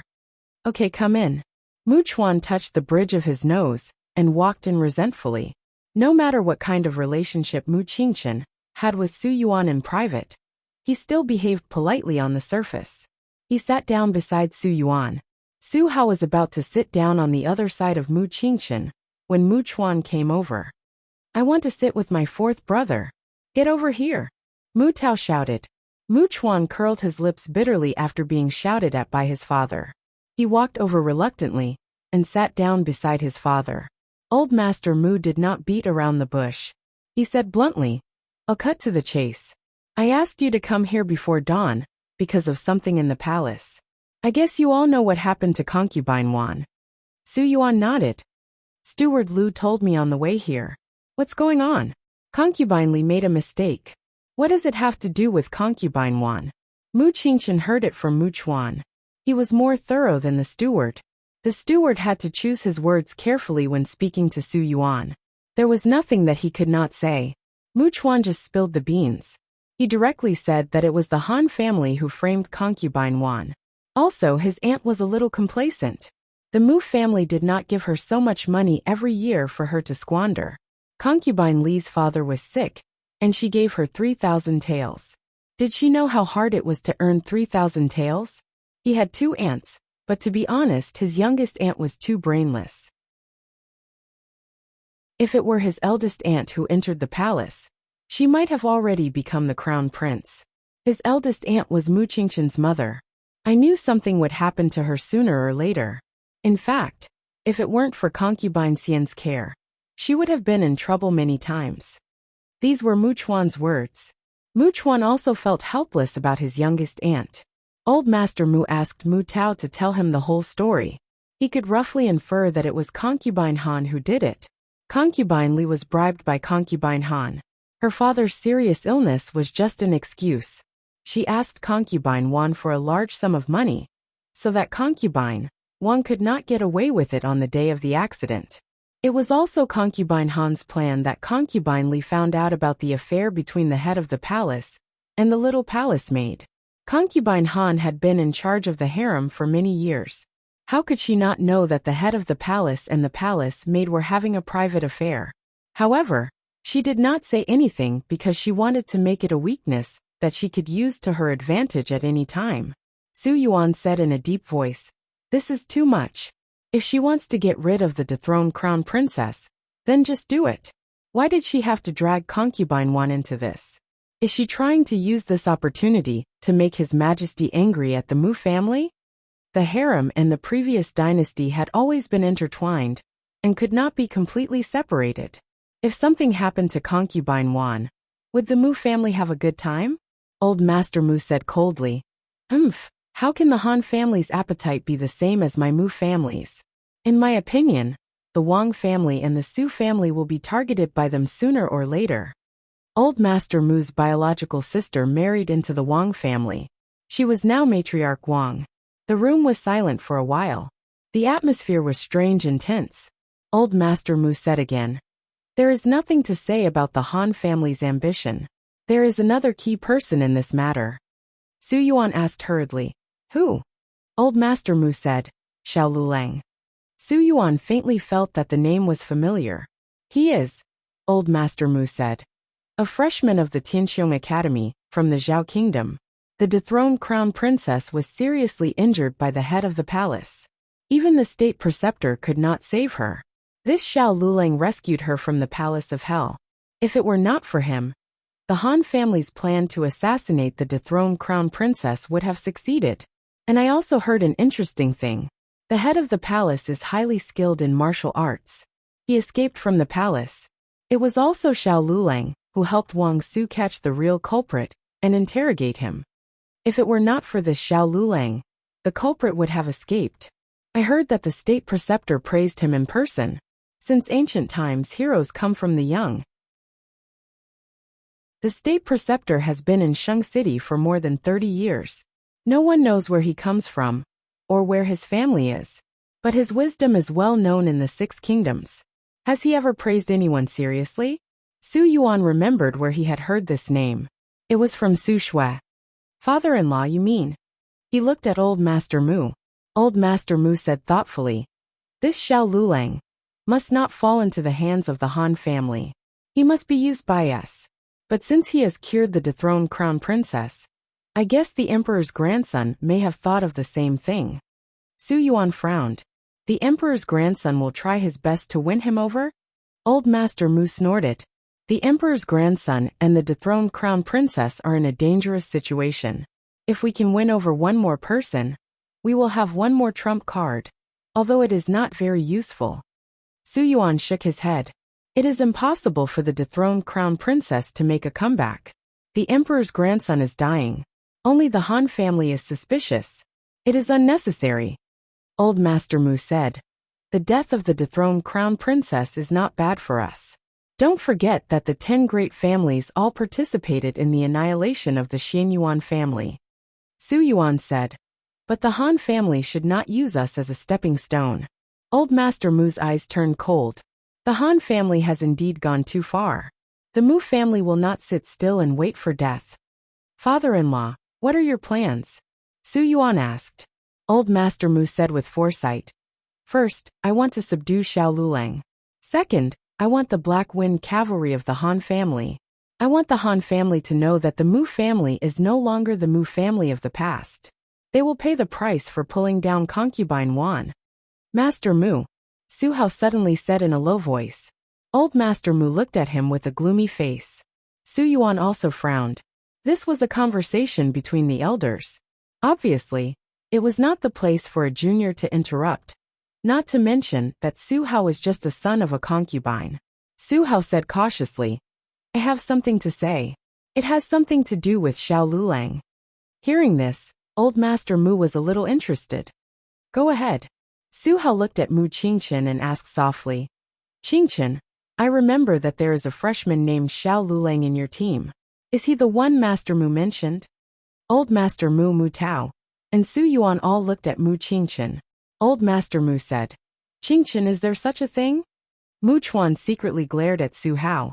Su Hao didn't seem to notice Mu Chuan's warning. He stood up and bowed to Old Master Mu, showing the courtesy of a junior. I heard that Xiao Lulang is not only Qingchen's teammate, but also Qingchen's classmate. Qingchen is also his deskmate. Since Qingchen and Xiao Lulang are good friends, I think that as long as Qingchen is willing to help, he will definitely be able to invite Xiao Lulang to our team. Mu Chuan stood up immediately. Su Hao, what are you talking about? Since when did my fourth brother become good friends with him? It was just a few rounds of boxing matches, that's all. Deskmate, don't you know that my fourth brother always sits alone? Are you and my fourth brother in the same academy? Or are you and my fourth brother in the same academy? Huh. You say it as if you know better than me. Which eye of yours saw it? Su Hao looked like he had been greatly frightened. Mu Tao scolded his son. Sit down. Mu Chuan was furious. If my fourth brother doesn't go and recruit Xiao Lulang for the Mu family, he will be a traitor. If he goes and fails to recruit him, it will be my fourth brother's failure and incompetence. Damn you, Su Hao. Su Yuan looked at Mu Qingchen. I heard from Su Shui that Xiao Lulang once saved her life. He is your friend, Qingchen. This was a disguised confirmation of Su Hao's words. Old Master Mu smiled. This was the first smile he showed after hearing the bad news about concubine Wan. That's great. Qingchen's friend is a friend of the Mu family and the Su family. The Mu family will definitely treat him as a distinguished guest. Qingchen, I'll leave this matter to you. Mu Chuan looked at Mu Qingchen with distress. Mu Qingchen replied with a straight face. Yes, Qingchen understands. In the State Preceptor Hall, they were busy for most of the night. At dawn, Gu Jiao fell asleep on the table. Xiao Heng sent Gu Changqing out of the State Preceptor Hall. Xiao Heng handed him a note. Here. Gu Changqing asked. What is this? Xiao Heng said, lines. Gu Changqing refused. No, I want to say that my sister wrote it for me. Xiao Heng twitched the corner of his mouth and pinched the note back. Okay, whatever. In the Crown Prince's mansion. The Crown Prince was about to go to the morning court. A servant reported to him what happened in the palace. After a moment of silence, he raised his hand. I see. You can leave now. Just as he was about to set off, a servant came over with a respectful look. Your Highness, there is someone outside who wants to see you. The Crown Prince asked suspiciously. At this time? Who is it? The servant said. He said his name is Pang Hai, and he works in the underground martial arts field. The Crown Prince was slightly surprised. Bring him in. Yes. The servant went to bring Pang Hai into the Crown Prince's mansion. Pang Hai did not enter the mansion alone. There was a lone swordsman beside him. Pang Hai bowed to the Crown Prince in the parlor. I am Pang Hai. Greetings to your Highness. May your Highness live for 1,000 years. No need for formalities. The Crown Prince said. The lone swordsman did not bow. He just stood there like an unshakable iceberg. What a strong aura. He was definitely not an ordinary person. The Crown Prince looked at the lone swordsman strangely. He is, Pang Hai said. He is an expert that I have carefully selected. Last time, he arranged to meet with Prince Ming at Tianxiang Pavilion. However, people from the government suddenly appeared. It was inconvenient for us to show up, so we had to leave first. Today we are here to disturb you. The Crown Prince was stunned. He is the King of Hell. The entire underground martial arts field was filled with the legends of the King of Hell. The experts of the 6 countries gathered in the Zhao Kingdom. They set off from the capital of the Zhao Kingdom. The competition began on the first day of their departure. Out of 100 experts, only 5 were able to enter the Yin Kingdom.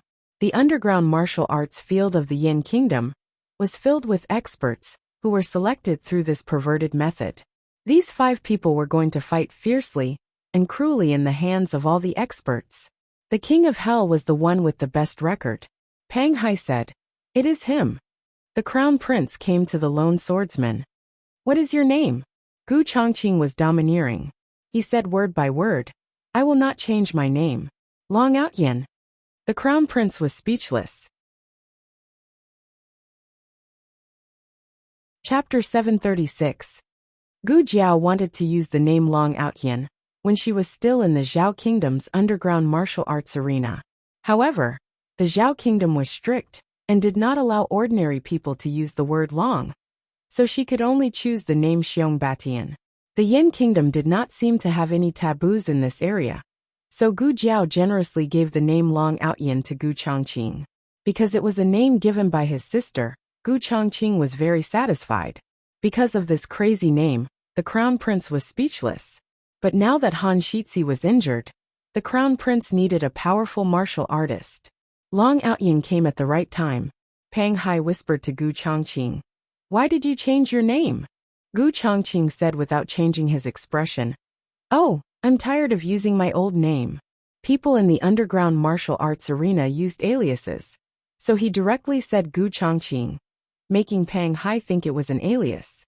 Pang Hai was too lazy to care. Whether or not Pang Hai was a martial artist, the crown prince did not believe him. The crown prince called the brocade guards to exchange a few moves with Gu Chongqing. 10 brocade guards were defeated by Gu Chongqing in a few moves. The crown prince's eyes flashed with surprise. He asked his trusted guard, how is his ability compared to Han Ye's? The guard looked at Gu Chongqing, who had put away his sword, with a complicated expression. He said in a small voice, I feel that his martial arts might be above Crown Prince Han's. The Crown Prince smiled. Is that so? In that case, I've picked up a treasure. The guard hesitated for a moment and said, is this person reliable? Is he sincere in seeking refuge with your highness? The Crown Prince said confidently, I am the Crown Prince, the future monarch of the Yin Kingdom. A fine bird chooses a tree to nest in. As long as he is not stupid, he will follow me wholeheartedly. But you are right. The underground martial arts arena is full of good and bad people. I cannot trust anyone easily. Go and get the things. Yes. His trusted bodyguard left. The crown prince walked over and stopped them. All right, the fight is over. The embroidered uniform guards released long sighs of relief. His trusted bodyguard brought over a small porcelain bottle. The crown prince smiled at Gu Chongqing and said, drink this. From now on, you are my trusted aide. Pang Hai glanced at the porcelain bottle and rubbed his nose guiltily. He did not mention this to Gu Chongqing before he came. The crown prince's residence wasn't that easy to enter. There was a price. Gu Chongqing didn't even ask what it was. He raised his head and drank the contents of the porcelain bottle in one gulp. They were a little dumbfounded. The crown prince laughed. Good. How refreshing. I really admire your character. What you drank was poison. You need to take the antidote once a month. Otherwise you will die from the poison. But don't worry. As long as you are loyal to me, I will let you live longer than anyone else. The crown prince was very satisfied with Long Outyin. Originally, such an expert did not have the right to have his own courtyard. But the crown prince decided to make an exception for Long Outyin. He ordered the servants to tidy up an elegant courtyard, and even arranged a few servants for Long Outyin. When Long Outyin said that he did not like to be restricted, the crown prince agreed. Coming out of the crown prince's residence, Pang Hai asked Gu Chongqing, why are you following me? Gu Chongqing said, I want to go to the outer city. Give me a ride. No, I'm not going to the outer city. Pang Hai felt the pressure from Gu Chongqing's Long Outyin. You think you are so great just because you changed your name? Why do I feel that you are so arrogant? Is this name more awesome than Yama? Pang Hai waved his hand. Okay, I will send you there. Gu Chongqing got into Pang Hai's carriage. The morning sun was rising. Old Master Mu ended his conversation with Su Yuan. His general direction remained the same. He still talked about the same two things, recruiting Xiao Lulang and getting the Black Wind Cavalry. The former was for Mu Qingchen, while the latter was for Old Master Mu. Old Master Mu said, Su Yuan, come to my study with Mu Tao. She had something to say to them alone. Mu Qingchen said, Grandpa, Mu Chuan and I will go back to the academy first. Go ahead. Old Master Mu nodded kindly. Su Hao said to Su Yuan, "Father, I will wait for you in the carriage." Su Yuan nodded. On the other side, Mu Qingchen and Mu Chuan had turned around and left. Mu Chuan was talking and laughing with Mu Qingchen as close as brothers. She then looked at Su Hao, who was following behind them with a lonely expression. Su Yuan could not help but feel sorry for Su Hao. After leaving the flower hall, Su Hao stopped Mu Qingchen. "Brother, did I say something wrong? You don't seem happy." Mu Qingchen frowned. Mu Chuan also stopped and sneered at Su Hao. "Now you know you said something wrong? Just now you kept saying that my brother and Xiao Lulang are good friends. I thought your brain was kicked by a donkey." Su Hao said with a puzzled look. "But aren't Qingchen and Xiao Lulang good friends? Third sister always says that. Isn't this the problem of being good friends? You are the one who pushed my brother into the fire pit." Mu Chuan took a deep breath. "Su Hao, this matter is over. I don't want to argue with you. You should stop before going too far." Su Hao looked at Mu Qingchen and explained, "I don't mean any harm. I am just anxious to help my father. If I really said something wrong, I will explain it to my father now." Mu Chuan really couldn't stand the pretentious look of a grown man. The fire in his stomach was ignited by Su Hao all of a sudden. His whole body exploded.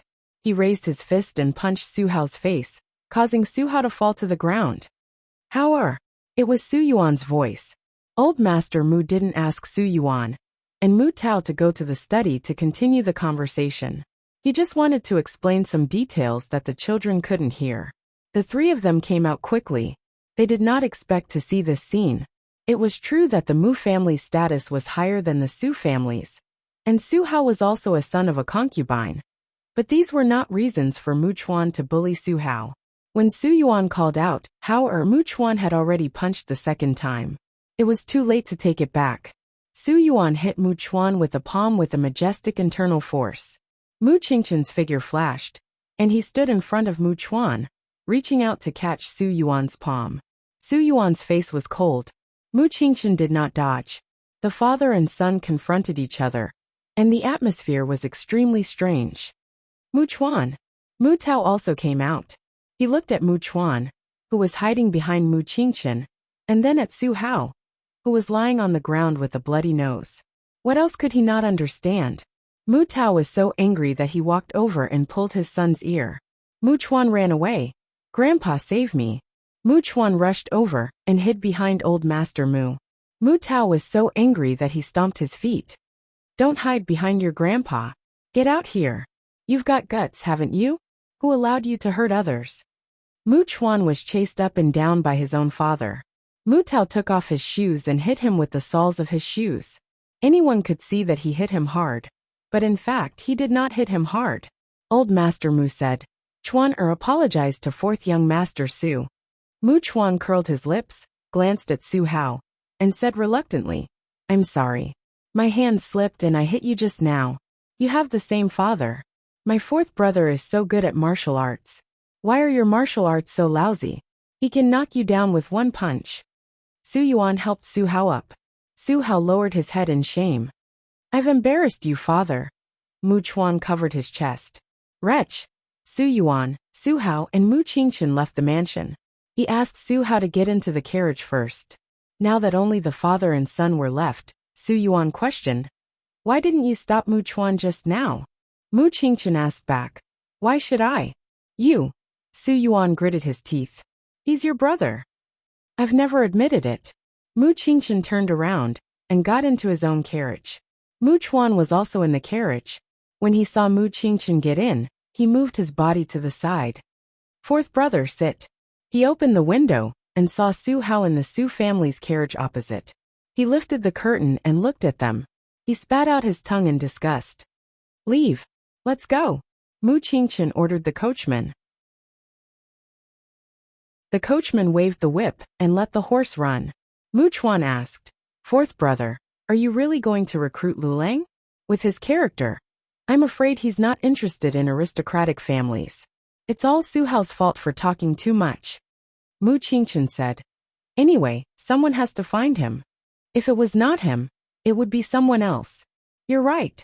Mu Chuan nodded. "But then again, It's not bad to be the Mu family's assistant. The Mu family cherishes talents very much. As long as they're not the kind of diners who make up the numbers, the Mu family will treat them with courtesy and treat them as distinguished guests. Grandpa is right about this. If it's possible, fourth brother should talk to Lulang. You two have a good relationship. I believe he will listen to you. Good relationship. The two of them had long been estranged. State Teacher Hall. Sheng Guanyin woke up. Her body was wrapped in gauze, and it was inconvenient for her to move for the time being. Gu Jiao put an infusion bottle on her. Gu Jiao buried an infusion needle in her wrist yesterday, so it didn't hurt at all. Sheng Guanyin curiously looked at the infusion bottle hanging on the ceiling and asked, "Is this water? Are you trying to inject water into me? When I was in the county town, I saw them give water to pigs and then sell them." Gu Jiao. Gu Jiao thought for a moment and corrected her. "This is not the way to give water to pigs." The State Teacher Hall's disciple who was sweeping the room. Sheng Guanyan's operation was very successful. If it weren't for the other big and small injuries on her body, Gu Jiao would have let her wear armor. Zhang Dequan came over, mainly to visit Sheng Guanyan. He also said that the real murderer was caught and concubine, Wang, was banished to the cold palace. This was also an explanation for Sheng Guanyan. Xiao Heng went to the State Teacher Hall's library. He was the emperor's eldest grandson. Except for the third floor, he can read the books and materials on the other two floors. He walked around and asked the State Teacher Hall's disciple who was on duty at the door, "By the way, can I ask where the letter of credence of our Yin country is?" The disciple said, replying to His Highness, "The letter of credence is on the third floor." Xiao Heng asked again, "Except for the state teacher and His Majesty, who else can go up to the third floor?" The disciple said, "There are also two senior brothers on duty." Xiao Heng, "Except for them?" "No." The disciple thought about it and felt that this was not serious. He corrected, "If the state teacher agrees, you can go up, but you can't go up without permission." Xiao Heng, "What will happen if you go up without permission?" The disciple, "There are 8 men of sacrifice near the library. Once someone trespasses, no matter who it is, they will be executed on the spot." Xiao Heng, "Has anyone broken in?" The disciple, "Yes, a lot of people, but no one left alive." It seems that they are not ordinary men of sacrifice. Then the question is, since the defense is so tight, how did the letter of credence of the Yin country come from little Jing Kong's pile of junk? It can't be given to him by the state teacher. Kanglin Women's Academy. Gu Qingfeng sent little Jing Kong to Lingbo Academy. "Go to class obediently. I will pick you up at noon." Little Jing Kong asked seriously, "Will you take me to the State Teacher Hall to have a meal with Jiao Jiao?" Little Jing Kong had asked this question hundreds of times since he returned to Linglong Pavilion last night. He also asked when he was peeing in the middle of the night, when he was eating in the morning, and when he was walking on the road. Gu Qingfeng didn't have Xiao Heng's willpower, so he couldn't take it anymore. He broke down and surrendered. Okay, I will take you there, okay? It's so hard to take care of children." Little Jing Kong proudly puffed out his chest. Sure enough, he could handle anyone except his bad brother-in-law. Little Jing Kong carried his bag into the academy with satisfaction. He sat down in his seat.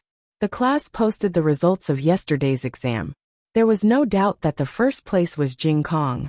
There was a change in the last place, Yin Shui.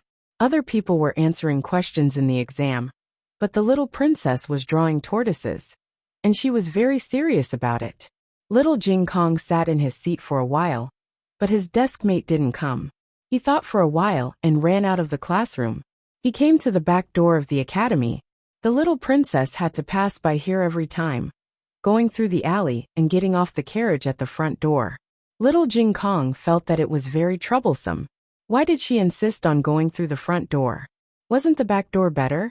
The emperor had to go to court, so he couldn't send the little princess every day. Usually, the imperial guards would escort her.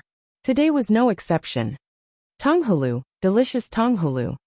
The little princess heard the tonghulu shout, and saliva flowed down her mouth. "I want to eat tonghulu," she said to the palace maid beside her. Her eyes were wide open and cute. She didn't speak in an arrogant tone. but in a cute voice that made people's hearts soften. The palace maid smiled. "Little princess, please wait a moment." She stopped the carriage and shouted to the peddler in front of her. "Tonghulu." The peddler walked over with a smile. "Madam, how many do you want? What flavor?" "I have tonghulu, tonghulu, tonghulu, tonghulu, tonghulu and tonghulu." The palace maid smiled. "I'm not the madam. It's my little master who wants to eat." She said to the little princess, "You can choose a tonghulu." The young princess leaned against the window and stretched her head out. She was drooling over the candied hawthorns, candies this and candies that. At this moment, little Jing Kong saw her and waved at her. She didn't see him. Little Jing Kong ran out. The page boy guarding the door didn't react at all. I. The little princess wanted all of them. Just when the little princess was hesitating, the tonghulu peddler's eyes suddenly became sinister. He grabbed the little princess's collar and pulled her out of the window. The palace maid's face turned pale. "Princess! There's an assassin!" The imperial guards drew their swords and rushed forward. The peddler threw the tonghulu stick at the imperial guards, carried the little princess, and jumped up with lightness skill. Bang! Little Jing Kong jumped and bit his thigh with his little steel teeth. Chapter 737. The peddler was stunned by the bite. He almost fell down from the sky on his butt. He tried to shake the little brat off, but no matter how hard he tried, he couldn't shake the little brat off. Humph! I don't have the iron head technique, but I have little steel teeth. Thanks to my bad brother-in-law for not giving me candy. Little Jing Kong knew how to make use of his advantages. If the peddler used his small hands to hold him, he would have been shaken off. But he used his teeth to bite down on the little brat. If the human trafficker wanted to shake him off, he had to bite off a piece of his flesh. The peddler's thigh muscles tightened. He was afraid that it wasn't tight enough. If the little brat loosened his flesh, it would be bitten off. The imperial guards also surrounded him. The peddler didn't have time to fight with them. He could only leave the scene with one child in his arms, and the other hanging on his leg. "You guys follow me. You, go back to the palace and report to Her Majesty." Yes. A group of imperial guards chased after the peddler, but they still lost him. The peddler carried the two children and ran on roofs and walls up and down, but the little brat on his leg wouldn't let go. When he arrived at a secluded courtyard, his entire right leg was swollen like a ham. A man in black walked out and looked at his companion in the courtyard with a strange expression. "What's going on? Didn't I ask you to catch only one? Why did you catch another one?" The peddler twitched in pain. "Do you think I want to catch him? Didn't you see how tight this brat is biting?" The man in black took a closer look. It was true. Little Jing Kong was also wearing the uniform of Lingbo Academy. He was obviously a student of the academy. The man in black was confused. Why are they so small? Do they know how to pull up their own pants? How dare they take them from the academy? How poor is Lingbo Academy? The peddler couldn't bear it anymore. "Stop looking. Hurry up and get him off me." "I know." The man in black waved his hand and walked forward to pull little Jing Kong away. This time, it was easy to pull him down. There was no other reason. Little Jing Kong could not hold on any longer. He had bitten until now, because of his stubbornness. Although he had a mouthful of sharp teeth, he had forgotten that he had a weakness for meat. Little Jing Kong fell to the ground with his arms and legs spread out. His eyes rolled back and his tongue stuck out. The young princess had long been scared silly. She did not move, nor did she cry or scream. The man in black and the peddler were quite satisfied.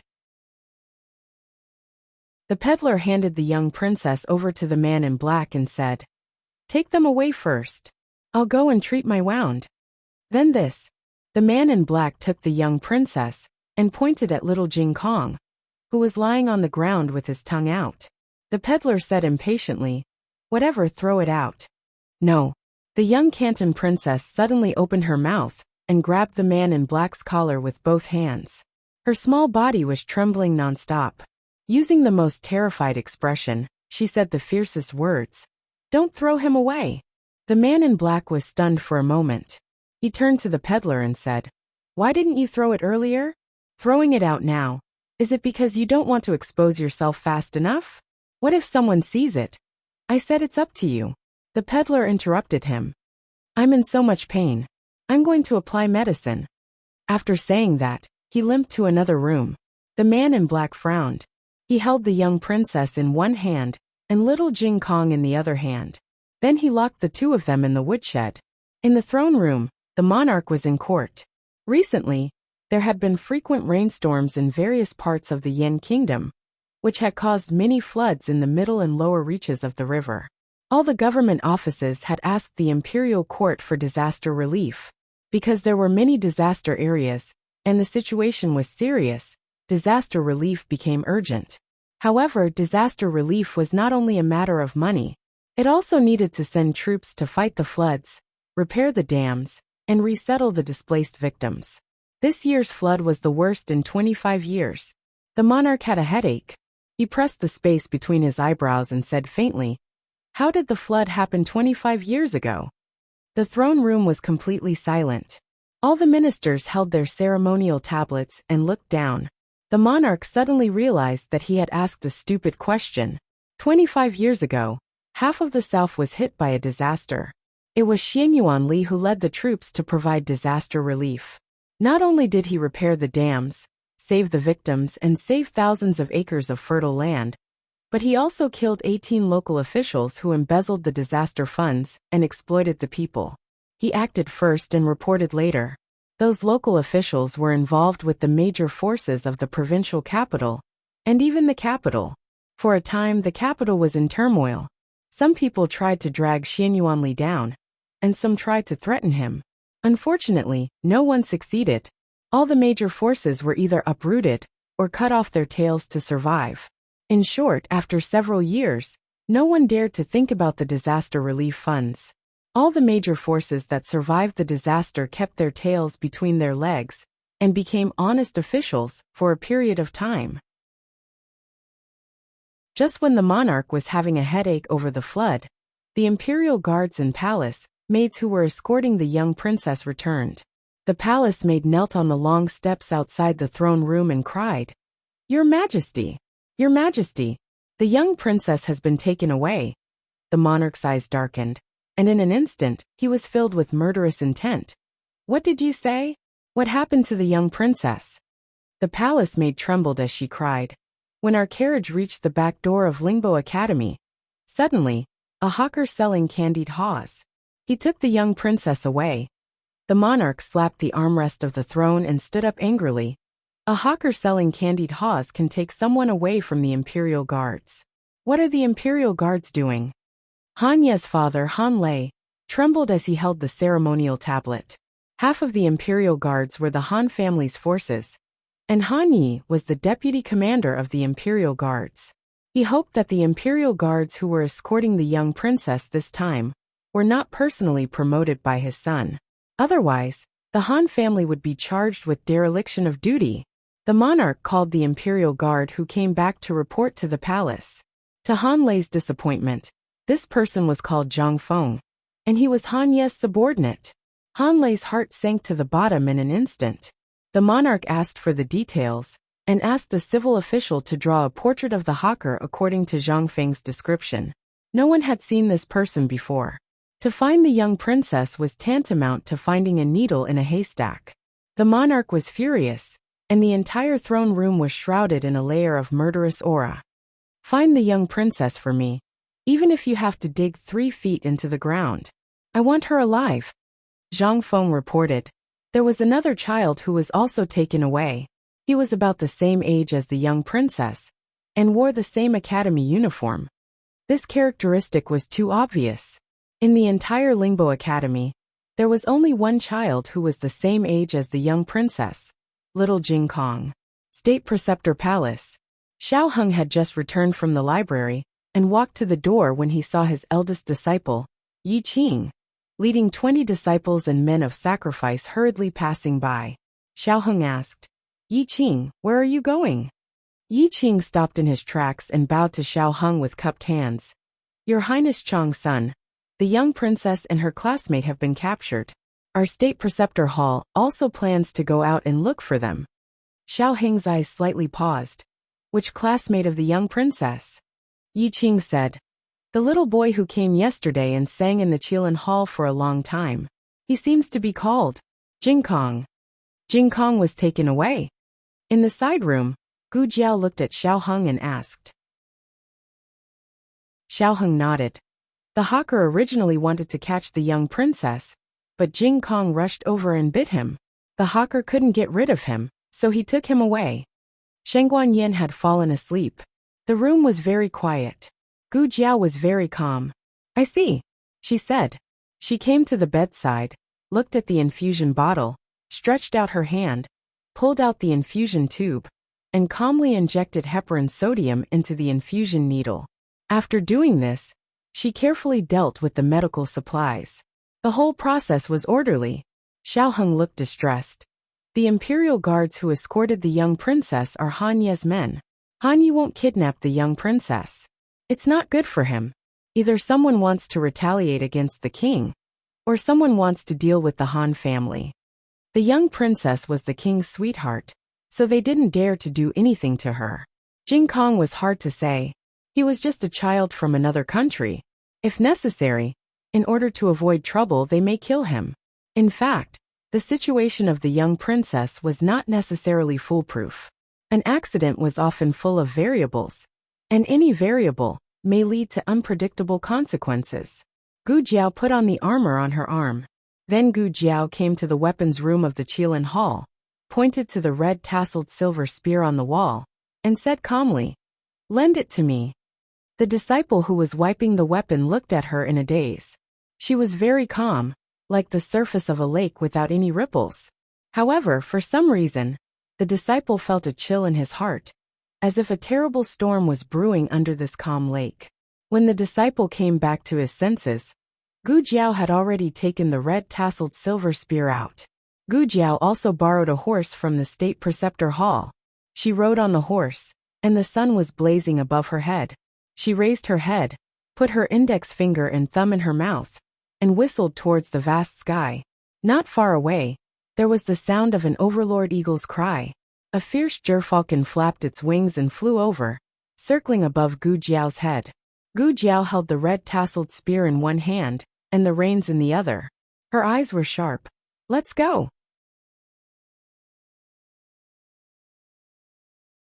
Chapter 738. The novel will be updated faster. There are all kinds of novels that you can't find on the internet. The disappearance of the young princess was no small matter. Even the Grand Master Hall was involved, let alone the aristocratic families. The aristocratic families all sent out their elite forces to try to find the young princess. The Han family was especially eager to find the young princess. In the parlor, Grandfather Han said with a grave expression, "Zhang Feng and the others have failed in their duties. If we don't redeem ourselves and find the young princess, the emperor will blame us, and the Han clan will be in trouble." The Han family had already lost a mine because of the assassination of the emperor's grandson. They couldn't be punished by the king again. Han Lei had just returned from the palace. Other than him and Master Han, his younger brother, Third Master Han, was also in the room. Third Master Han was a slacker. He had spent the whole night in the concubine's room, so he was listless now. Han Lei was angry when he saw him. In terms of ability, 10 of his third brothers were not as good as his second brother. According to his original plan, he should have let his third brother take the blame for Han Yi. At least the Han family would only lose an idiot. However, because he was the eldest son of the old madam, he could enjoy the fruits of others' labor, even if he didn't work hard or contribute to the family. Han Lei glared at his younger brother. It took him a lot of effort to resist the urge to slap him to death. "Father." Han Lei suppressed his anger and said to Master Han, "There is something wrong with this." Master Han put his hands on the handle of his cane. His eyes were sharp like a hawk's. "Don't worry about it. Find the young princess first. Then the Han family will be saved." Han Lei cupped his hands. "Yes, father. I will bring people to find her." Master Han said meaningfully, "Remember, it must be the Han family who finds the young princess." Han Lei understood. "I understand. And you?" Great-grandfather Han looked at Third Master Han with a dark expression. Third Master Han was shocked by his father's scolding. He stood up and wiped the saliva from the corner of his mouth. I, I will go too. Grandpa Han was exasperated and said, "What are you going to do? You better stay at home obediently. You are not allowed to step out of the yard for the next few days." Third Master Han was about to cry. Why did he have to imprison him? Han Lei called Chu Nan over and asked him to pick out the best Black Wind cavalry from the army camp. He was going to bring the Han family's cavalry to personally search for the person. Father. Just as Han Lei was about to leave, Han Yi spurred his horse over. Han Lei looked at Han Ye's pale face, and then looked at his bandaged feet. He frowned. "You haven't recovered yet. Why did you come out?" Han Yi endured the immense pain. His face was pale, but his eyes were filled with determination. "Father, let me go find him too." "Nonsense.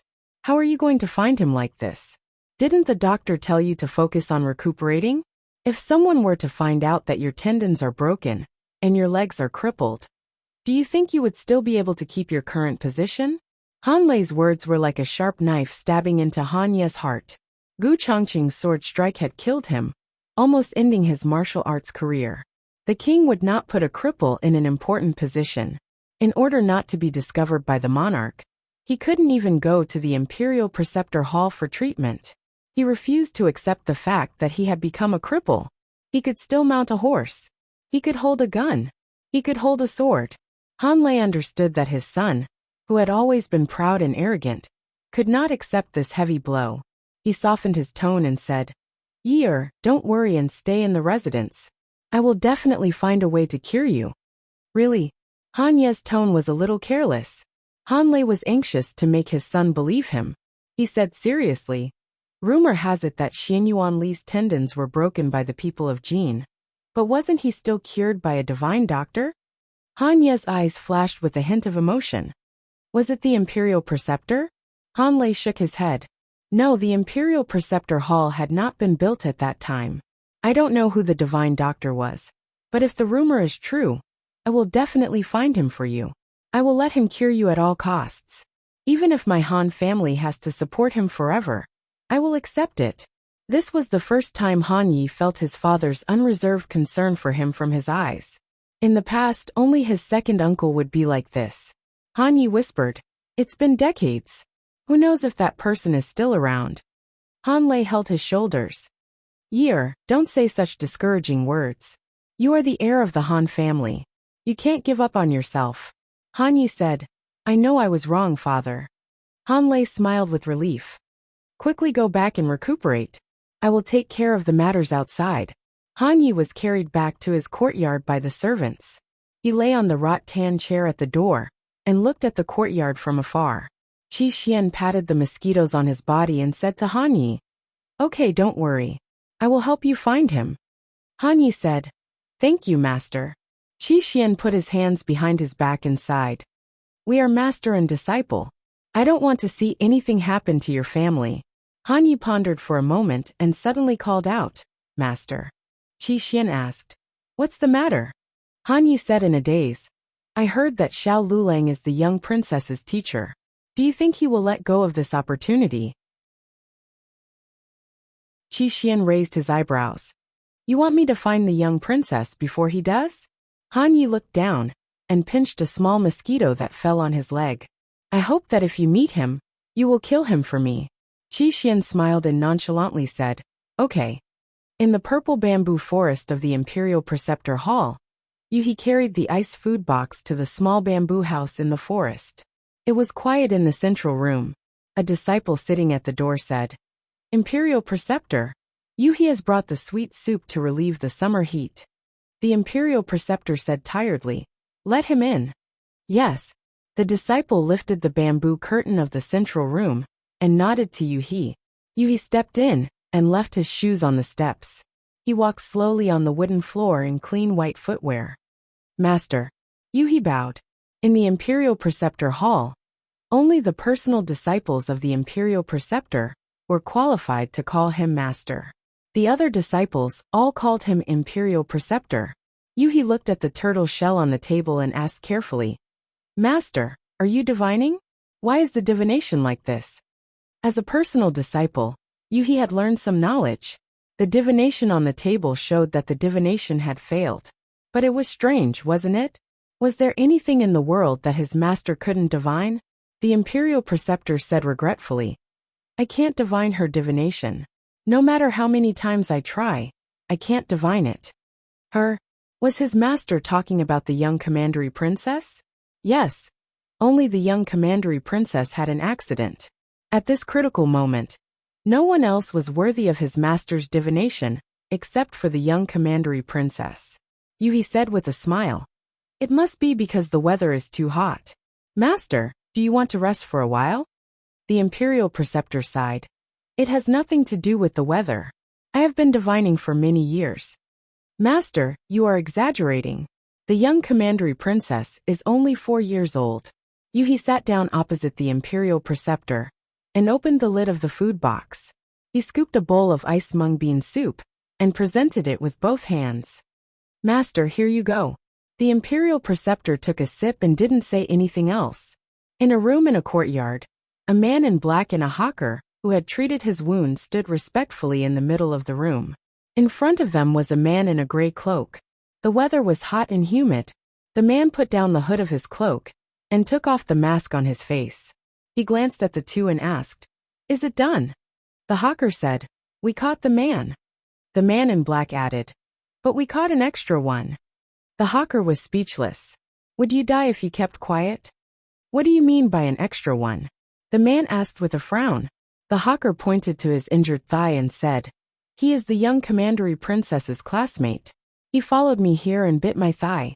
I couldn't get rid of him. But don't worry. We have got the information from the young commandery princess. He is a poor boy. He doesn't even have parents at home. He only has an elder sister, who is studying at the academy next door. Even if he dies outside, no one can care. The man snorted. That better be the case. The man in black hesitated for a moment and said, Master, the young commandery princess. Can't you give her anything to eat? It's already afternoon. She has been hungry for a long time. The man said lightly, Let her suffer a little. That way, the king will be more distressed and angry. The man in black muttered, She won't die from hunger, right? The man said coldly, She won't die from hunger for a day or two. Remember to give her some water at night. The man in black said, Yes. In the woodshed, 2 little kids were squatting in the corner. Jing Kong, I'm hungry, the young commandery princess said with tears in her eyes. Little Jing Kong had been awake for a while. He listened carefully to the sounds outside and asked her in a low voice, Are you still hungry? Yes. The young commandery princess nodded sadly. The candy can't fill my stomach. Little Jing Kong learned from his grandaunt and had the habit of hiding snacks. He hid a few pieces of osmanthus candy and a small bag of candied fruits in his purse. When the young commandery princess said that she was hungry, he had already given her more than half of it. There were only 3 pieces of candy and 2 candied fruits left. Little Jing Kong took another piece of candy and a candied fruit and gave them to her. I can't give you any more. We don't know when we can go home. I'll leave the rest for you to eat tonight. Yes. The young commandery princess nodded obediently. She grabbed the candied fruit with one hand and the osmanthus candy with the other. Why don't you eat? She asked. Little Jing Kong patted his little belly. I have a lot of meat. It's okay if I don't eat for a meal. The young commandery princess thought for a while and handed the bigger piece of osmanthus candy to him. You eat this. She couldn't keep eating all the time. Little Jing Kong didn't eat anything. This bit of candy is not enough to fill the gaps between my teeth. Little Jing Kong, who used to rely on the little monks to eat every meal, had this thought. You eat it. Little Jing Kong stuffed the candy into her mouth. Oh, the young commandery princess's mouth was stuffed. Oh, the osmanthus candy is so delicious. Little Jing Kong had good hearing. He could hear that there was no one in the yard. He looked at the young commandery princess. Light Shui, let's escape, shall we? The young commandery princess, who had just stuffed the candied fruit into her mouth, puffed up her cheeks and looked at him blankly like a little fat squirrel. How? Little Jing Kong came to the door. The door of the woodshed opened on both sides. There was a bronze lock on the outside, and there was a narrow gap between the door and the door. Little Jing Kong was a child. His frame was very small, and his meat could be squeezed. His little hand grabbed something and slid out of the gap between the door and the door. Then, he heard the door lock click twice, and the bronze lock was pried open. The young commandery princess was starry-eyed. Wow! Jing Kong, you're amazing! Jing Kong also thought that he was amazing. I learned it from Brother Chungfeng, he said. Who's Brother Chungfeng? The young commandery princess asked. My current sister. Little Jing Kong said. A brother. I'll bring you to meet him someday. Okay. The young commandery princess was so shocked by little Jing Kong's amazing skills that she forgot that they were doing a very dangerous thing. Little Jing Kong opened the door of the woodshed, took the young commandery princess to the yard, and found a suitable place to climb over the wall. He said to the young commandery princess, There's a tree here. Let's climb up the tree first, then we can climb over the wall. The young commandery princess lowered her head, touched her little fingers, and said in a very low voice, But I don't know how to climb trees. Little Jing Kong thought for a while, ran back to the woodshed, and came out with a rope. Grab the rope, I'll pull you up. The young commandery princess, I can't grab it. Little Jing Kong, okay, then I'll have to tie you up first. Little Jing Kong tied one end of the rope to the young commandery princess's waist, and the other end to his own waist. Then he climbed up the tree, jumped over the wall, and pulled the young commandery princess up. Ordinary 5-year-old children were not as strong as him. He practiced his basic skills every day, which built a very solid foundation. He also practiced the boxing skills that Little Chick Monkey taught him, which greatly improved his physical fitness. I'll put you down now. Little Jing Kong held the reins tightly and put the young commandery princess on the other side of the wall little by little. The man in black and the peddler came out of the main house, and they both raised their hands and pulled their lapels. It was too hot. They were sweating profusely. The peddler said, Hurry up and check on the young commandery princess. It's so stuffy in the woodshed. I don't want her to faint from the heat. The two of them went to the woodshed together. However, they were surprised to find that the lock had been pried open, and the two little kids in the house were gone. The man in black suddenly changed his expression. Who let them go? The peddler frowned. Let them go? This yard is full of our people. You should be asking who rescued them. Damn it. The man in black gritted his teeth. Suddenly his ears moved, and he looked up at the wall. Who's there? The peddler jumped up the wall, looked around, and found a rope in the grass not far away. It was the rope in the woodshed. The man in black jumped over the wall and came to the peddler's side. Did you find anything? The peddler looked at the large field of sorghum that was taller than a person, and finally found a child's footprint in a very hidden muddy puddle. Judging from the direction of the footprints, they were heading to the sorghum field. The peddler said coldly, Go after them. The peddler and the man in black chased after them to the sorghum field. Jing Kong, why did you run to the sorghum field just now? Why did you step on my shoes in the puddle? It's a camouflage, also known as the art of confusing the enemy. We made them think that we went that way, but in fact we went this way. The two little kids sneaked into the forest. The Jiao would definitely come to find him. Before that, he just needed to find a place to hide. The man in black and the peddler searched the whole sorghum field, and then they realized that they had been fooled. There was nothing in the sorghum field. There was no trace of anyone, and there were no traces of anyone rushing through it. In addition, the peddler also realized an even more annoying problem. No one came to save them. They ran away by themselves. The man in black asked, Why do you say that? The peddler snorted. If someone really found that courtyard, do you think that the government wouldn't come to search it after so long? The man in black suddenly understood. The peddler's eyes were full of murderous intent. It must be that brat. When I catch him, I'll kill him. The two men chased into the forest. The forest was full of towering trees, and the branches and leaves blocked the sun. Even the temperature was much cooler than outside. The man in black said as he walked, Actually, we don't have to find the young princess.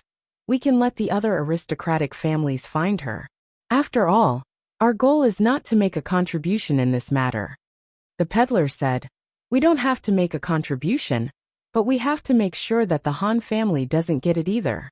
If they find the young princess and make a contribution to atone for their crime, then what's the point of doing all this?" The man in black said thoughtfully, "That's true." The peddler laughed. "At least we can't let the Han family take advantage of us. It's best if we take the credit ourselves." As they spoke, the two men walked further and further away. On a 100-year-old parasol tree, a middle-aged man in his early 40s flew down from the sky with a guard. The middle-aged man looked at a big tree opposite him. "Master Yang, isn't it hot up there? Why are you still hiding?" The branches were quiet for a moment, and then a man in his 50s in a navy blue brocade was brought back to the ground by two guards. He greeted the middle-aged man indifferently, "Master Dong." The middle-aged man called Master Dong smiled and looked in all directions. "Everyone come out. There are many mosquitoes in this forest. It's not worthwhile to hide behind the trees and get bitten." As soon as he finished speaking, 3 more men came out from the trees, or from behind the trees with their guards. Master Dong smiled and glanced at the 3 of them one by one. "Lord Chun, Lord Du, Brother Fong Fong." The first 3 were about the same age as Master Dong, and they were all in their prime. Only Master Fong was only 23 years old this year, and he was the youngest master among the top 10 families. It was not that he was very capable, but that the elders of the Fong family were all gone, and only he and his brother were left to support the unstable family. Master Dong smiled amiably and said, "It seems that everyone has been watching them since they entered the forest, so I'm sure you all heard what they said just now. I might as well tell you the truth. The man dressed as a peddler is a master invited by the Mu family from the underground martial arts arena a few years ago. He's good at lightness skill." Lord Chen said, "So this was done by the Mu family, and the Mu family wants to deal with the Han family?" Master Dong smiled and said, "It seems so." Lord Du asked, "Why did the Mu family do this?" Master Dong smiled and said, "As soon as something happened to Consort Wan, the Mu family attacked the Han family. Don't you think there's any connection?" Lord Feng's temper rose. "Just say that Consort Wan was framed by Imperial Consort Han." Master Dong's smile did not change. "You said that, not me." "You," Lord Feng choked. Among the top 10 family heads, Master Dong was famous for being a smiling fox. It was easy to fall into his trap by talking to him. Master Dong smiled and said, "Except for the Mu, Wang, Su, and Han families, all the other families are here. I have a suggestion, but I don't know if you want to hear it." Lord Feng hated this the most. He could hold back several farts in one sentence, so he said, "If you have something to say, say it. If you have something to say, say it." Master Dong's eyes swept over everyone. The Mu family, Wang family, and Su family are in-laws. If something happens to the Mu family, it will be difficult for these 2 families to get away with it. Even if the emperor does not take his anger out on them, they will not get any benefits. Lord Feng was annoyed. "What are you trying to say?" Master Dong put his hands behind his back and said with a smile, "The Mu family has committed a capital crime by kidnapping the young princess, and the Han family is guilty of dereliction of duty for failing to protect the young princess. However, this alone is not enough to overturn these 2 families. But what if? What if something happens to the young princess? Can these 2 families survive?" Lord Du frowned. "You mean?" The Dong family's master's smile gradually turned sinister. "What I mean is, instead of the 6 families fighting for the credit of finding the young commandery princess, it's better to eliminate the Mu family and the Han family and directly divide their forces. This way, it won't hurt the harmony, and everyone can take advantage of it." Master Yang, who was the oldest at the scene, laughed. "Smiling Fox, you are really ruthless." Master Dong glanced at him and said, "The Han and Mu families are fat meat. Don't you want to take a bite? The Black Wind Cavalry and the supply camp. We also contributed back then, but why can't we get a share of the Xianyuan family's military power?" The forest suddenly fell into silence. Yes, they had paid a great price to defeat the Xianyuan family, but in the end, they didn't get a share of the military power. It was fine that the Nangong family got the lion's share. as they were originally military generals. But why did the Mu family, who had been educated for generations, get a share of the supply camp? They couldn't accept it. The people in the forest started to get restless. Let's go. The youngest family leader, Feng Wuxia, turned around and left without interest. Master Dong narrowed his eyes and looked at his handsome back. He sneered and asked, Feng, did you agree or not? Feng Wuxia waved his hand. No, Master Dong threatened. Then you can't just leave like this. Feng Wuxia glanced at him. You can stop me. Try. Master Dong's guard grabbed the hilt of the sword at his waist. Suddenly, a young Taoist priest in a blue robe descended from the sky like an unshakable god and stood in front of Feng Wuxia. Everyone was shocked. Master Yang said in disbelief, Taoist priest Qing Feng. Feng Wuxia was young, but his aura was not weak at all. I don't care what you want to do, and I won't report you, but the Feng family will take this credit. All the masters on the scene are no match for Qing Feng even if they join hands. Patriarch Dong smiled. He said, I was just joking. Why did you take it so seriously? All right, let's see who can save the young commandery princess first. They were so close. That despicable Feng Wuxia had messed up the situation. Brother, let's go, Feng Wuxia said to Taoist priest Qing Feng. Chapter 739. There are all kinds of novels that can't be found on the internet. The sky gradually darkened. The two little kids were hiding in a shady cave. The cave was not deep, and was just big enough for the two little kids to hide in. The young princess had already eaten the last preserved fruit, and the second last piece of osmanthus candy. The two little kids' clothes were torn, and their faces were dirty. They didn't look like noble students at all. If he were to walk on the streets, he was afraid that people would think that he was a refugee from somewhere. The two little kids sat with their backs against the wall. Little Jing Kong sat outside, and the young princess was blocked by his body. Are you still hungry? Little Jing Kong asked her. The young princess nodded, then quickly shook her head. She swallowed her saliva and said, I'm not hungry. As soon as she finished speaking, her stomach growled. She covered her small belly and said softly, I didn't ask it to growl. It growled by itself. The young princess had been kidnapped, locked in a small dark room, escaped with her friends, and hid in this dark and damp cave. She was no longer the young princess she was in the morning. She was a young princess who could endure hunger. Little Jing Kong took out the last piece of candy, broke half of it and gave it to her. He carefully put the other half back into his pocket. There are fruits on the tree over there. I'll go and pick some. Little Jing Kong looked at the candy in the young princess' hand as he said, I'll be back when you finish this piece of candy. Okay. The young princess nodded obediently and held his little hand. You must come back. I will. Little Jing Kong sneaked out to pick the fruits. With his excellent tree climbing skills, he quickly climbed up the tree. The fruits were more plump and bright than when he looked from afar. It was too slow to pick them one by one. He hugged the branch and shook it violently. The fruits fell to the ground. He climbed down and used the hem of his clothes to pick up the fruits. He panted and ran back. However, when he ran back to the cave, he found that the young princess was gone. He frowned. Right at this moment, the young commandery princess screamed from the east, Let me go! Over there. Little Jing Kong decisively threw away the fruits that he had been carrying along the way, and ran towards the direction of the sound. In an open space under the shade of a tree, two guards were fighting fiercely. The first person who found the young princess and carried her out of the cave was the Chun family's guard. However, the guards of the Chun family ran into the guards of the Dong family after walking for a short distance. The guards of the Dong family tried to kidnap the young commandery princess, but the guards of the Chun family would not let them succeed so easily. However, because he was carrying the young princess, his movements were restricted. After more than 10 moves, he gradually felt tired. However, he was not willing to hand over the young princess. The guard of the Dong family swept his leg over. The guard of the Chun family didn't manage to dodge in time, and was heavily tripped and fell to the ground.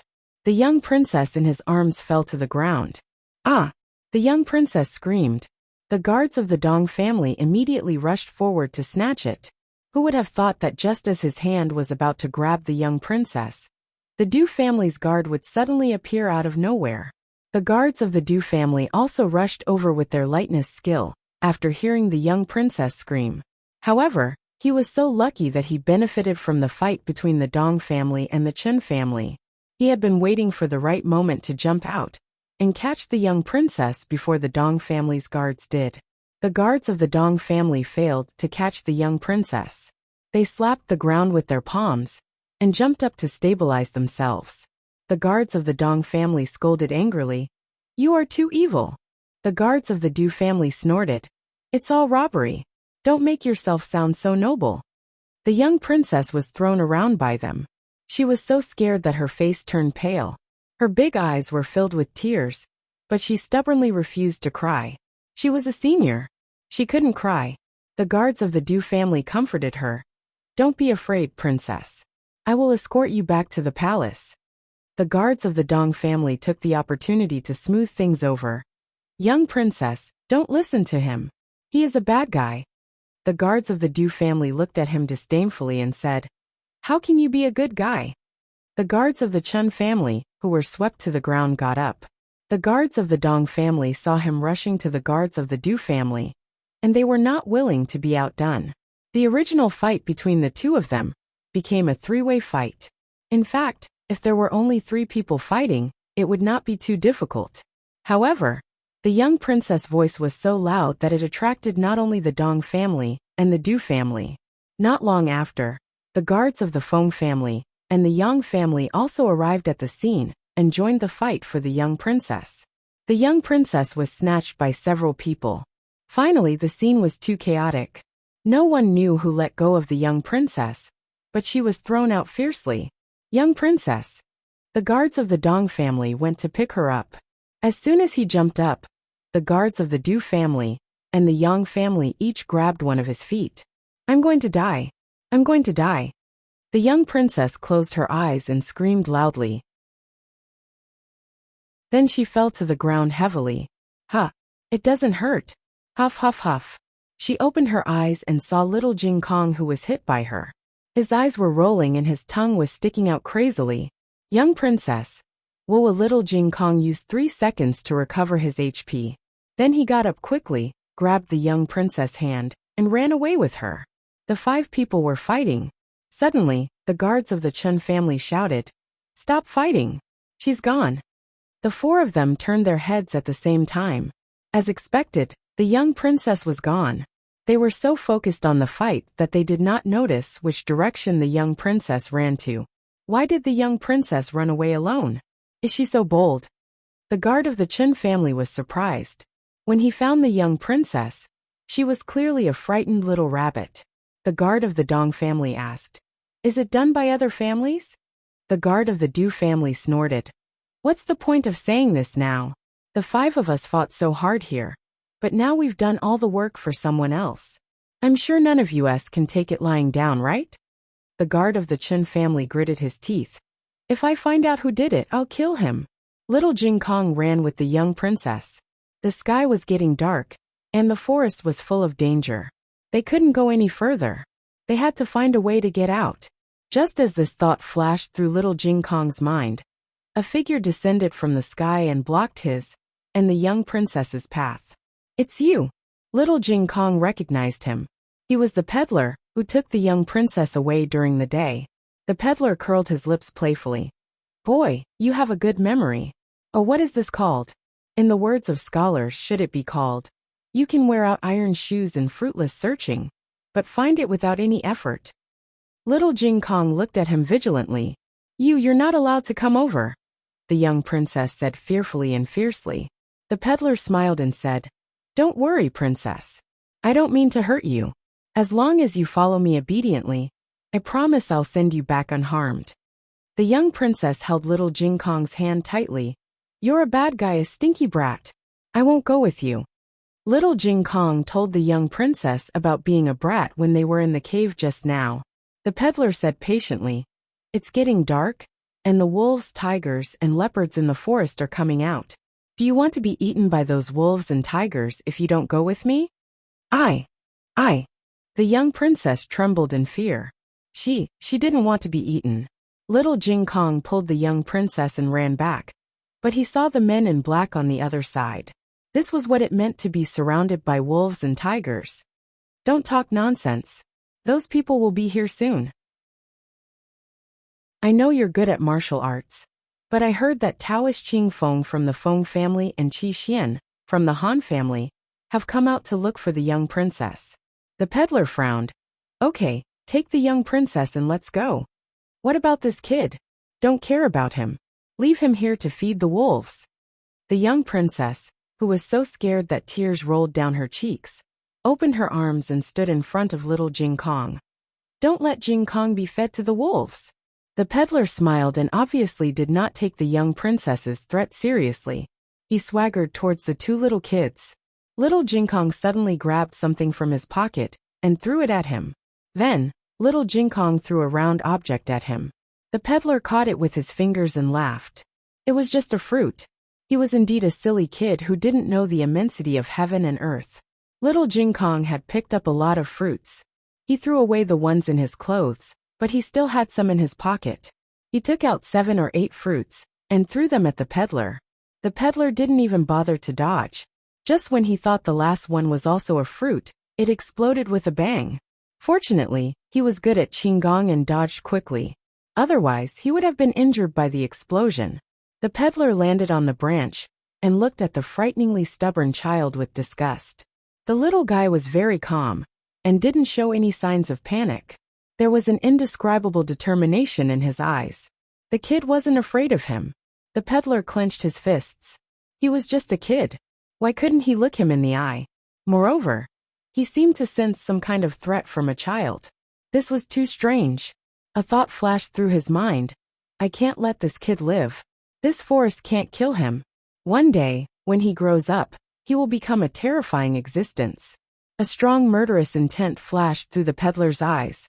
He leaped into the air, stretched out his evil claws, and twisted little Jing Kong's neck mercilessly. The strength of this move was not something a 5-year-old kid could dodge. His evil claws grabbed little Jing Kong's throat. But at this moment, something unexpected happened. Suddenly, a sharp eagle's cry came from the sky above, followed by the sound of something breaking through the air. A red tasseled spear glittering with silver light shot towards him like a bolt of lightning with irresistible force.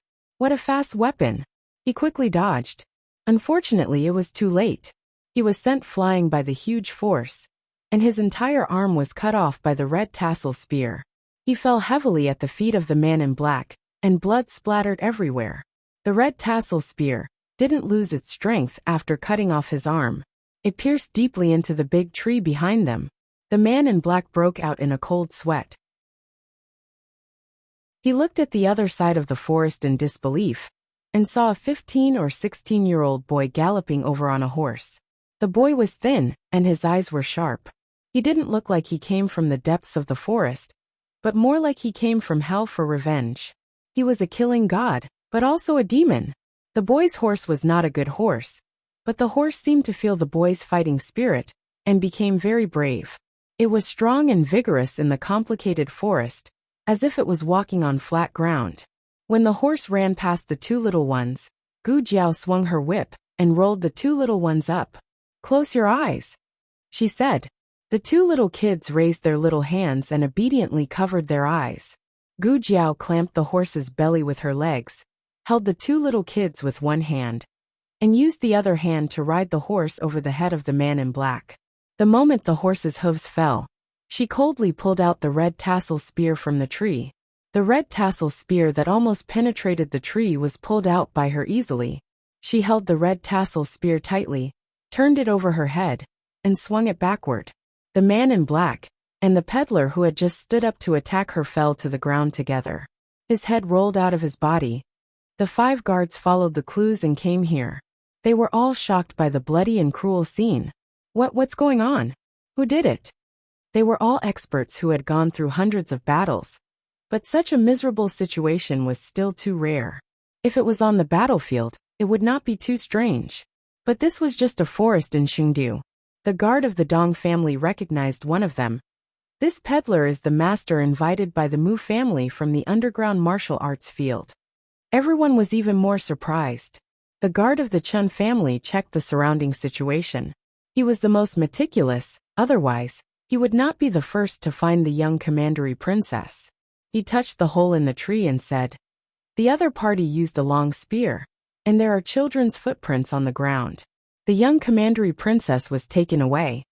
The guard of the Yang family asked, "Who did it?" The guard of the Dong family said, "It's definitely not our 5 families. Although there are more than 5 of us, no one used a long spear. Everyone can agree on this point, right?" The other 4 nodded. Excluding the Dong, Yang, Chun, Feng, and Du families, there were only the Wang, Han, Mu, Su, Feng families, as well as the State Preceptor Palace and the Nangong family. The Nangong family had just lost Nangong Li and was too busy to take care of themselves, so they did not seriously participate in the search and rescue at all. It was the Mu family who had the accident.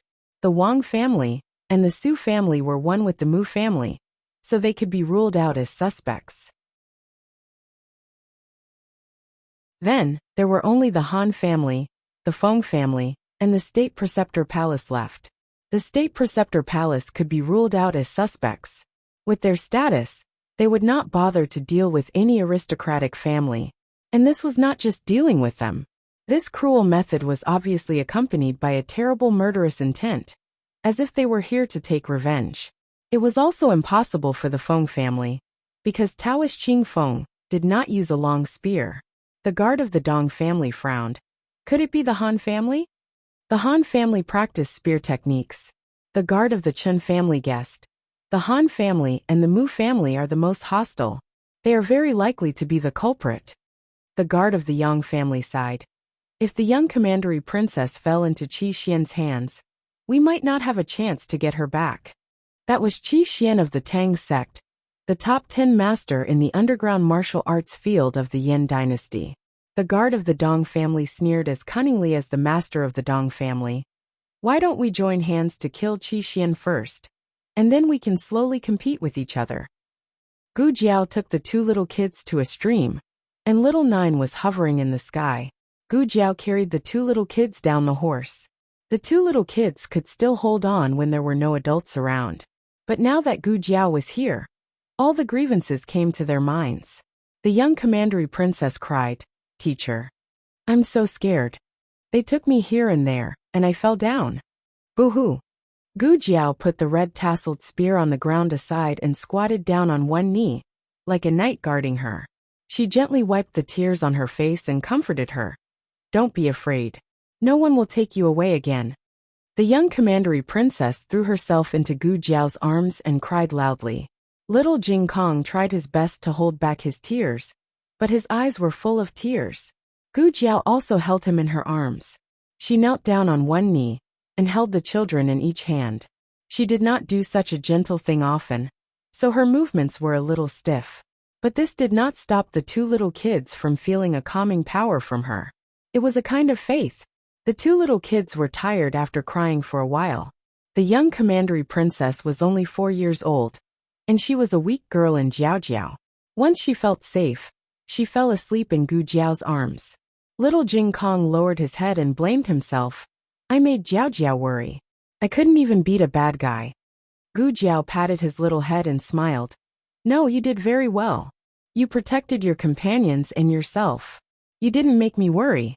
You're the bravest little boy. I'm very proud of you." Little Jing Kong felt a lump in his throat. Jiao. Suddenly, an eagle's cry came from above. Gu Jiao's eyes turned cold. Over there. There were people coming from the forest. Not just one, but a group of people. They were not the 5 guards from before, but the masters of the 5 aristocratic families, who were surrounded by several guards. From left to right, they were Master Dong, Master Yang, Master Feng, Master Du and Master Chen. Gu Jiao had seen their portraits in the library of the State Preceptor Hall. Gu Jiao gently put the sleeping commandery princess on the ground and said to little Jing Kong, "Cover your ears and don't look back." "Okay." Little Jing Kong answered obediently. He sat facing the stream, and raised his hands to cover his little ears. Gu Jiao picked up the red-tasseled spear and walked towards them step by step. Little Nine spread its wings and hovered above her head with high fighting spirit. It was as if it was waiting for her order, and then it would swoop down to its prey. Everyone looked at the teenager, who was walking towards them with a murderous look under the moonlight, and the eagle, who was escorting the teenager. They had an ominous feeling in their hearts. A guard drew his sword and walked forward shouting, "Who are you? Hand over the commandery princess if you know what's good for you, or you will die a horrible death." Before he could finish, the teenager shot him with a spear. He knelt on the ground and looked at the teenager in shock. The teenager kicked him in the chest and coldly pulled out the red-tasseled spear. Blood splattered on the teenager's face, and one of the drops hit between his eyebrows. It looked like a drop of red cinnabar. Master Dong's eyes trembled. "Xianyuan Cheng." The teenager raised his hand and casually wiped the blood off his face. He looked at the crowd with a murderous look in his eyes. "Who's next?" Chapter 740. That was a guard from the Feng family. The ones who came out to carry out this mission were not ordinary guards. They were all carefully selected elites. Being able to kill him with one shot was enough to prove this young man's ability. However, this alone was not enough to shock everyone present. The murderous aura and wolf-like nature emitted from the young man's body was faintly familiar to everyone. But only the Dong family head thought of Xianyuan Cheng. "Go!" The Dong family head and the others all gave the order. The other 5 guards drew their swords and rushed towards Gu Jiao. Everyone watched the fight between the young man and the guards intently. The young man knew that he did not have the advantage in numbers. He had to conserve his strength to the greatest extent, so every move he made hit the opponent's vital points, not giving the opponent a chance to make a comeback. "Who do you think of?" the Dong family had asked. A name flashed through everyone's mind at the same time: Xianyuan Cheng. Xianyuan Cheng went to war with his father when he was 10 years old. At the age of 12, he achieved military merits. He was the bravest young man on the battlefield, the Blood Wolf. If he met a god, he would kill a god. If he met a devil, he would kill a devil. Even if he could not kill the other party, he would ruthlessly bite off a piece of flesh from the other party. Therefore, even if they defeated Xianyuan Cheng's enemy, they were not willing to fight with Xianyuan Cheng again. The price was too high. Feng Laosan asked, "Who is this young man?" The Dong family head said with a complicated expression, "I've never seen him before. I don't know him." When the last guard fell, the battle was over. It was much faster than expected. This young man did not look like an expert, but why was every move so deadly? Feng Laosan narrowed his eyes and jumped. "I'll fight you." His weapon was a long sword, similar to the red-tasseled spear in Gu Jiao's hand. It was heavier, but not as heavy as Xianyuan Li's red-tasseled spear. He chopped down with his sword. Gu Jiao blocked with her spear with both hands. Her arms were slightly numb. Feng Huai, the Feng family patriarch's legitimate son, was the third in the family, and was known as Third Brother Feng. He was skilled in the saber and possessed boundless strength. Feng Laosan looked at Gu Jiao, who caught his saber and unexpectedly sneered. "Brat, to be able to catch my saber, your strength is not small. Let's see if you have the ability to withstand my second attack." He only used 30% of his strength in the first strike. When the second slash came down, Gu Jiao's feet sank half a foot into the ground. If he continued fighting like this, he would sooner or later run out of energy. Gu Jiao decided to turn defense into offense. When Brother Feng's third blade came, Gu Jiao didn't meet it head-on. Instead, she used her spear to jump up, and with a flip, she jumped over Brother Feng's head. The moment she landed on the ground, she pulled out the red-tasseled spear from the ground. She turned around and swept it across Feng Laosan's waist, which he didn't have time to protect in time. Feng Laosan was shocked. "You," he looked at his wound in disbelief, and then looked at Gu Jiao, who was holding the red-tasseled spear and panting slightly. "Brat, you just used the Xianyuan family spear technique." "What?" Lord Chen was shocked.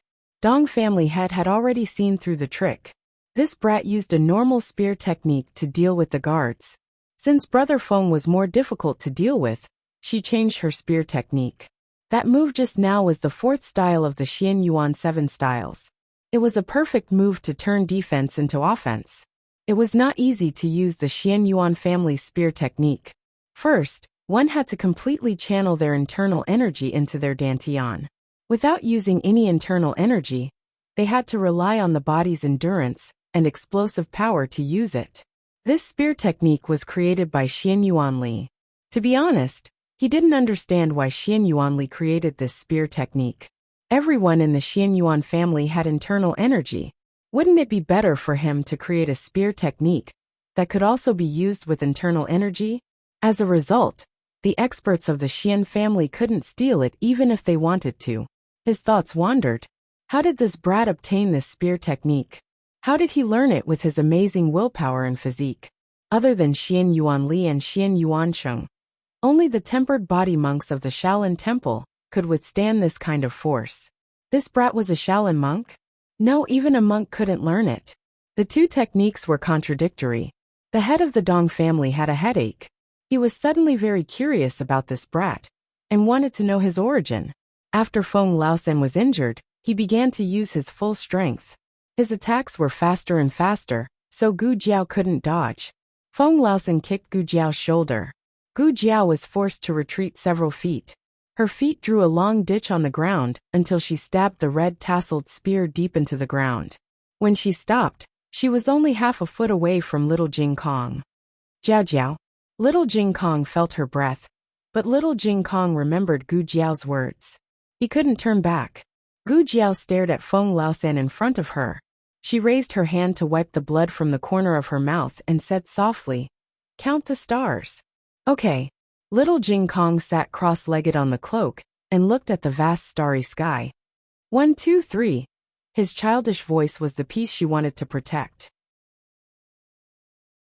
Gu Jiao straightened up and walked toward Feng Laosen with the red-tasseled spear in her hand. Feng Laosen was confused. What was going on?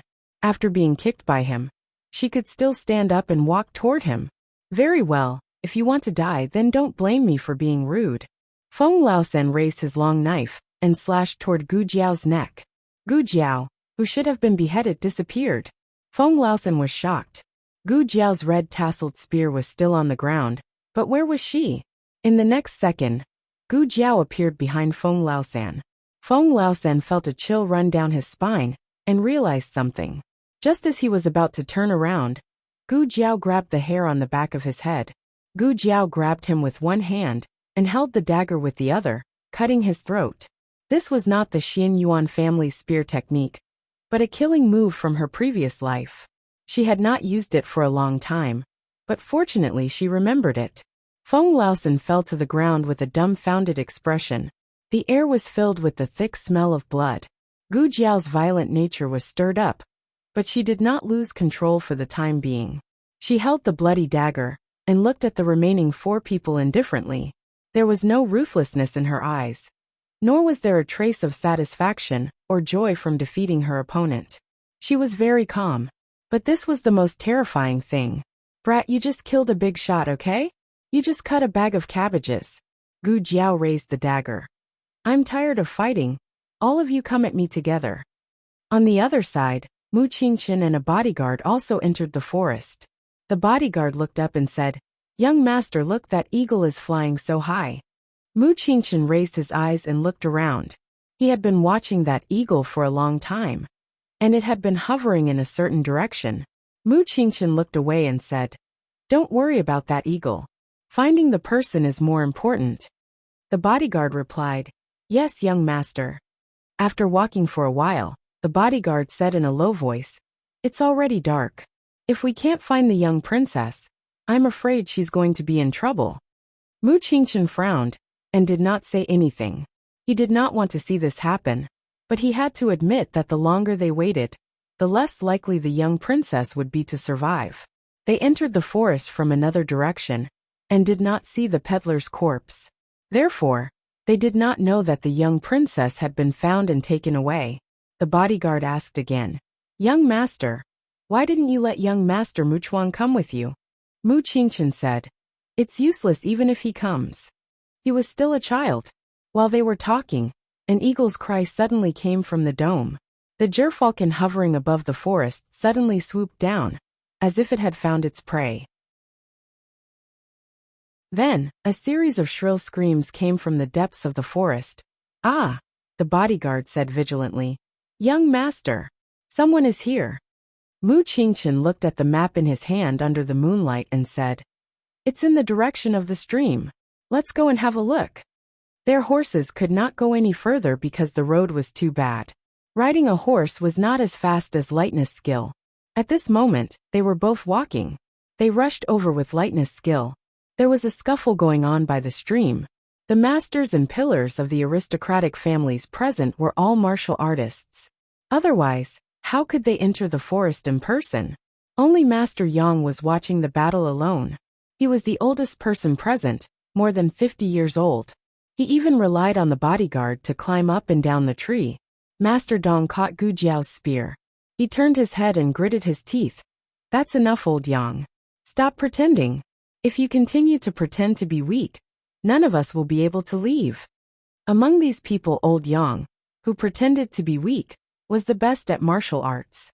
Master Dong, Master Chun, and Master Du could only fight to a draw with Gu Jiao when they joined forces. Gu Jiao was too difficult to deal with. This was out of everyone's expectations. However, old Yang had not watched the battle for so long for nothing. He had been observing Gu Jiao's martial arts, trying to find Gu Jiao's flaws. This young man did have flaws, but those 3 flaws were even more. No wonder he was beaten so badly. He jumped out and said, "Okay, I'll help you." After Master Yang joined the battle, Gu Jiao obviously felt the pressure. This little old man, who had no sense of presence, was a real master.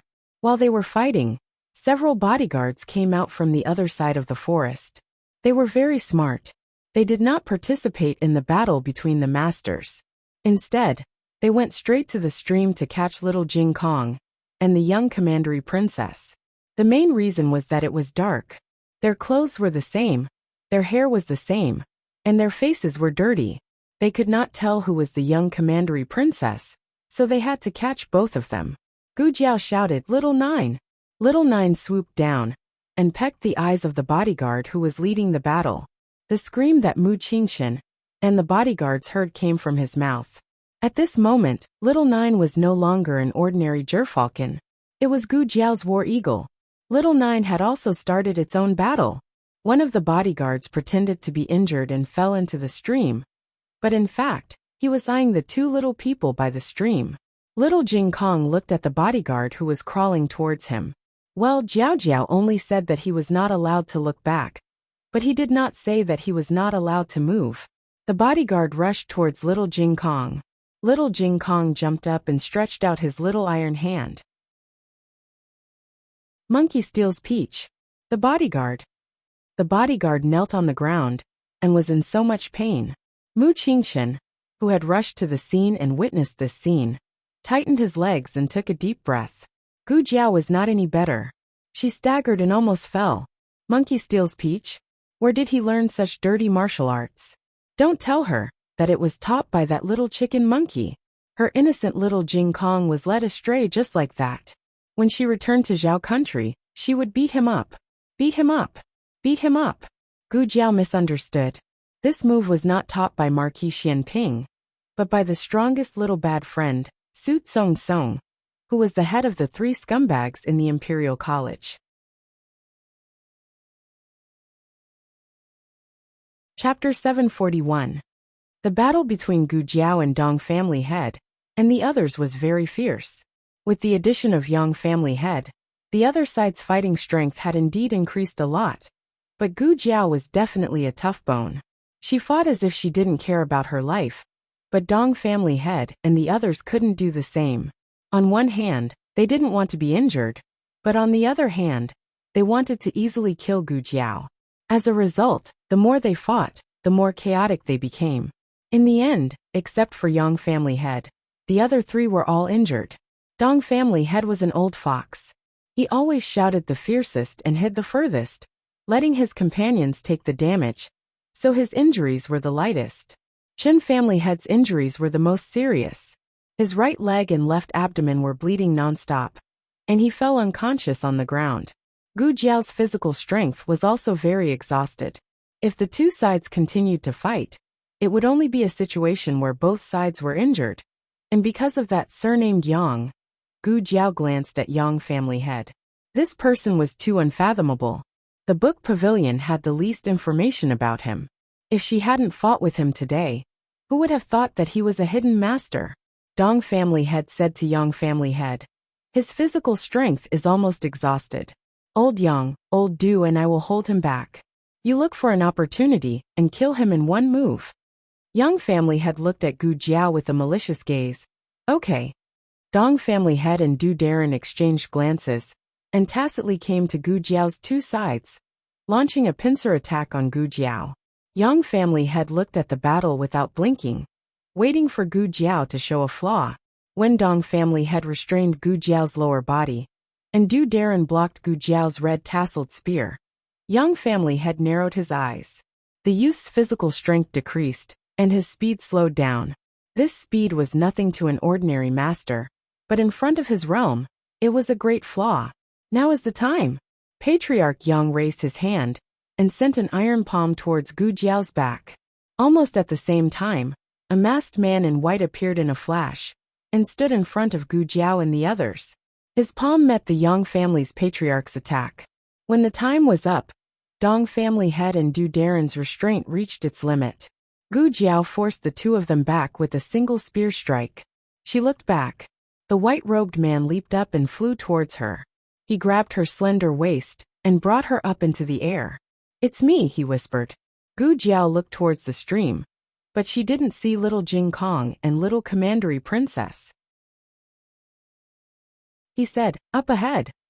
Gu Jiao did not resist anymore. Just when Mu Qingchen thought that Gu Jiao was going to be taken away by him, Gu Jiao suddenly turned around and threw a dagger at him. Are you all okay? Be careful. Patriarch Dong shouted. The dagger was aimed at Patriarch Yang. Patriarch Yang dodged sideways, but the angle Gu Jiao chose was very tricky. Even if he dodged, the one behind him could not. Patriarch Du was stabbed by the dagger, and his whole body was sent flying by the terrible force. He hit the big tree behind him and fell heavily to the ground. Patriarch Dong hurried over and held his shoulder. Old Du! Gu Jiao's action was beyond everyone's expectation. Like Mu Qingchen, they thought that Gu Jiao had left, but they did not expect her to do such a thing. What kind of stubbornness was this? There were 11 of them when they came, and 6 of them were guards. Now more than half of them were dead. Feng Laosan was dead. Old Du and Old Chun were not sure if they were still alive. Patriarch Dong was also slightly injured. Patriarch Dong said, Old Yang, you're so powerful. You're fine. Fine. Patriarch Yang looked in the direction where the young man and the masked man in white went. He silently clenched his right hand, and a drop of blood slipped from his sleeve. Mu Qingchen took Gu Jiao to the place where they agreed to meet with the guards. Gu Jiao saw the horse tied under the tree. A round little head poked out from behind the big tree. Jiao Jiao? The vigilance in Gu Jiao's eyes completely disappeared. Little Jing Kong trotted over. Gu Jiao took his little hand. Are you scared? No. Little Jing Kong shook his head, looked at Mu Qingchen and said, It's Brother Qingchen. Little Jing Kong thought that Gu Jiao could not recognize Mu Qingchen, who was masked. Yes, I know. Gu Jiao touched his little head and said to Mu Qingchen, Thank you. Mu Qingchen thought that Gu Jiao was referring to him saving her, so he said calmly, You're welcome. The guards came out from behind the big tree with the sleeping little princess in their arms. Just now, Mu Qingchen asked the guards to take little Jing Kong away, but he was almost attacked by little Jing Kong. Mu Qingchen had no choice but to show up. Only when little Jing Kong saw that it was him did he let down his guard. Gu Jiao sat down against the big tree. Little Jing Kong walked over and nestled in her arms. Mu Qingchen carried the sleeping little princess over, paused for a moment, and sat down on the other side of little Jing Kong. He looked at the two of them strangely and said, You haven't seen each other many times. Why are you so close? Little Jing Kong could pretend that it was the first time he and Gu Jiao met each other in the boxing field. But in this dangerous forest, he could not hide his dependence on Gu Jiao. Gu Jiao said calmly. Because I'm born with affinity? Mu Qingchen was speechless. Mu Qingchen thought that little princess only met once and recognized Gu Jiao as her teacher. It could only be attributed to Gu Jiao's affinity with children. Gu Jiao leaned against the big tree with little Jing Kong in her arms and asked, "Are you hungry?" Little Jing Kong hesitated for a moment and nodded honestly. "I'm hungry." Gu Jiao asked, "How long have you been hungry?" Little Jing Kong thought for a moment and said, "One day." Gu Jiao never let Jing Kong go hungry, and neither did Xiao Heng. Gu Jiao did not bring any food with her, but there were a few glucose bars in the first aid kit. Gu Jiao opened the small box, took out a piece, and handed it to him. Little Jing Kong did not eat it, but fed it to Gu Jiao first. "Lulang, eat it." "I'm not hungry," Gu Jiao said. He told Light Shui the same thing. But he was actually very hungry, so Jiao Jiao must be hungry too. Little Jing Kong insisted on feeding Gu Jiao first. After Gu Jiao ate a piece, he happily took a piece of candy and put it into his mouth. Mu Qingchen frowned inexplicably. Why didn't he ask Brother Qingchen to eat it too? No way. There was only so little candy. He only ate one piece, and the rest must be given to Jiao Jiao. "Go and pick some fruits," Mu Qingchen ordered the guard. Yes. The guard went to pick some fruits nearby. Mu Qingchen said to Gu Jiao distantly, "This place is very secluded, and no one will come here for the time being. We'll leave after you recover some strength." Gu Jiao did not care much about his deliberate alienation. "Okay." Mu Qingchen frowned. Little Nine fluttered its wings and landed on the branch above Gu Jiao's head. Mu Qingchen looked up at Little Nine, paused, and asked, "This eagle is yours?" Gu Jiao said, "Sort of." What did she mean by sort of? Forget it. It was unnecessary to ask about this with their current relationship. Mu Qingchen was not surprised that Gu Jiao came out to look for someone. Gu Jiao was the little princess's teacher, and it was reasonable for her to help when the little princess was missing. But he didn't understand how he managed to get into a fight with those people.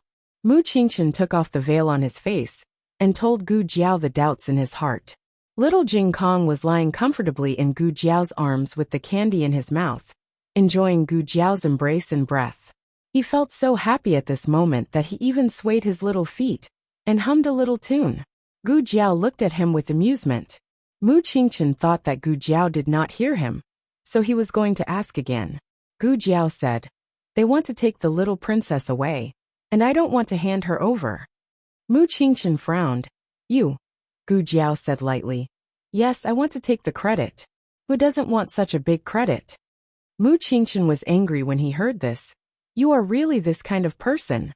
There was a strong smell of gunpowder in the air. Mu Qingchen looked away angrily. He did not know why he was angry, but he felt like there was a ball of fire in his heart. "It's not like that." Little Jing Kong raised his little head from Gu Jiao's arms and said seriously, "They are bad people.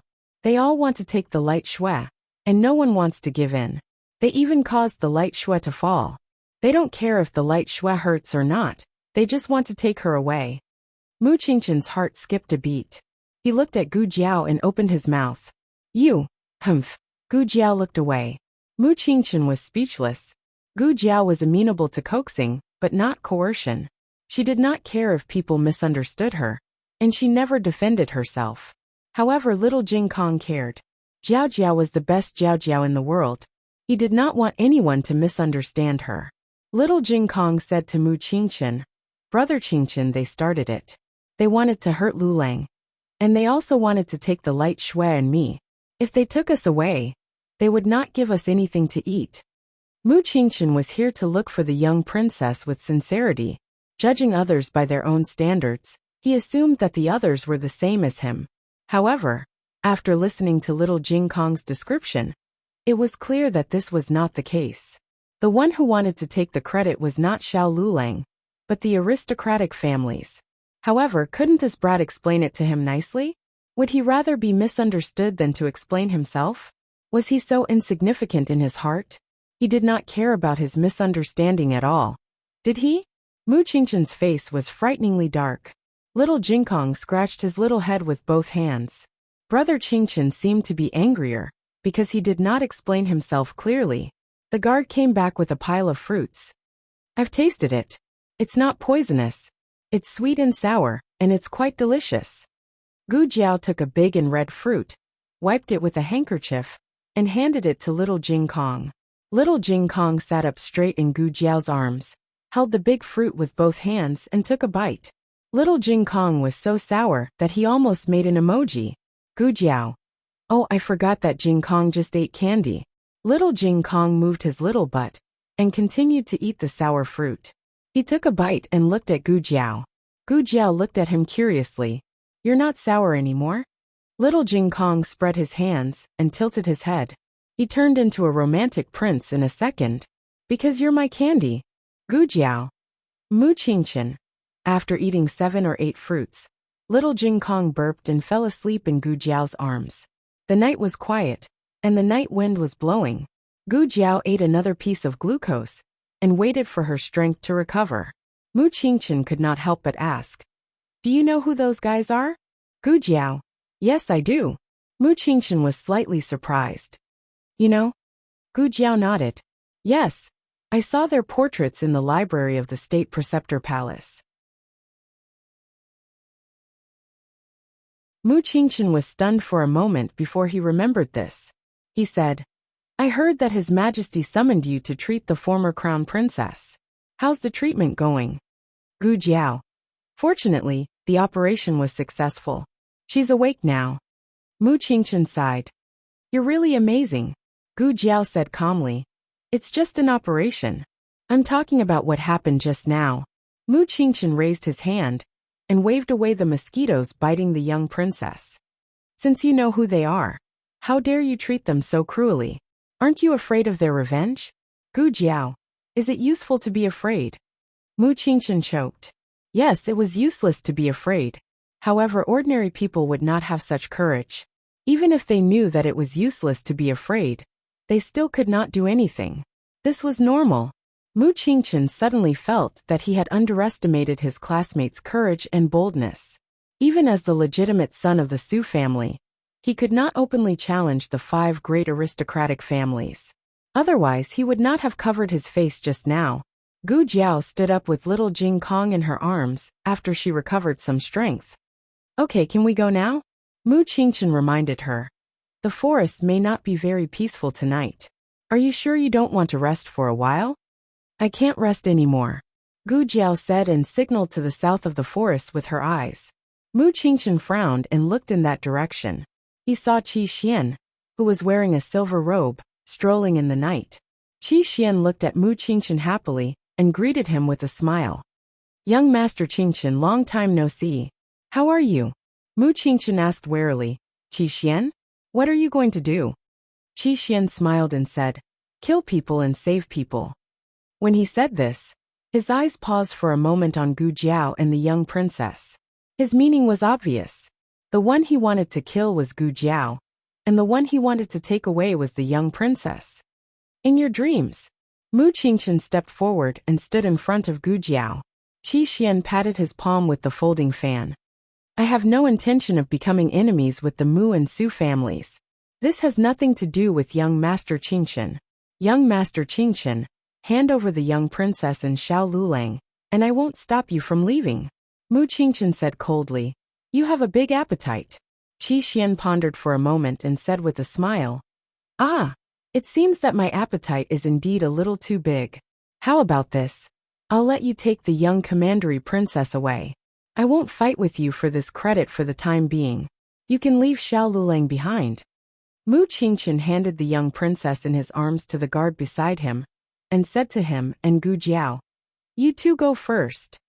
Gu Jiao said indifferently, you are no match for him. Qi Xian was a master of the Tang sect, and had more than 10 years of internal energy than Mu Qingchen. Mu Qingchen said in a low voice, I will hold him back. As long as you escape, he won't dare to kill me. Otherwise, once the news of Mu Qingchen's death spread, the Han family would not be able to protect Qi Xian. With Qi Xian's hearing, he heard every word. He laughed until he was convulsing. After laughing enough, he looked at Mu Qingchen sympathetically. Young Master Qingchen, why do you have to do this? Do you know who he is? Listen to me. He is not worth it. Mu Qingchen said. Cut the crap. Qi Xian stopped laughing. He killed Nangongli. Mu Qingchen's pupils shrank. Qi Xian raised his eyebrows. You really don't know. As he said, he looked at Gu Jiao who was beside Mu Qingchen. He is a spy from the Zhao kingdom. He is the one who killed Nangongli. He approached you just to use you. Don't be fooled by him. I know that the big families are secretly competing with each other, but General Nangong is a famous general of the Yin kingdom. Shouldn't we work together to fight the enemy now that he was killed by a spy from a lower country? Mu Qingchen clenched the long sword in his hand. Of course, the national enmity came first. The guard looked at his young master worriedly. Young master won't. Whoosh! Qi Xian made a move. But it was not aimed at Gu Jiao, but at Mu Qingchen. He wanted to defeat Mu Qingchen with one move, and make him lose all his resistance. However, his hand did not touch Mu Qingchen at all. Mu Qingchen was pushed away by Gu Jiao in time. Qi Xian smiled in surprise. Boy, you have been watching. Take this. He waved his folding fan, and a row of hidden weapons with cold internal force flew toward Gu Jiao. Gu Jiao held little Jing Kong, and stepped on a big tree. She somersaulted to avoid the attack, and the hidden weapons were nailed into the tree. The tree withered rapidly. The hidden weapons were poisonous. Mu Qingchen pulled out his sword and stabbed at Qi Xian. Qi Xian waved his fan to block it, and a hidden weapon shot out from his fingertip. Mu Qingchen blocked it with his sword. The force was so great that the hidden weapon and the sword actually made sparks in the night. Mu Qingchen's eyes darkened. Qi Xian was too powerful. They were no match for him. Mu Qingchen gritted his teeth. When he raised his long sword again, a white hand reached out and grabbed his wrist. Let me, Gu Jiao said. Mu Qingchen frowned slightly. I know you are powerful, but you are no match for him. He has some scruples when fighting with me, but he won't be polite to you. It's not certain who will be rude. Gu Jiao handed little Jing Kong to Mu Qingchen, grabbed the red-tasseled spear, and walked forward calmly. I'll fight with you. Qi Xian smiled. Oh, Gu Jiao said. But I have a condition. Qi Xian said, go ahead. Gu Jiao said, you have to give me 3 moves. Qi Xian said with amusement, no problem. I can give you 30 moves, let alone 3. That's not necessary. Gu Jiao said generously. I'll count to 3 and we'll start. I'll prepare some hidden weapons. You're not allowed to launch a sneak attack. Okay. 1. Gu Jiao stabbed his thigh with her spear. Qi Xian.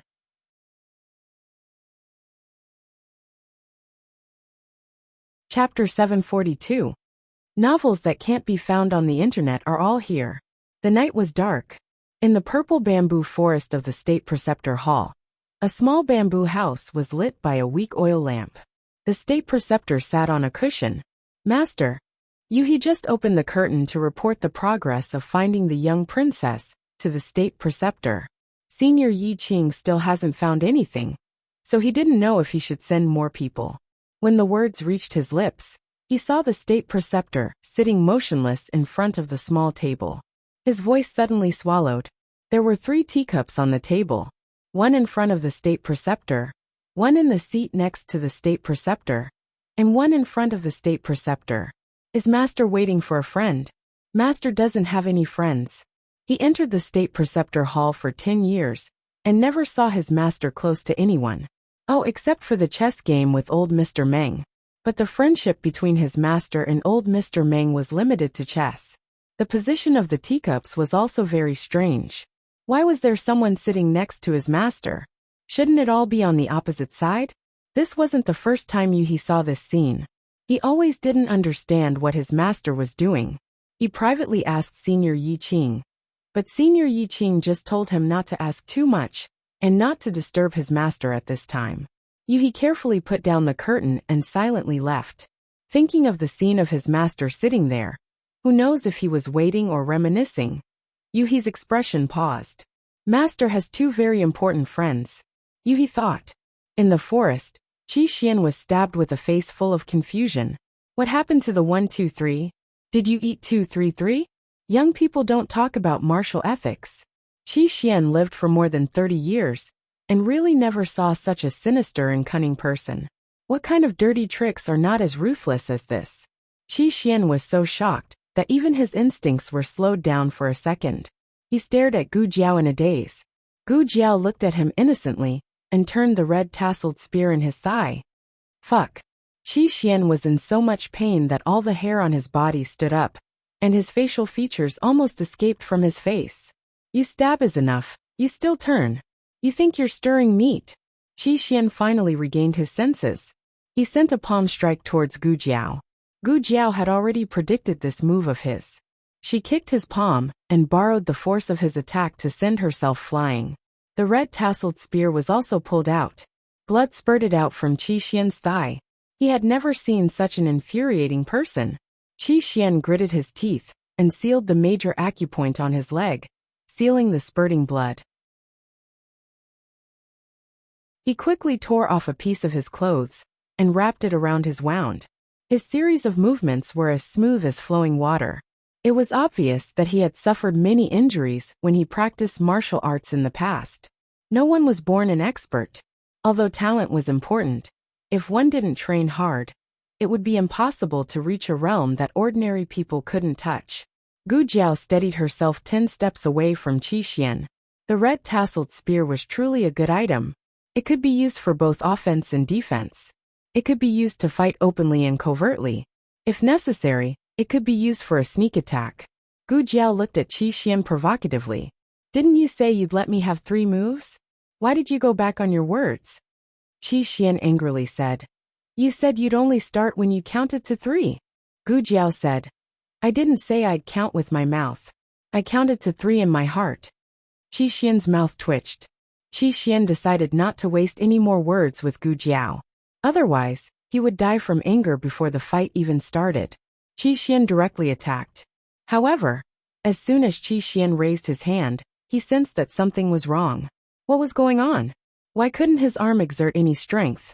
Qi Xian glared at Gu Jiao fiercely. Brat! What did you do to me? Nothing. I just smeared something on the tip of the spear. Gu Jiao had already noticed that there was someone in the forest. Her intuition told her that it was a very powerful expert, so she did something to the tip of the spear. She did it very secretly.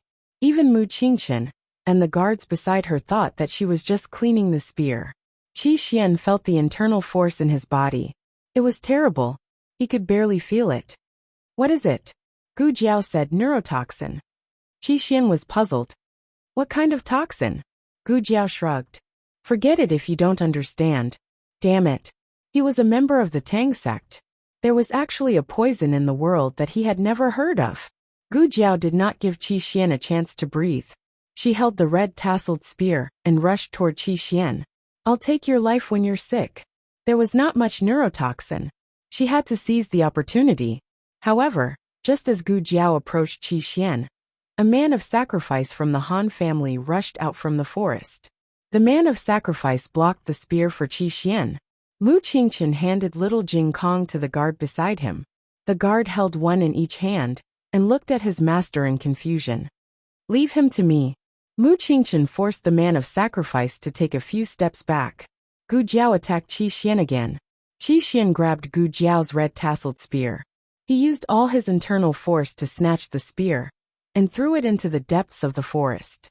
The red tasseled spear was not heavy, so he could still throw it. If it was Xian Yuan Li's magical weapon, he would not be able to pick it up. As expected of Qi Xian from the Tang sect, he could still fight in this state. Gu Jiao clenched her fist and punched Qi Xian's face. Qi Xian's head was tilted and a tooth flew out.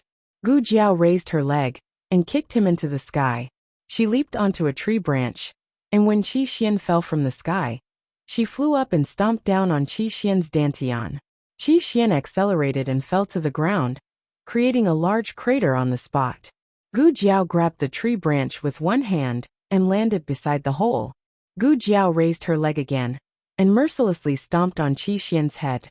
Unexpectedly, a bony hand grabbed her leg. Under the dust, Qi Xian wiped the blood from the corner of his mouth and smiled coldly. It's time to end this. Gu Jiao instantly felt Qi Xian's majestic and vast inner strength. It only numbed him for a short while. Gu Jiao tried to pull her leg back.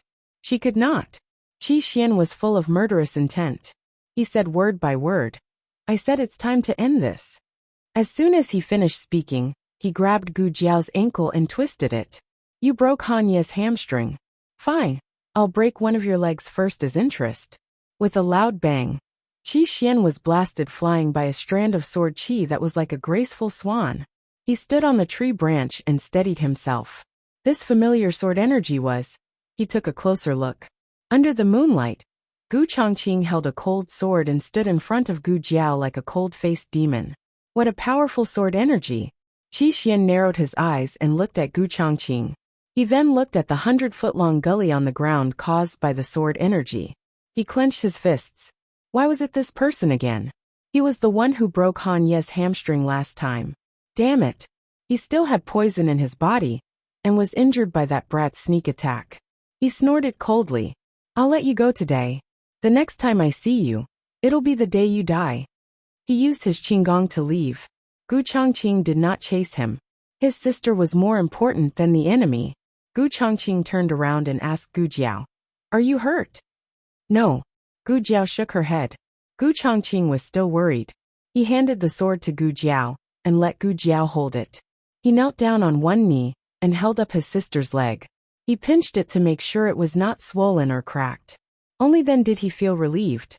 On the other side, Mu Qingchen also finished his battle. He was not used to killing people, so he knocked the men of sacrifice out. He walked over. Gu Jiao raised her dirty hand and wiped Gu Chongqing's face. His sister's face was covered in dirt. Well, he would not wash his face today. Mu Qingchen looked at the two of them and asked about Gu Jiao's condition. "Are you okay?" "I'm fine," Gu Jiao said. Mu Qingchen looked at Gu Chongqing. "He is. I don't know him. He's from the same hometown." Gu Jiao and Gu Chongqing said in unison. "He's from the same hometown.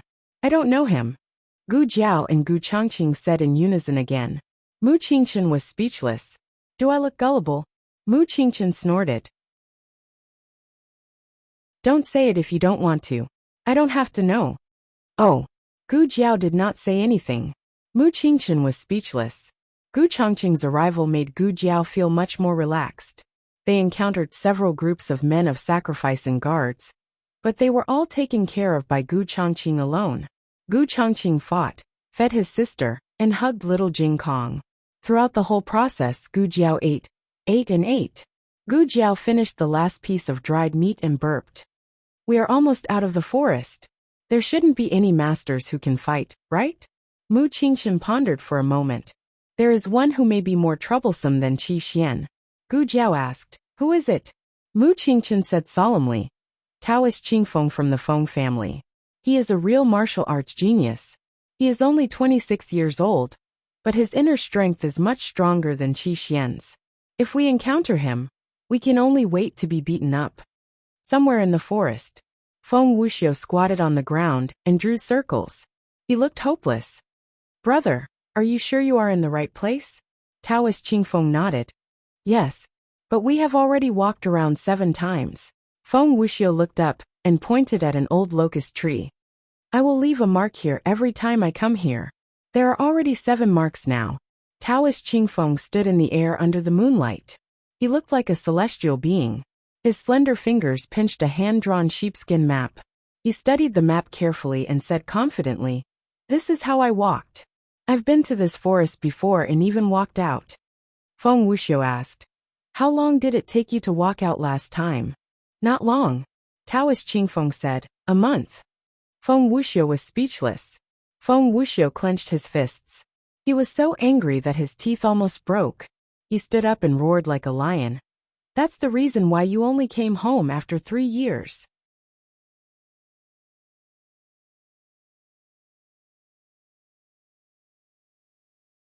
Chapter 743.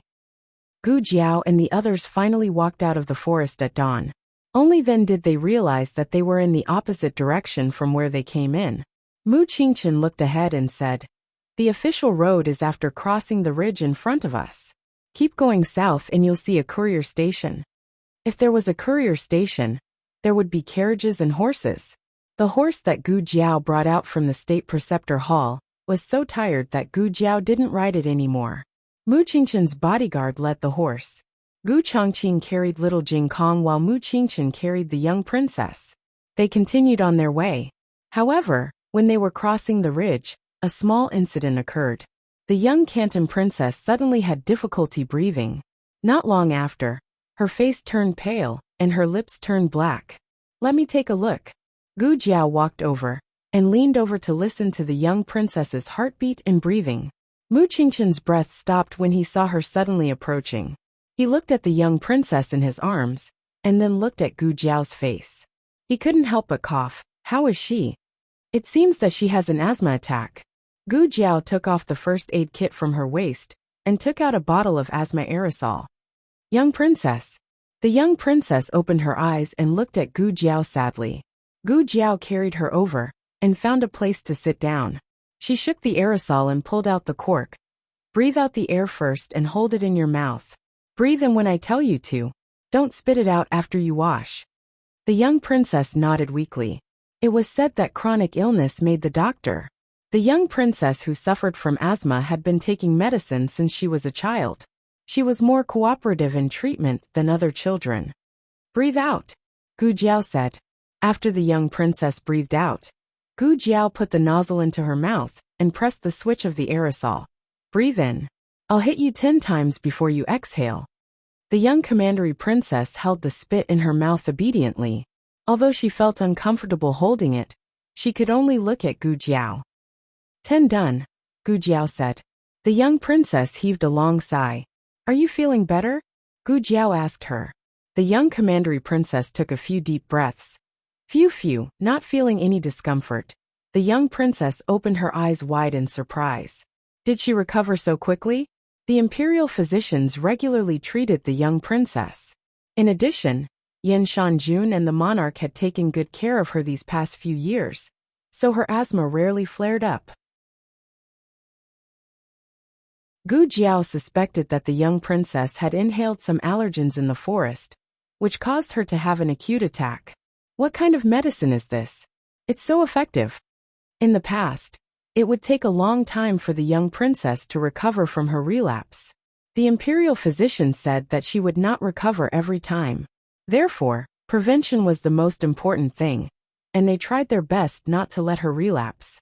Gu Jiao asked, "This is a special medicine for asthma?" Mu Qingqian asked confusedly, "You still have this medicine with you? Shouldn't a martial artist carry gold sore ointment, hemostatic ointment, and detoxification pills? Didn't you tell me that the young princess has asthma?" Since Mu Qingqian told her, she had prepared a bottle of asthma aerosol in the first aid kit. Mu Qingqian took a deep look at Gu Jiao, and suddenly fell silent. "Go and get some water," Mu Qingqian said to the guard. Yes. There was a stream on the road they just walked on. It might be the stream they saw in the depths of the forest. It kept winding to the nearby area. Mu Qingqian wanted to carry the young princess over. The young princess clung to Gu Jiao's neck tightly, and did not want to let go. "I want teacher to carry me. Your body is hard. Teacher's body is soft." Like. Gu Jiao covered her little mouth and said to Mu Qingqian, "Let me carry you. Little girl, don't go too far by rubbing my chest." Young master. Young master." The guard came back in a hurry. Mu Qingqian saw that the guard did not get any water, and knew that something had happened. "What's wrong?" Mu Qingqian asked. The guard said, "I went to get some water. On the way, I met people from our family and the Mu family. The Su family and the Mu family." Gu Chongqing did not have a good impression of the 10 great families. He was ready to kill one of them if 2 came. Mu Qingqian looked at the back of the forest and frowned. It seemed that he was struggling in his heart. Finally he said to Gu Jiao, "You go first. Don't walk on the ridge. It's too wide and easy to be found. You can take a detour, and go out from the other side of the forest. Or I can take them back first. You can come out later." It was not easy to make him say such words.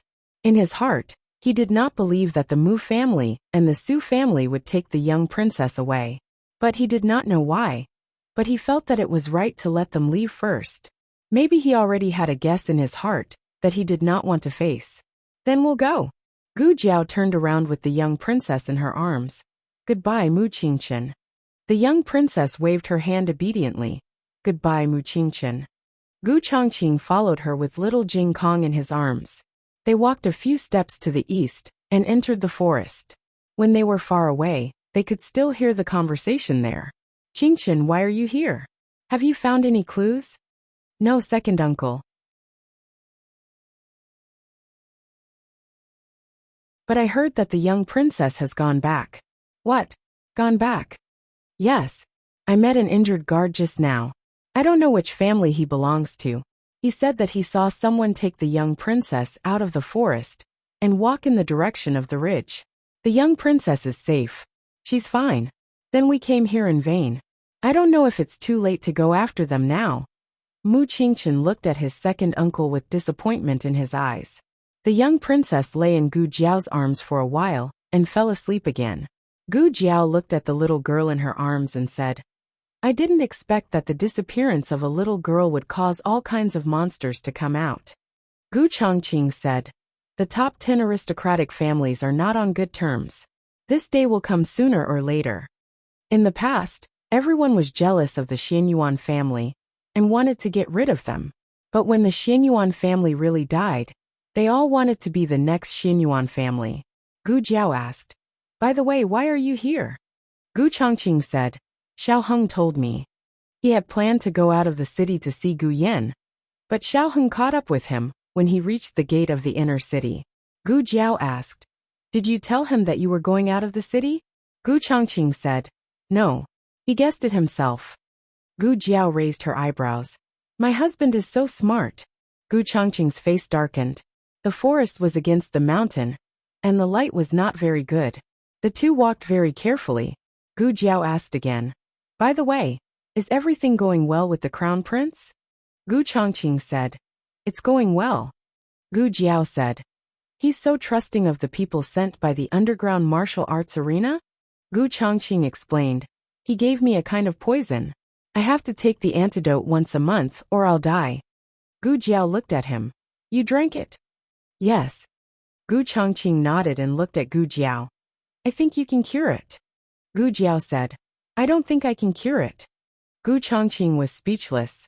Gu Jiao's ears twitched. She turned her head and looked into the depths of the forest.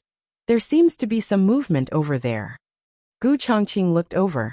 I heard it too. Should we go and take a look? Gu Jiao thought for a while. Let's go and take a look. Gu Chongqing carried little Jing Kong with one hand and wrapped his other hand around Gu Jiao's waist. He used his qinggong to bring her over. The two hid behind a big tree with the child in their arms. About 100 steps away, a young man in a Taoist robe was fighting with two masked men in black. In the middle of their fight, there was a handsome, young man. It's Feng Wuxia and Taoist Qing Feng, Gu Jiao whispered. You know them? Gu Chongqing asked in a low voice. Gu Jiao nodded. I've seen Taoist Qing Feng in the Grand Preceptor Hall. I've seen Feng Wuxia's portrait in the library. Why is Feng Wuxia younger than in the portrait? Feng Wuxia was 23 years old, but he looked less than 20 years old in the portrait. Now that she saw the real person, he looked 3 years younger. Feng Wuxia's age was not a lie. He was just naturally young. Taoist Qing Feng and the two men in black were fighting fiercely. The men in black were not much weaker than Qi Xian. The two of them together were equivalent to Qi Xian 2.0. Gu Jiao sighed. The Yin Kingdom is really full of masters. Who do you think will win? That Taoist priest. Gu Chongqing answered without hesitation. The two men in black used their killer moves. Taoist Qing Feng held back. In order to prevent his inner energy from affecting Feng Wuxia, he split each move into two. One move was used to defend against the enemy, and the other was used to remove his inner energy from a certain part of his body. It was the first time Gu Chongqing saw such a fighting style. It was an eye-opener for him. Gu Jiao watched intently. It seems that Mu Qingchen was right. Luckily, we didn't meet this Taoist priest from the Feng family. The fight is almost over. Let's go. They were only halfway through the fight, but Gu Chongqing could already tell how long it would take for Taoist Qing Feng to defeat the two men in black. Gu Jiao and Gu Chongqing returned to the state preceptor hall at noon. The two children had woken up and had eaten at the relay station. However, their bodies and faces were still dirty, and they looked a little miserable. Gu Jiao could not check their injuries at night. When she got on the carriage, she found that they had different degrees of bruises and abrasions. They were all bruises and abrasions from the road. Xiao Heng had been waiting at the entrance of the state preceptor hall for a long time. Gu Chongqing and Gu Jiao got off the carriage with the children in their arms. Xiao Heng quickly walked over and looked at the two little fellows who were in a terrible state. His eyes turned cold. He looked at Gu Jiao and Gu Chongqing. "Are you okay?" "We're fine." This time, she and Gu Chongqing were really fine. Only the two little ones had suffered a lot. "Let me do it." Xiao Heng reached out and took little Jing Kong from Gu Chongqing's arms. For the first time, little Jing Kong did not protest. Although his face was ugly, his body was very honest. He lay in Xiao Heng's arms obediently and breathed in Xiao Heng's scent. He came to the family when he was 3.5 years old. 2 years had passed. He not only relied on Gu Jiao deeply, but also relied on Xiao Heng from the bottom of his heart.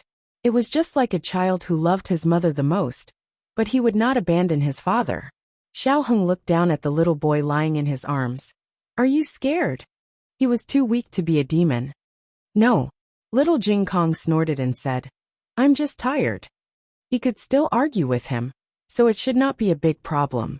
Xiao Heng laughed. "Okay, you're tired. I'll let you rest today. I don't do homework." "Okay. And I want to eat candy." "Okay."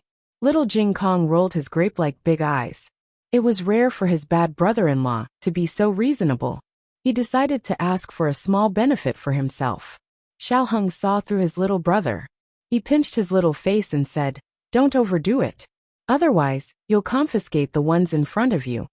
Little Jing Kong's face darkened in a second. He was indeed a bad brother-in-law. Xiao Heng suppressed the smile on his face and said to Gu Jiao, "I'll take Jing Kong to take a bath first. If someone asks, I'll say that he saved my aunt. I have to let him stay in the state preceptor palace for a few days." This was a good reason. "I have a question. I've been thinking about it for a long time. Shouldn't he call her aunt?" Gu Jiao asked. Xiao Heng smiled gently and said, "His Majesty's surname is Shengguan. According to the custom of the Great Yin Dynasty, people with the same surname should be called aunt." Gu Jiao suddenly understood. "Oh, I see. Then I'll send little princess back to the palace first." Xiao Heng looked at little princess who was holding Gu Jiao's neck and said, "No, the monarch is on his way." Speak of the devil. The monarch heard that little princess was sent back to the palace, but she was nowhere to be seen. So he wanted to go to the state preceptor palace to ask about the situation.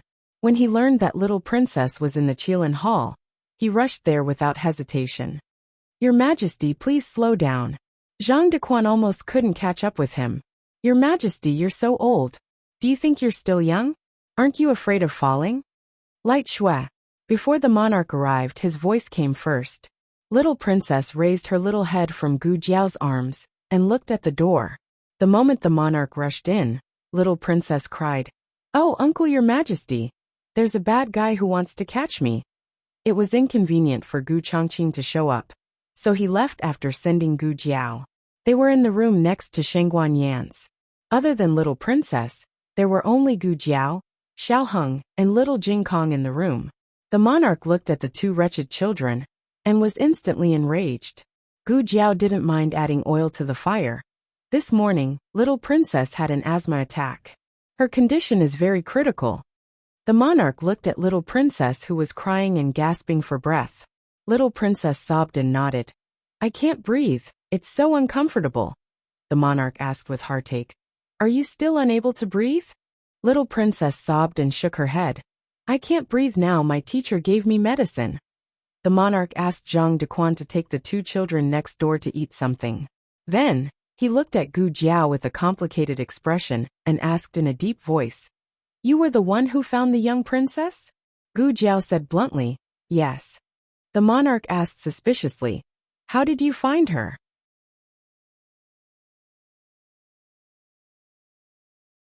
Are you suspecting me of embezzlement? Gu Jiao said. I have an eagle. It found her. The monarch was skeptical. Your eagle can find people? It has been trained. Gu Jiao said. That's strange. Gu Jiao said in her heart. I've seen that eagle. Xiao Heng said. The two children have also seen it. That eagle knows them. The monarch trusted Sheng Guanqing very much. He didn't dwell on this but asked Gu Jiao. Where's the person who took little princess? I didn't see him. Xiao Heng said first. Gu Jiao said without changing her expression. Yes, I didn't see him. The two children escaped into the forest from where they were imprisoned. I found them in the forest. I see. The monarch went next door to ask little Jing Kong and little princess. After all, little princess was only 4 years old. The clues she could give were limited. She only remembered that she was caught again and again. But she couldn't remember what those people looked like. Little Jing Kong remembered the appearance of the peddler, the man in black, and the master of the Dong family. But Xiao Heng just told him not to say that he didn't remember because he didn't see clearly. Zhang Dequan said, Your Majesty, the two children are still young. It's normal that they can't remember clearly after such a big scare. The monarch left the Kailan Hall with a gloomy face. Gu Jiao looked at the monarch's receding figure and asked Xiao Heng, Why didn't you tell Jing Kong and me? Xiao Heng took her hand and tucked her hair behind her ear. Because we don't have enough evidence even if we tell them. Maybe the aristocratic families will join hands and accuse us. Gu Jiao asked. So we'll just let it go like this? Xiao Heng combed her hair. No. The monarch won't. Little princess has suffered so much this time, and almost lost her life. The monarch won't let it go. Those who are scheming behind our backs will soon realize that they have overestimated their abilities. On the 3rd floor of the book collection pavilion, the monarch and the state preceptor sat opposite each other and drank tea. The state preceptor poured tea for the monarch and himself. Your Majesty, do you really want to do this? The monarch said seriously, That's right. The state preceptor smiled faintly, picked up the teacup and took a sip. We agreed at the beginning that the state preceptor hall will not intervene in the affairs of the imperial court, will not participate in the struggle for power, and will not ask about the aristocratic families. The monarch said earnestly, I am not ordering you as the monarch of a country, but as an old friend asking you to help me. The state preceptor stopped drinking tea. Yi Qing. Yi Qing stepped forward and saluted. Disciple is here. The state preceptor asked, What time is it? Yi Qing replied respectfully, It's just past noon. The state preceptor said faintly, Master wants to see the mastermind behind the kidnapping of the little princess. Yi Qing's expression was solemn. Disciple accepts the order.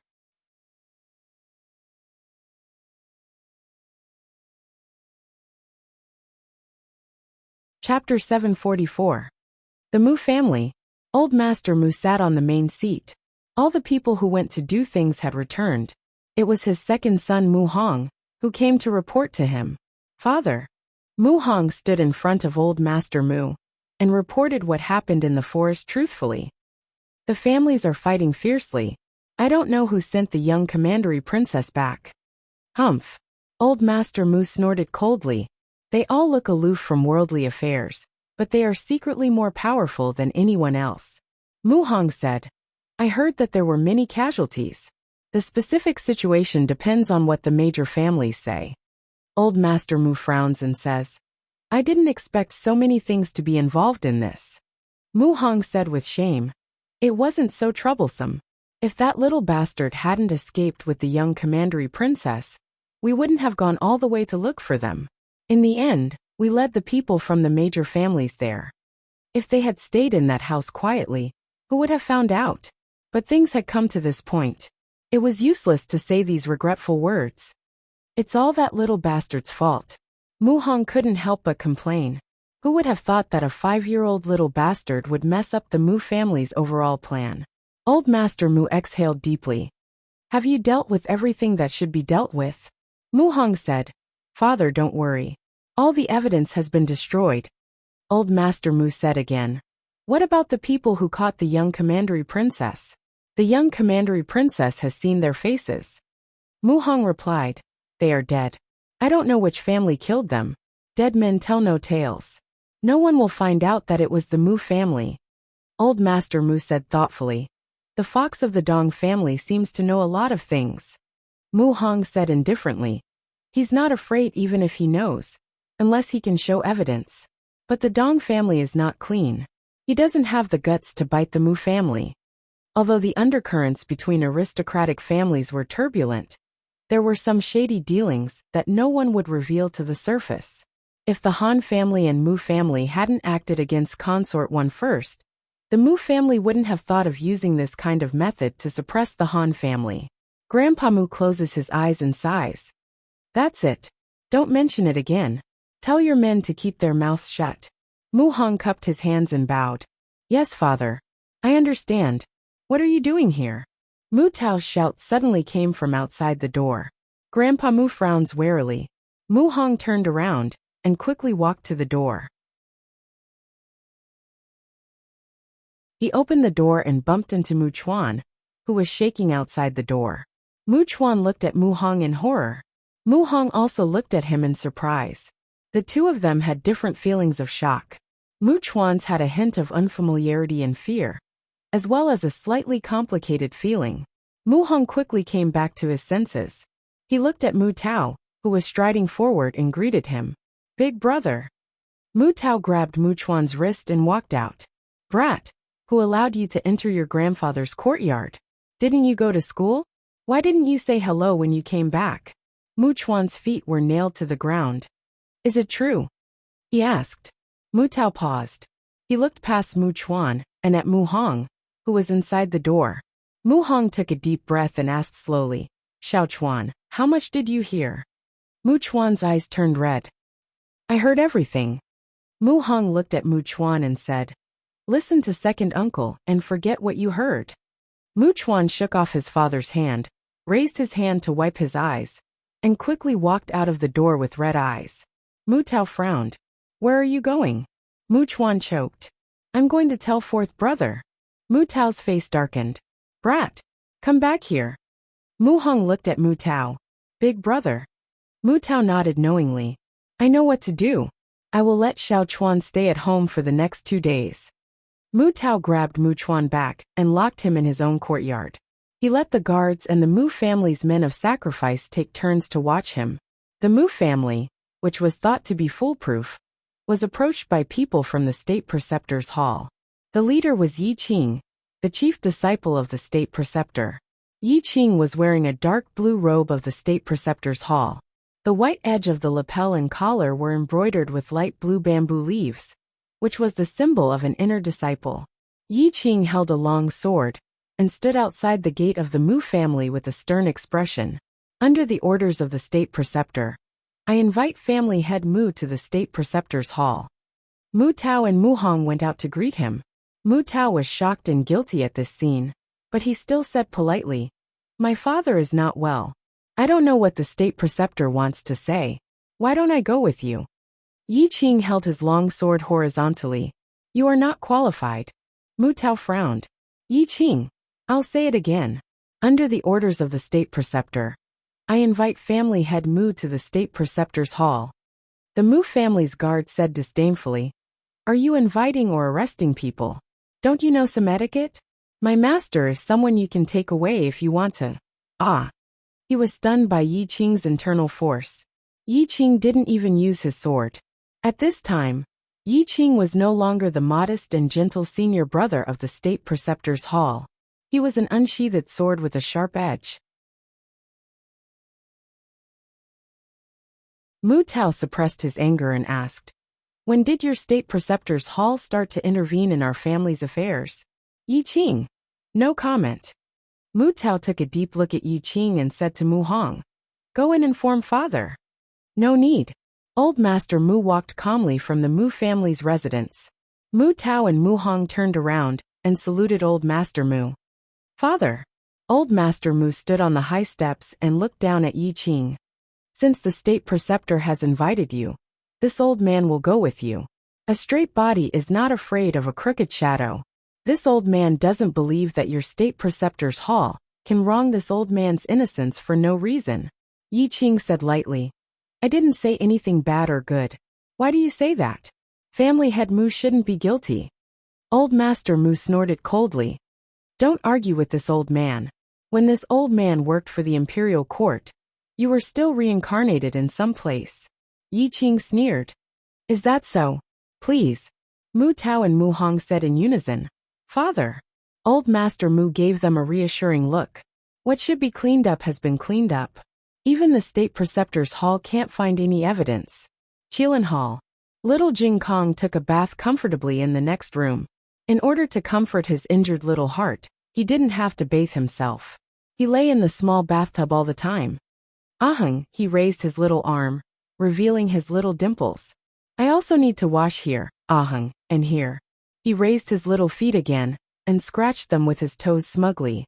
The feeling of ordering a bad brother-in-law is too good. I feel that my child has reached the peak. Xiaoheng looked at him with a fake smile. Fine, you can show off. When Jiao Jiao is gone, see how I deal with you.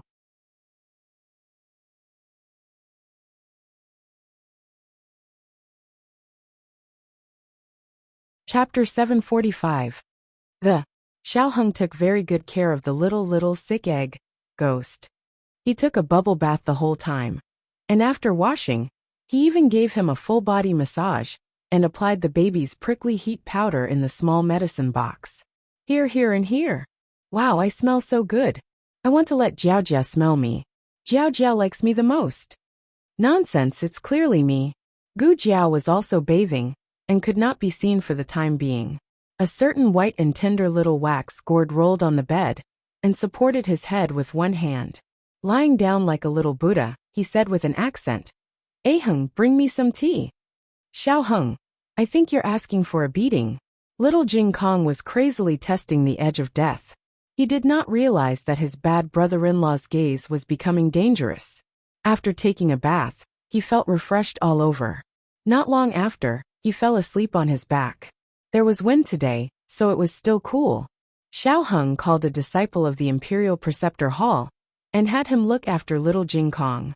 The corridor on the right side of the Qilin Hall was a rather special place. There were no unrelated people living in it. The room closest to the operating room was Shangguan Yan and Gu Jiao's room. He lived next door. The room opposite was empty. Xiaoheng had the disciple of the Imperial Preceptor Hall clean up a room for Gu Jiao. Xiaoheng arrived in front of the room. Just as he was about to knock on the door was opened from the inside. Gu Jiao had just finished bathing, and changed into a clean young man's robe. Her long hair was wet, and draped over her shoulders and back. There was also a strand of hair that fell on her forehead. The water droplets trembled at the tip of her hair. They were sparkling and translucent, reflecting thousands of rays of light. Her black hair was black and shiny, which made her skin look like jade. Her long eyelashes also had water droplets hanging on them. Her eyes were moist, and her lips were soft and bright red. Xiaoheng's throat moved. Gu Jiao looked at him with a smile. Xiaoheng realized that he had lost his composure. He cleared his throat and said, I came to see you. Is it convenient for me to come in? Gu Jiao stepped aside to let Xiaoheng in. Xiaoheng closed the door and went to the table. He poured himself a large cup of herbal tea and gulped it down.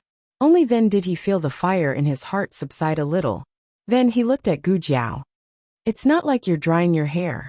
Oh, Gu Jiao said indifferently. The weather is hot. It'll dry in a while. She went to the small table by the window and opened the small medicine box.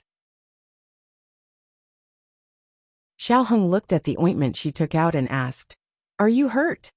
Gu Jiao shook her head. No, I was just bitten a few times by mosquitoes. The mosquitoes in the forest were too poisonous. She didn't feel anything when she was bitten, but when she took a bath, she found that she had several big bumps. Was Jing Kong bitten by a mosquito? She asked. He's fine. There are only a few small red spots. Xiaoheng said as he walked over to her with a cotton towel. Let me see. Where are you bitten? Gu Jiao looked up and pointed to her neck. Here. She rolled up her sleeves and pointed to her wrist. And here. She didn't have any other thoughts. She just wanted to show him the big bumps caused by the mosquito bites. However, an indescribable thought flashed through Xiaoheng's mind. Thinking about it carefully, They hadn't been alone together for a long time. Even if she changed into a young man's robe and spoke in a young voice, as long as she was still her, he couldn't hide the impulse in his heart. You. Gu Jiao stared at him blankly. Xiaoheng lowered his eyes. I'll help you apply the ointment. Okay. Gu Jiao handed him the cotton swab and ointment. Xiaoheng lowered his head, dipped the cotton swab in the ointment, and applied it little by little on the big bumps caused by the mosquito bites. He tried to get rid of all distracting thoughts, but a certain someone didn't give him a chance to calm down. Lord Xiao, your heart is beating so fast. Gu Jiao put her hand on his chest. She had bathed in cold water, so her palm was cold. However, when she touched it, his heart became boiling hot. He grabbed her wrist and sighed helplessly. Gu Jiao, I can't concentrate on applying the ointment if you're like this. Gu Jiao. Oh. Xiaoheng let go of her hand and continued to apply the ointment. Gu Jiao stopped and just stared at him. Then Xiaoheng heard the sound of saliva swallowing. Xiaoheng. Applying ointment was a common thing. But in this atmosphere, it became a very private thing. The atmosphere suddenly became ambiguous. Xiaoheng took a deep breath and calmly pulled her hand over. He rolled up her sleeves and applied the ointment evenly on each of her wounds. He finished slowly, and the entire process was done with ease and calmness. But the moment he placed the ointment on the table and threw the cotton swab into the basket, he suddenly clasped Gu Jiao's neck with one hand and lowered his head to kiss her deeply. He had been so calm earlier, like an old monk in meditation. Gu Jiao thought that he wouldn't do anything. This was too exciting. Gu Jiao's little heart contracted, and then she was swallowed by his domineering strength. He had really grown up. Were all men self-taught in this area? He was too good at it. It wasn't too hot today, and a cool breeze blew into the room. It was quite comfortable. Your Highness Changsun, I cut some fruits. I didn't see anything. He covered his eyes with one hand and quickly turned around while holding the tray with one hand. He planned to leave, but after thinking about it, he still walked in and put the fruits on the table. Then he closed his eyes and walked out. He didn't dare to open his eyes, and even bumped into the wall. After he blindly stepped over the threshold. He blindly closed the door for the two of them. You two continue. Gu Jiao couldn't help laughing. Xiaoheng's ears turned slightly red. Gu Jiao looked at him with a faint smile and said, Will Xiaoqing beat you when he comes back? She kissed a man in broad daylight and was caught by a disciple of the State Master Hall. Her 19 years of chastity were really ruined. Xiaoheng thought for a while. It was Sheng Guanqing who was caught, not him. It was no longer awkward. We'll talk about it when he comes back. He lifted her delicate chin and kissed her again. Little Jing Kong was so tired that he still hadn't woken up at 5 o'clock. Yi Qing, the eldest disciple, took old Master Mu to the 3rd floor of the book pavilion. Gu Jiao and Xiaoheng went to the 2nd floor of the book pavilion to eavesdrop. They leaned against the window and pressed their ears against the wall. Gu Jiao asked, Did you hear anything? Xiaoheng shook his head. No, what about you? Gu Jiao said, Neither did I. It shouldn't be. She saw that they were upstairs, right above her head. Why couldn't they hear anything? Was the book pavilion so soundproof? Keep a lookout for me, Gu Jiao said to Xiaoheng. She was referring to the 2 disciples of the State Master Hall, who were guarding the entrance of the 2nd floor. Okay, Xiaoheng said. Gu Jiao climbed out of the window on the 2nd floor, grabbed the reliefs on the wall, and climbed to the 3rd floor little by little. When she finally climbed to the window on the 3rd floor, she saw a man of sacrifice of the State Master Hall, with a very high realm standing in the window and looking at her expressionlessly. Gu Jiao. Hello, Master. Goodbye. Gu Jiao climbed down quickly. Xiaoheng carried Gu Jiao in. Why are you so fast? Did you see them? After Gu Jiao landed, she clapped her hands, took a long breath and said, Yes, I saw them. They were quarreling. On the 3rd floor, old Master Mu said confidently, What evidence does the State Master Hall have to prove that the Mu family did it? We have never offended the State Master Hall. Why should we be slandered like this? The State Master Hall said, The divination has made it very clear that it was your family who did it. Old Master Mu looked up to the sky and laughed. Divination? Ha, what a joke. Does the State Master Hall arrest people based on divination? You don't need evidence. The State Master Hall said calmly. It is the method of the rearguard commandery and the yamen of 3 departments to arrest people based on evidence. The State Master Hall relies on divination. What divination? The old faker must have heard something from somewhere, but he couldn't show any conclusive evidence, so he used divination to cover it up. He thought that the State Master Hall had the courage to arrest him, because they had something on the Mu family. In this way, he was not afraid. Old Master Mu sneered. State Master, I don't doubt your ability. It's just that if you put the blame on the Mu family based on divination, I'm afraid that the people in the world will not believe it. The State Master Hall fell into deep thought. The State Master Hall really had no evidence. Grandpa Mu said fearlessly, if you can show me the evidence, I'll give you my life. The State Master Hall said, Yi Qing. Yi Qing said, yes, Master. The State Master Hall said, call the witness. Old Master Mu's face changed. Yi Qing went downstairs in person.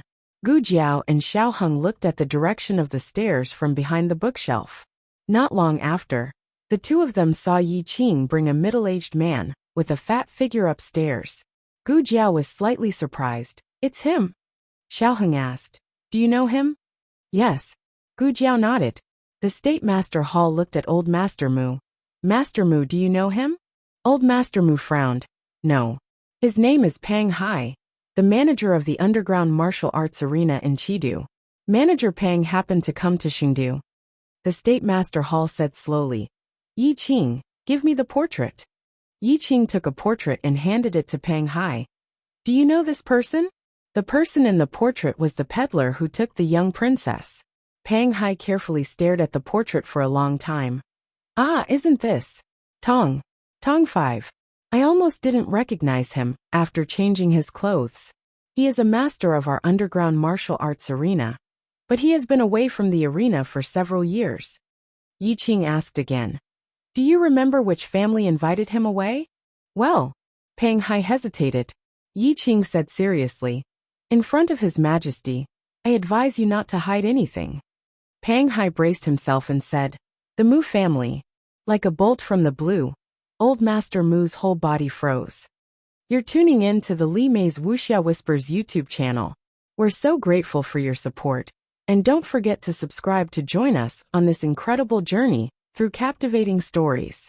Your generosity through donations truly makes a world of difference, as it's the primary source of revenue that allows me to expand and enhance this channel for you.